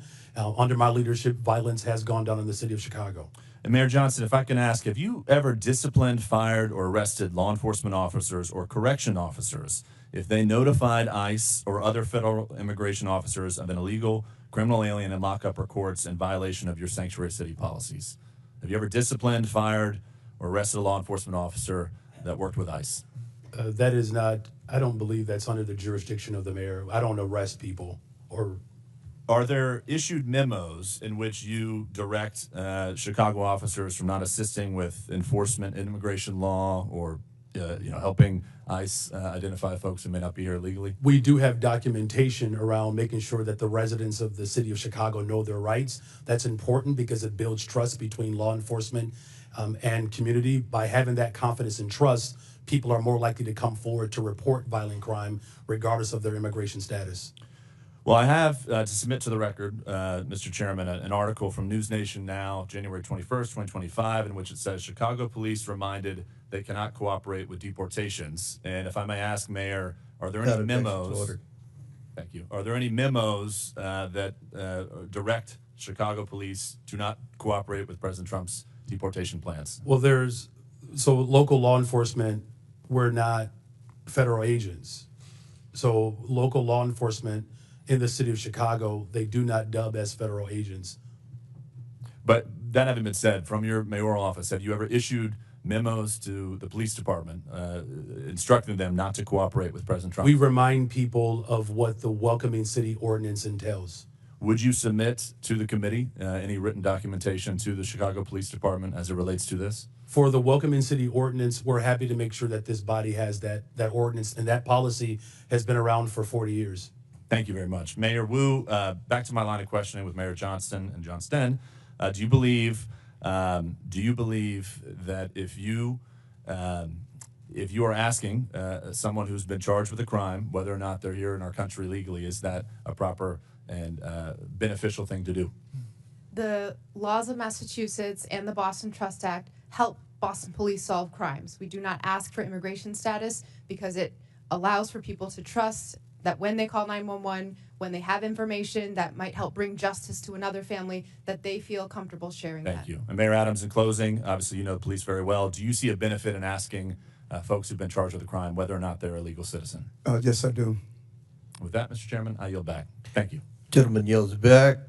Chair recognizes Ms. Gillen. Thank you, Mr. Chairman.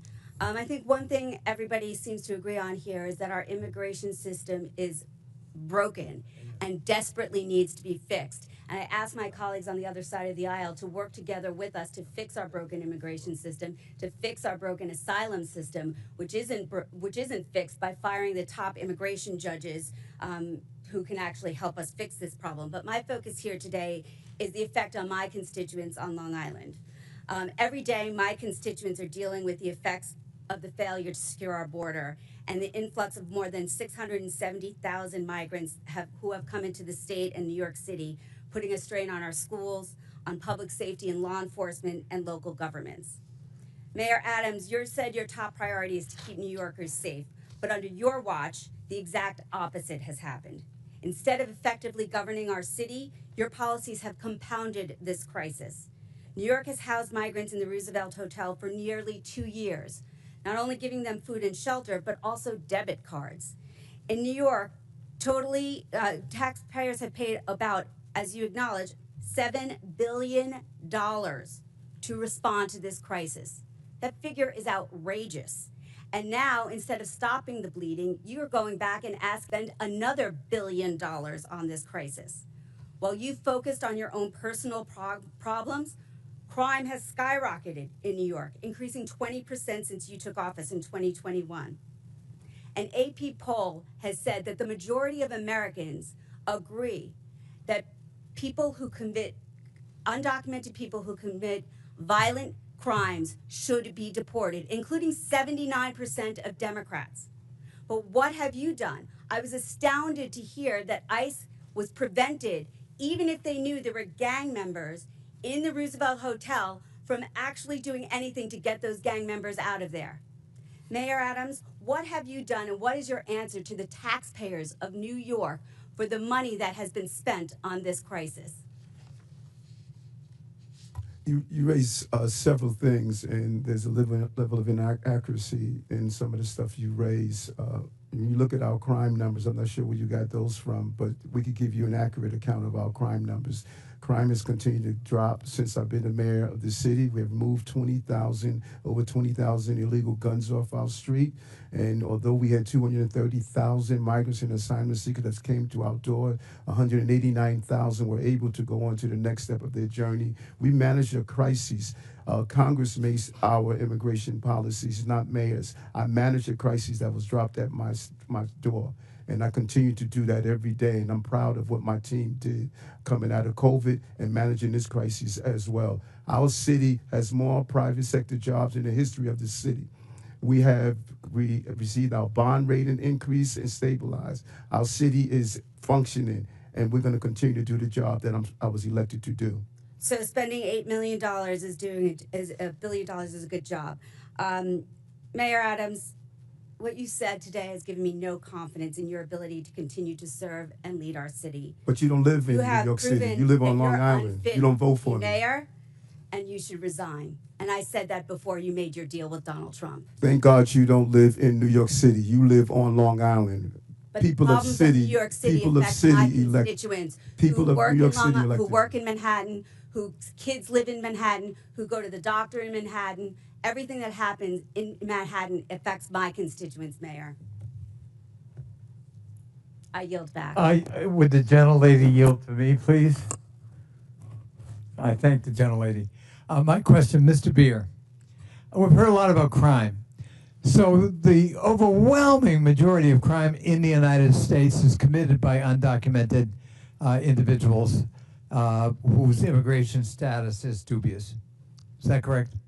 No, that's not correct at all. The overwhelming majority of crime is committed by U.S.-born Americans. So if I wanted to demonize naturally born Americans, I could cherry pick crime rates from that population and demonize them and dramatize that and use it to smear an entire subgroup in the population. In this case, the majority group. Is that correct?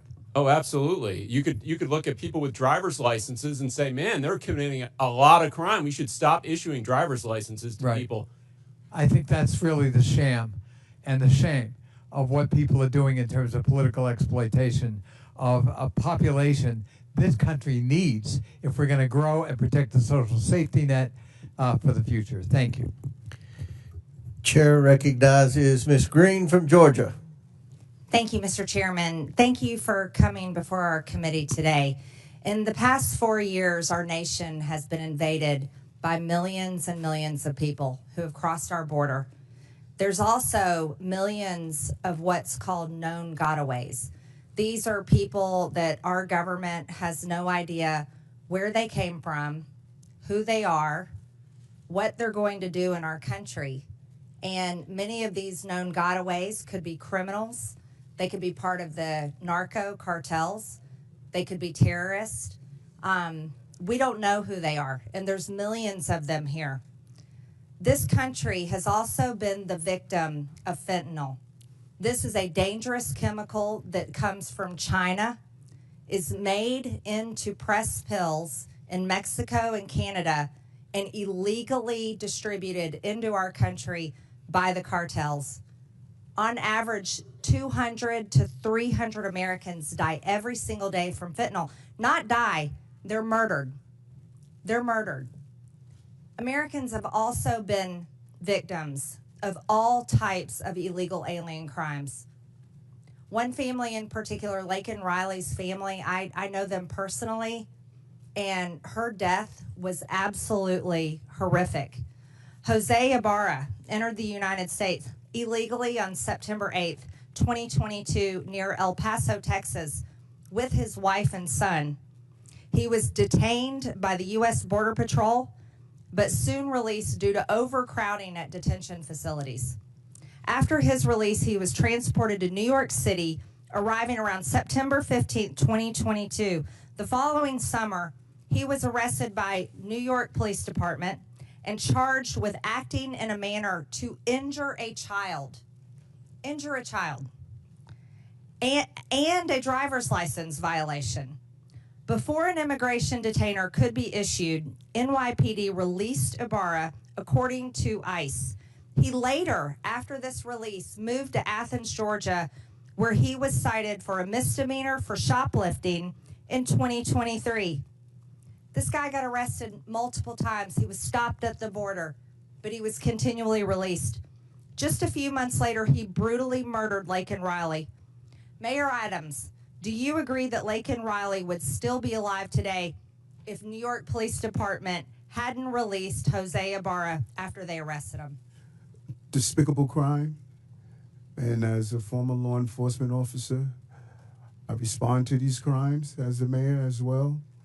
And I believe people like that should be held accountable. And I've advocated to stop this revolving door criminal justice system like him to come out and hurt innocent people. I wish we would have had the power to prevent that from happening. Mayor Adams, will you continue sanctuary city policies in your city? That policy is by law. I do not make the law. I must operate within the confines of the Constitution and the law. Mayor Adams, will you advocate to get rid of sanctuary city policies in the city of New York? I have made it clear on a portion of the sanctuary city policies that I believe we need to alter to prevent crimes like this from taking place.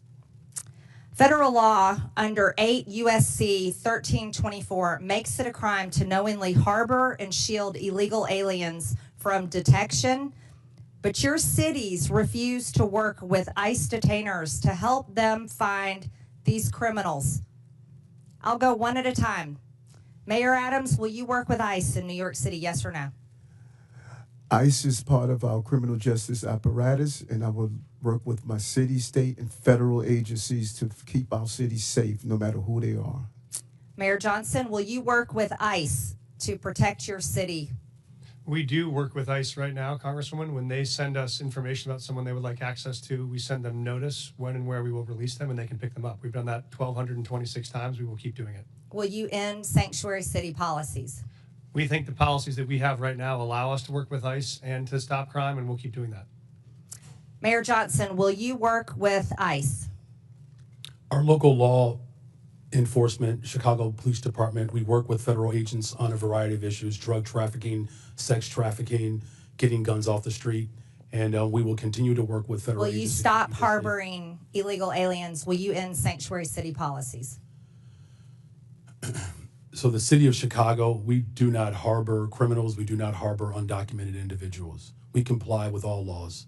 Mayor Wu, will you work with ICE to protect Americans, legal Americans in your city, and end sanctuary policies? The Boston Police work with ICE and federal agencies every single day on criminal matters and hold people who are committing crimes accountable.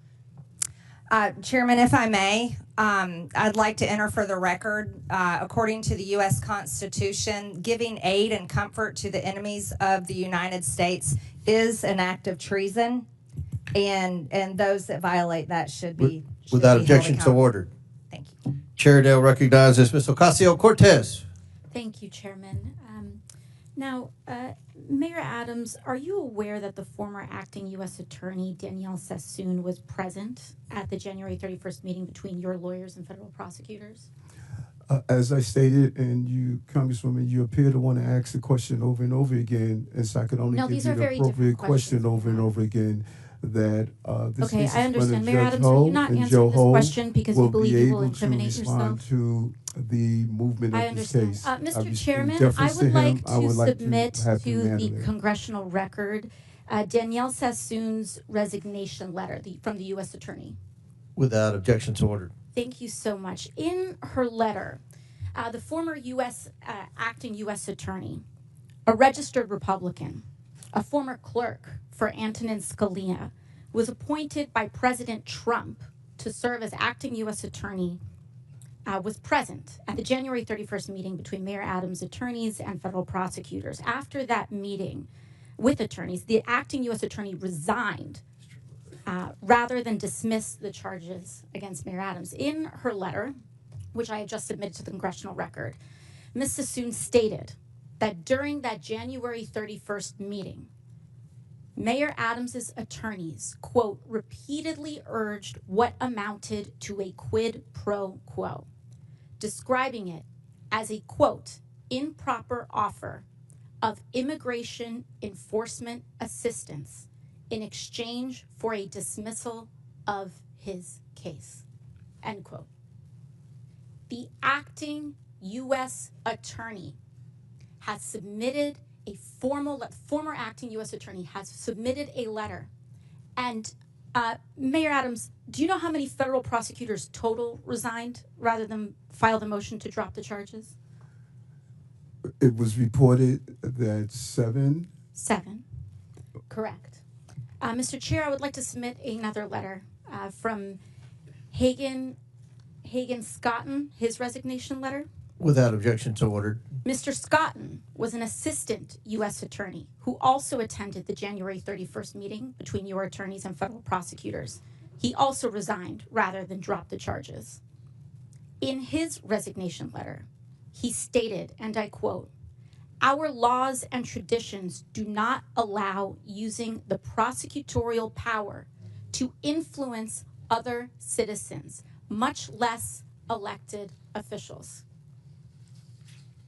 7 federal prosecutors, the acting U.S. attorney, the assistant U.S. attorney, all gave up their entire careers, Republicans included, then drop these charges because of what they saw transpire in that January 31st meeting.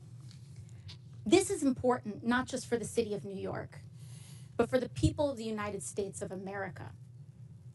Because what is being alleged is genuinely not just about what may or may not have occurred from the mayor's office and with the mayor, but what is happening at the Department of Justice. And that's what I want everyone to understand. These are not Democratic U.S. attorneys. These are Republican U.S. attorneys that have trained under Republican-appointed Supreme Court justices who have stated that there is and suggested as well, that the prosecutorial power at the Department of Justice may be influencing what is occurring. And instead of carrying that out and carrying out the erosion at the Department of Justice, they would have preferred to give up their entire careers. 7 lifelong public servants involved in law enforcement, mind you. And to that, when it comes to the fact that this may or may not have anything to do with this hearing, respectfully, Mr. Chairman, this is about specifically immigration enforcement in terms of that. And this right here is the 4-alarm fire that everyone must be paying attention to. Because if it's not just in the mayor's office of New York City, what other city, what other individual, what other municipality leader can be next? For a party that talks about states' rights and municipal rights, we must defend, yes, the rule of law, including in the Department of Justice. And with that, I yield back. Gentlelady yields back. Chair recognizes Mr. LaHood from Illinois. Thank you, Mr. Chairman, and I would thank you for allowing me the opportunity to wave on to this important committee hearing today. I want to thank the witnesses. I represent a district right outside of Chicago, the excerpts of Chicago representing Rockford, Bloomington Normal, Peoria. And I want to thank you, Mr. Chairman, for having this hearing. It's past time that individuals like the mayors we have before us come before us and explain to the American people why you continue to fail to enforce the laws of our country and allow illegal immigrants to flood into our communities. And it's clear to me that sanctuary city policies have significantly harmed our once great cities, which is very, very unfortunate. During my time as an elected official, I have strongly condemned the policy around sanctuary cities and the impact it's had on the state of Illinois. And I believe every sensible resident in Illinois knows these policies have further harmed the economy in Illinois, increased crime throughout our state, and endangered hardworking, law-abiding Illinois citizens. I want to turn my attention to you, Mayor Brandon Johnson of Chicago. As I've watched you over the last 2 years that you've been mayor, I've been amazed at how tone deaf you have been and how oblivious you've been to the decline of Chicago. And I say that looking objectively at a number of things. Out of control crime in Chicago, people scared throughout neighborhoods on the west side, south side, north side. Morale has never been lower with law enforcement and CPD. Record number of police officers leaving the force. We have been hemorrhaging people out of the city of Chicago to the suburbs and elsewhere where they feel safe. Record number of businesses fleeing the city of Chicago. You couple that with record deficits. $2 billion deficit, the $2 billion deficit line of credit that you just had to take out this week. But you've spent $300 million of taxpayer money on illegal immigrants. And when I think about all of those things and I look at the strategy you continue to take, I mean, you're putting the interest of illegal immigrants above the interest of taxpayers in Chicago. But you continue to go down this path, and for the life of me, I can't understand it. So, Mayor, tell me why you continue to put the interest of illegal immigrants above taxpayers in Chicago.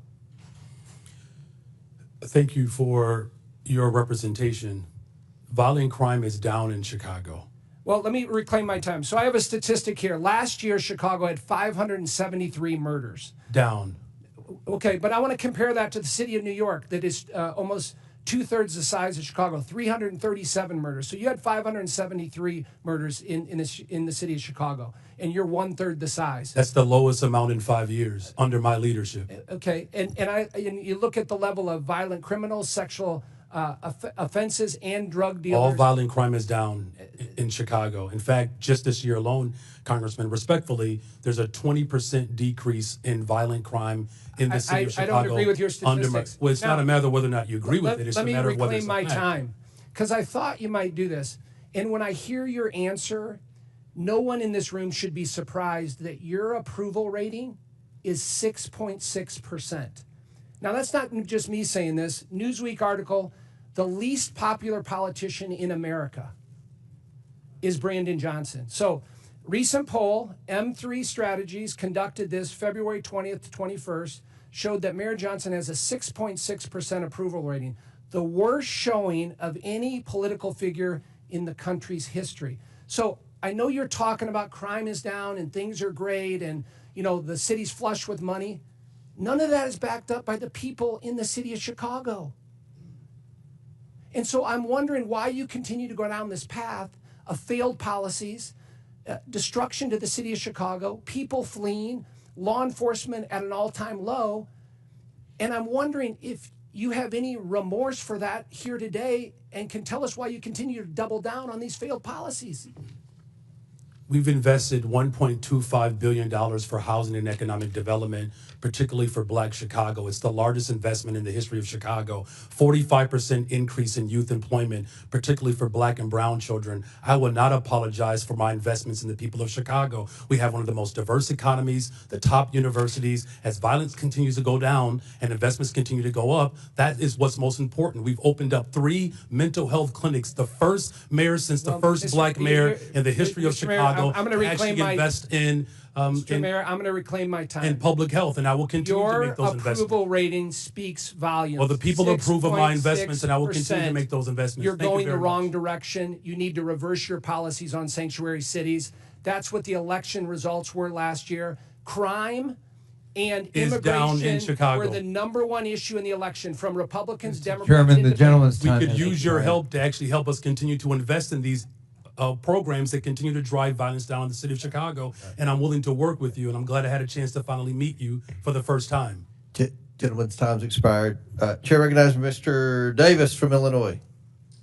Well, thank you very much, Mr. Chairman, and I also want to thank you and Ranking Member Connolly. If the gentleman could speak into the microphone so we can hear. Thank you very much, Mr. Chairman. I also want to thank you and Ranking Member Connolly for letting me participate in today's hearing. I also want to thank all of the witnesses. I served some time as a city councilman, so I know what it looks like to be mayor and what happens. Thank you for your service. As a proud Chicagoan, I stand in support of our city's locally elected leaders, namely Mayor Brandon Johnson, who could be back home serving the residents of Chicago, but instead is here before us today, preserving and protecting the sovereignty of the city of Chicago as a welcoming and humane city. At a time when immigrants are being blanketly labeled as criminals and targeted haphazardly to fuel the Trump-Musk administration's PR-orientated deportation stunt, I'm proud that since the enactment of the Illinois Trust Act in 2017, the state of Illinois, Cook County, and the city of Chicago have maintained an ongoing commitment to welcoming those in need, including those that have endured persecution abroad and pressed their way across borders, looking and longing for a better life for themselves and their families. I think we all agree that immigration has long played an integral role in the development of American society, culture, and its economy. In recognition of such, the city of Chicago is holding true to its values. As Mayor Johnson has stated on several occasions, that Chicago, and I quote, will remain a welcoming city, end of quotation, despite recent and repeated threats and attempts of coercion from the current administration to do otherwise. Likewise, H.R. 32, the supposed No Bailout for Sanctuary Cities Act that undergirds today's hearing, is drafted in the same threatening, intrusive, and non-constructive manner, as the measure unfairly calls for welcoming jurisdictions to be stripped of federal funding that we just heard often goes towards supporting critical public safety initiatives and local programming needs. In fact, I would commend that the bill as drafted infringes on the constitutional balance of power between states and the federal government and will cause more harm than help if enacted. So, Mr. Mayor Johnson of Chicago, the Windy City, the city of the big shoulders, would you share with this committee what principles and concepts guide your thoughts and actions as you go about your task of being mayor for all of these people in Chicago? Thank you very much, Congressman Davis, for your leadership, and it's good to see my neighbor here today. You know, look, the city of Chicago, we reflect and we represent the best part of America. It's a diverse city, again, a city that was established by a Black Haitian immigrant and a Potawatomi woman, a city that has invited immigrants from around the world, a city that was built by the formerly enslaved, my ancestors. And it's a very proud moment to not only represent the city of Chicago, but it is my honor. What we've experienced over the last 20 months since I've been in office, first of all, the city of Chicago is safer. We have violent crime has gone down in the city of Chicago. by over 20% just this year alone. We've invested in housing. We've invested in mental health care. We've invested in youth employment. We've invested in our overall community safety plan, 200 more detectives to solve crime. We are headed in the right direction, and I'm grateful for your leadership, and I will look for this body to continue to support these efforts for all of our cities. Thank you. Mr. Chairman, and I yield back. Thank you. Chair recognizes Mr. Evans from Colorado.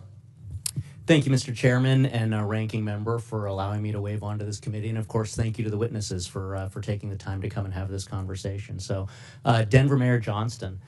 I'm a Colorado native, grew up in and around the Denver metro area, also Latino, grandson of an immigrant from Mexico. And I also served for 12 years in the U.S. Army, Colorado Army National Guard, and in the Denver metro area for another 10 years as a police officer. And unfortunately, as a Denver metro area police officer, I've seen firsthand how public safety in Colorado and in Denver is plummeting. When I started my law enforcement career, Colorado was ranked 31st in the nation for our crime rate. We were ranked 3rd in the nation last year. Denver, 6 years ago in 2019, they didn't even make the top 50 most dangerous dangerous cities in the country list. This year in 2024-2025, U.S. News & World Report ranks Denver as the 10th most dangerous city in the country. Denver has twice the homicide rate as San Francisco.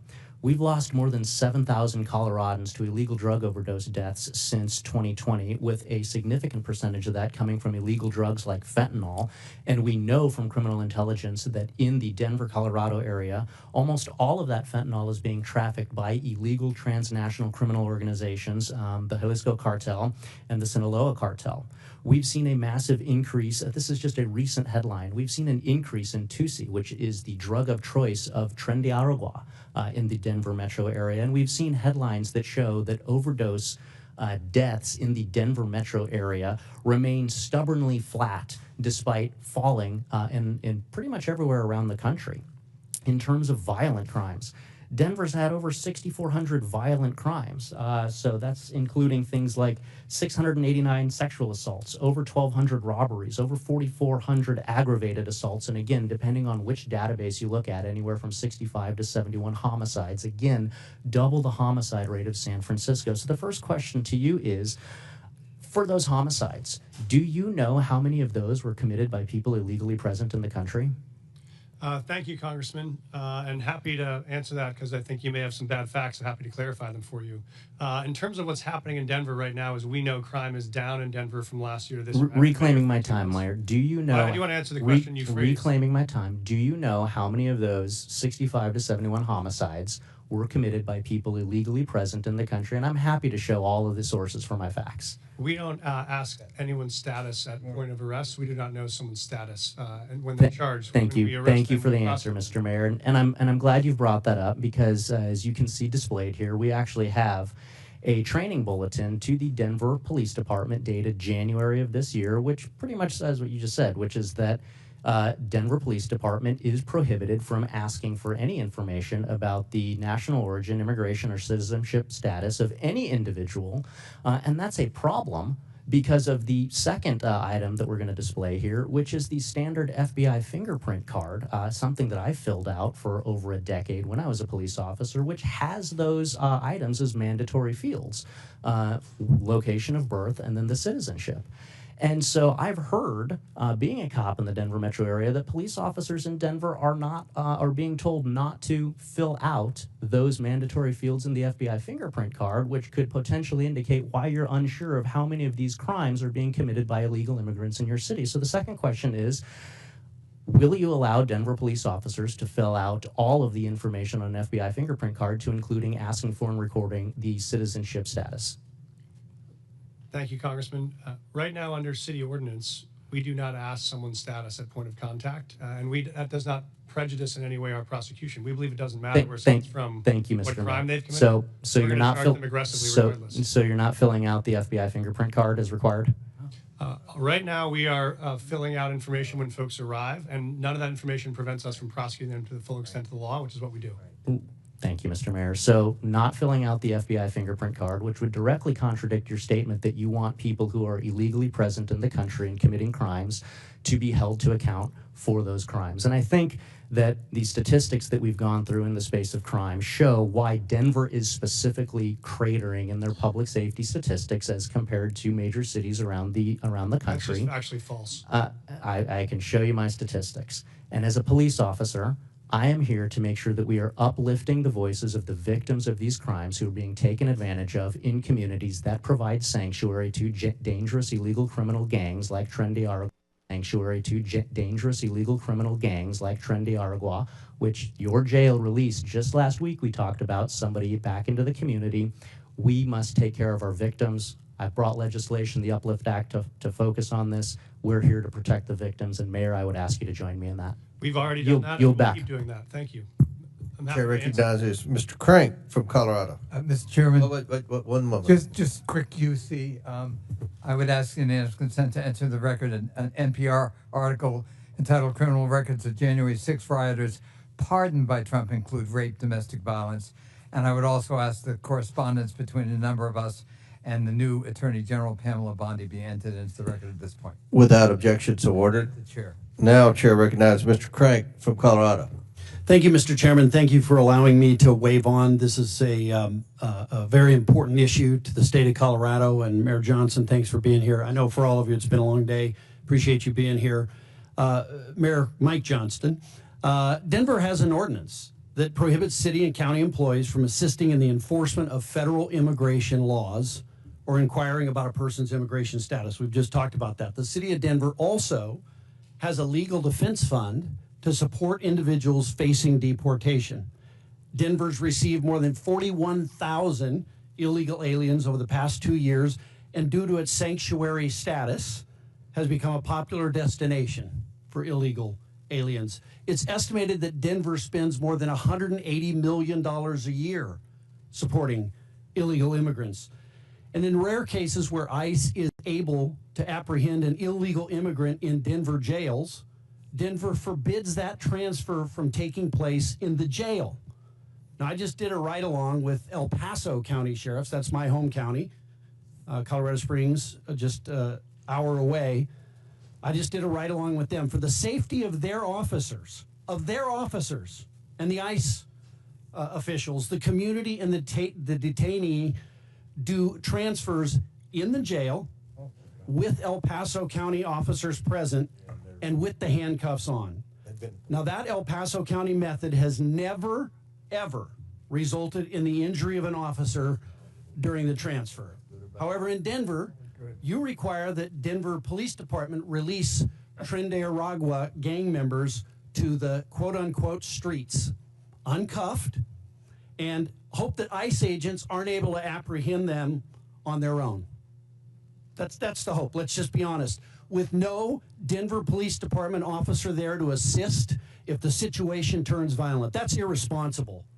And to be clear, there's no federal law that forces you to do it this way, Mr. Mayor. This policy and the danger that it creates is wholly a result of your policy as the city and county of Denver. Just last week, it resulted in an illegal Tren de Aragua member assaulting and biting an ICE agent because he was uncuffed and he was released by Denver to a parking lot. Now, you're putting police officers who you're sworn to help protect as their mayor at risk to score political points. And I think it's outrageous. It's unbecoming to your office, and it's a danger to the people of Colorado and the citizens of Denver. Now, we have this case, and I know you've talked about it today. Abraham Gonzalez, suspected TDA gang member, released from Denver County Jail, as I mentioned, due to Colorado's sanctuary policies. This is a post by ICE. Was forced to arrest him in public. ICE was forced to arrest him in public where he assaulted officers, sanctuary policies, endanger communities, and law enforcement. That's their post. I'd ask that this be entered into the record, Mr. Chairman. Objection, so ordered. Mr. Mayor, yes or no? Would you feel safe if you were alone in a parking lot with a Tren de Aragua gang member? We did not put a situation where someone Just yes or no? Would you feel safe if you were in a parking lot alone with the Tren de Aragua member like you make your police officers do, or like you make an ICE agent do? Yes or no? There were 6 ICE agents on the scene. Could you answer when my he was question? Would released you feel safe without in- any weapons? Would you in feel a safe? secure location Reclaiming my time. Thank you. with Would a fence around Coloradans, reclaiming my time, Mr. Mayor, you're not going to answer the question. Would Coloradans be safer if ICE had full cooperation from Denver to remove Tren de Aragua gang members? Yes or no? We currently honor those notification requests. We've done it 1,226 times. This is the first time I've ever been aware of there being an incident, which is why I reached out to ICE Full yesterday. cooperation would be allowing them to come into the jail and doing it in the jail, not in the parking lot. Will you change that? For the safety of your officers and those ICE agents, would you change that? I reached out to the ICE officers as soon as I heard about this. I have a meeting with them in the coming weeks to talk about the procedure. We have 2 jails. 90% of the pickups are from the other jail where we've never had an occurrence. Would you like change this. it? And so I'm going to sit down with the ICE officers and see if they're. It's just common sense. You don't do a transfer in the middle of a parking lot when you can do it in a jail. It's common sense. It's common sense. It's been common sense 1,226 times it's worked, and so we're going to figure out what happens. Mr. Mayor, is your highest priority as mayor the citizens, the safety of the citizens of Denver? My priority as mayor is to protect public safety for all of our Okay, residents. last question. Have you apologized to the federal law enforcement agent who was assaulted by a Tren de Aragua gang member because of your failed leadership? Yes or no? I reached out to the ICE officers yesterday, and I've asked to sit down with them to talk about this procedure and how we can align systems to make sure no other officers get injured. Thank you. Chair recognizes Mr. Burleson from Missouri. Thank you, Mr. Chairman. From what I gathered from this hearing, the term sanctuary cities seems to mean a sanctuary only for criminals. Throughout this hearing, we have heard countless examples of illegal immigrants with criminal histories being allowed to roam free in these cities and continue to commit crimes and violence against American citizens that should never have happened. The bottom line is that sanctuary policies are a violation of federal immigration laws. The states, when they enacted the Constitution in Article 1, Section 8, Clause 4, made it very clear that it's in the purview of the federal government, not the states, to determine these policies. States shouldn't be flaunting our laws that they gave us the sole responsibility to implement. And yet Chicago, Denver, New York City, and Boston are aiding and abetting in the furtherance of laws and policies that are in direct defiance of the immigration laws that are passed by Congress. This hearing is important for us as Congress to determine ways in which we can use our constitutional powers, such as the power of the purse, to force these and other sanctuary cities into compliance. My first question, I want to ask Mr. Byer. You haven't had a lot of questions today, right? Not enough. I want to ask, okay, so are you aware of how much it costs the American taxpayer per illegal immigrant in the United States, roughly? Not on a per capita basis, no. Okay. The budget committee has determined it's almost about $9,000 in net loss per tax or per illegal immigrant. That's definitely not correct. Okay, you can question, but that's the group that did the research. So let me ask you this: does Cato support subsidizing creating taxpayer programs to subsidize other people's healthcare benefits? No, we don't. Okay. Does Cato support using taxpayer dollars to support people staying in hotels?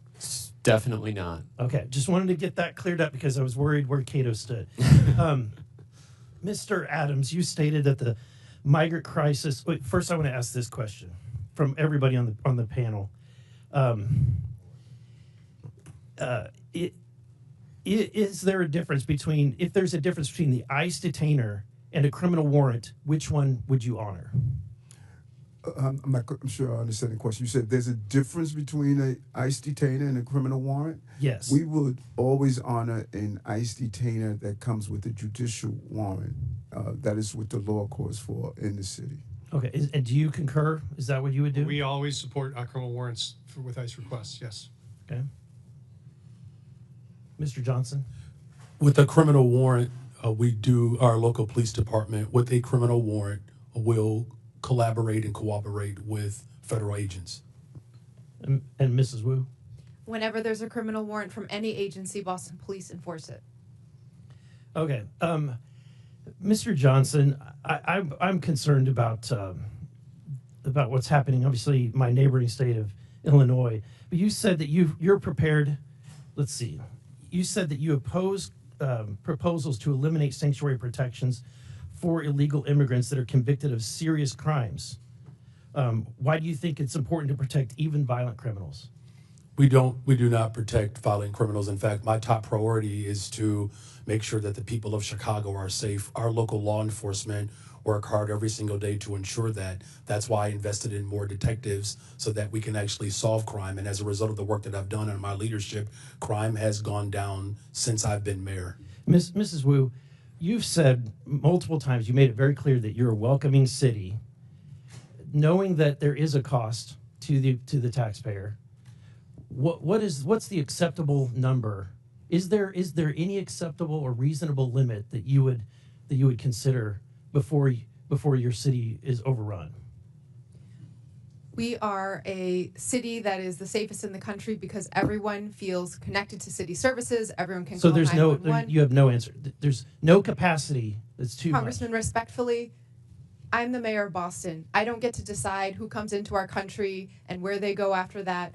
Our job is to keep people fed and healthy and safe when they arrive in our city. And we do that in order to make sure that everyone across our community is safe. Resources are strained, but I would ask you to please do your job and be part of passing bipartisan legislation that would allow us to do what we passed HR 2, but what's been made very clear is that we don't need to pass laws. All we need is a new president. My time has expired. Gentlemen, time's expired. They've called for votes, but we have one last question. Mr. Hurd from Colorado. Thank you very much, Mr. Chairman. Good afternoon. Mayor Johnston, it's nice to see you. Thanks for coming. I have a question about Denver's policies that I fear have made it a magnet for migrants and have drawn tens of thousands to Denver in a short amount of time. Given the strain that's being placed on city resources, is there a limit? And this might be similar to a question that was just asked before. If another wave of arrivals begins, does Denver have a contingency plan, or is the commitment to being a sanctuary city truly open-ended no matter how many come? Thank you, Congressman. And we have adjusted our policies when we were facing some of the fiscal crisis around this. We were hoping for the Senate bipartisan immigration bill to pass, which would have provided some resources to interior cities. When that didn't, we had to make adjustments. And so what we've done now is we've really focused on connecting people to work. So those folks that arrive, we think the most important thing is for them to be able to work and support themselves, pay their own taxes, pay their own rent. And so we've run work authorization clinics to help people get legal work authorization. If this body could help us accelerate the rate of work authorization, we would not need to spend any public resources at all because folks want jobs they could support themselves. So that's been our real focus. The more folks we work authorized, we've been able to then need to provide fewer resources around housing, shelter, food, etc. Are you concerned that Denver could be reaching a breaking point soon? Thank you, Congressman.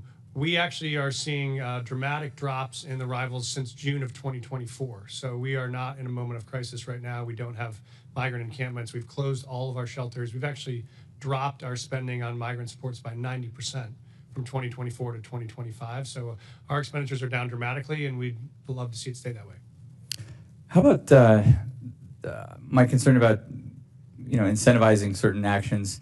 Do you have any concrete evidence that sanctuary policies have not made Denver more vulnerable to crime?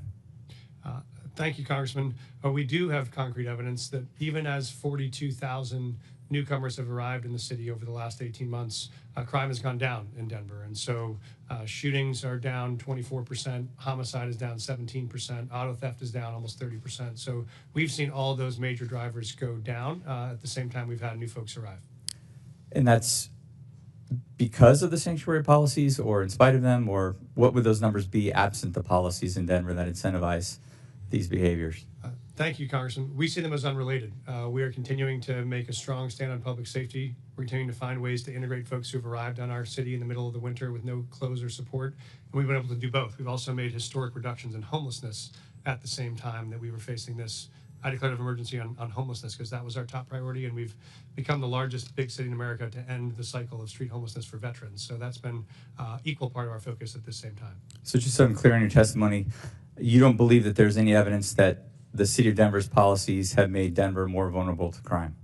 No, sir, I do not see any evidence that it has. Okay. If violent criminals are exploiting these protections, are you willing to reconsider aspects of the city's policies to prioritize public safety? Thank you, sir.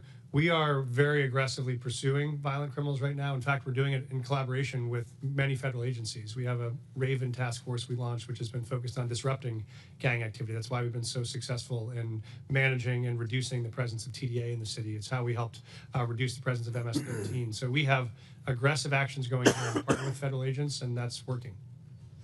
One of the concerns that I've heard, Mayor Johnston, in Western Colorado and Colorado's 3rd Congressional District and also in Southern Colorado is that there are illegal immigrants here that are coming to, or that are in Denver that are then relocating to Western and Southern Colorado. Are you aware, or can you confirm that the illegal migrants that are in Denver, that were in Denver, have stayed in your city and have not traveled to other parts of the state? Thank you, sir. Obviously, as you know, when folks arrive to Denver, whether they come from Carbondale or Grand Junction or Chicago, we don't track where they go. It's a free country. If they choose to move to Lakewood or to move to Pueblo, we wouldn't know. We just provide the emergency services to make sure they're not freezing on the streets. And so that's our focus, but we don't track anyone's long-term trajectory, whether they're a native-born or an immigrant. Would it surprise you if there were individuals that were leaving Denver that were relocating to other parts of Colorado? It wouldn't surprise me that folks were moving in the same way it doesn't surprise us that folks are constantly relocating to Denver from other parts of the country as well. Okay. Thank you very much, Mayor Johnston. Mr. Chairman, I see my time has almost expired, and I yield the remainder back. Well, thank you very much, and that's it. In closing, I want to thank our witnesses for being here today, and believe it or not, this is the best behaved this committee's been all Congress. So I want to compliment my ranking member, Mr. Conley, and again, thank you for your testimony today. I look forward to further discussion. With that and without objection, all members have 5 legislative days within which to submit materials and additional written questions for the witnesses, which will be forwarded to the witnesses. If there's no further business, without objection, the committee stands adjourned.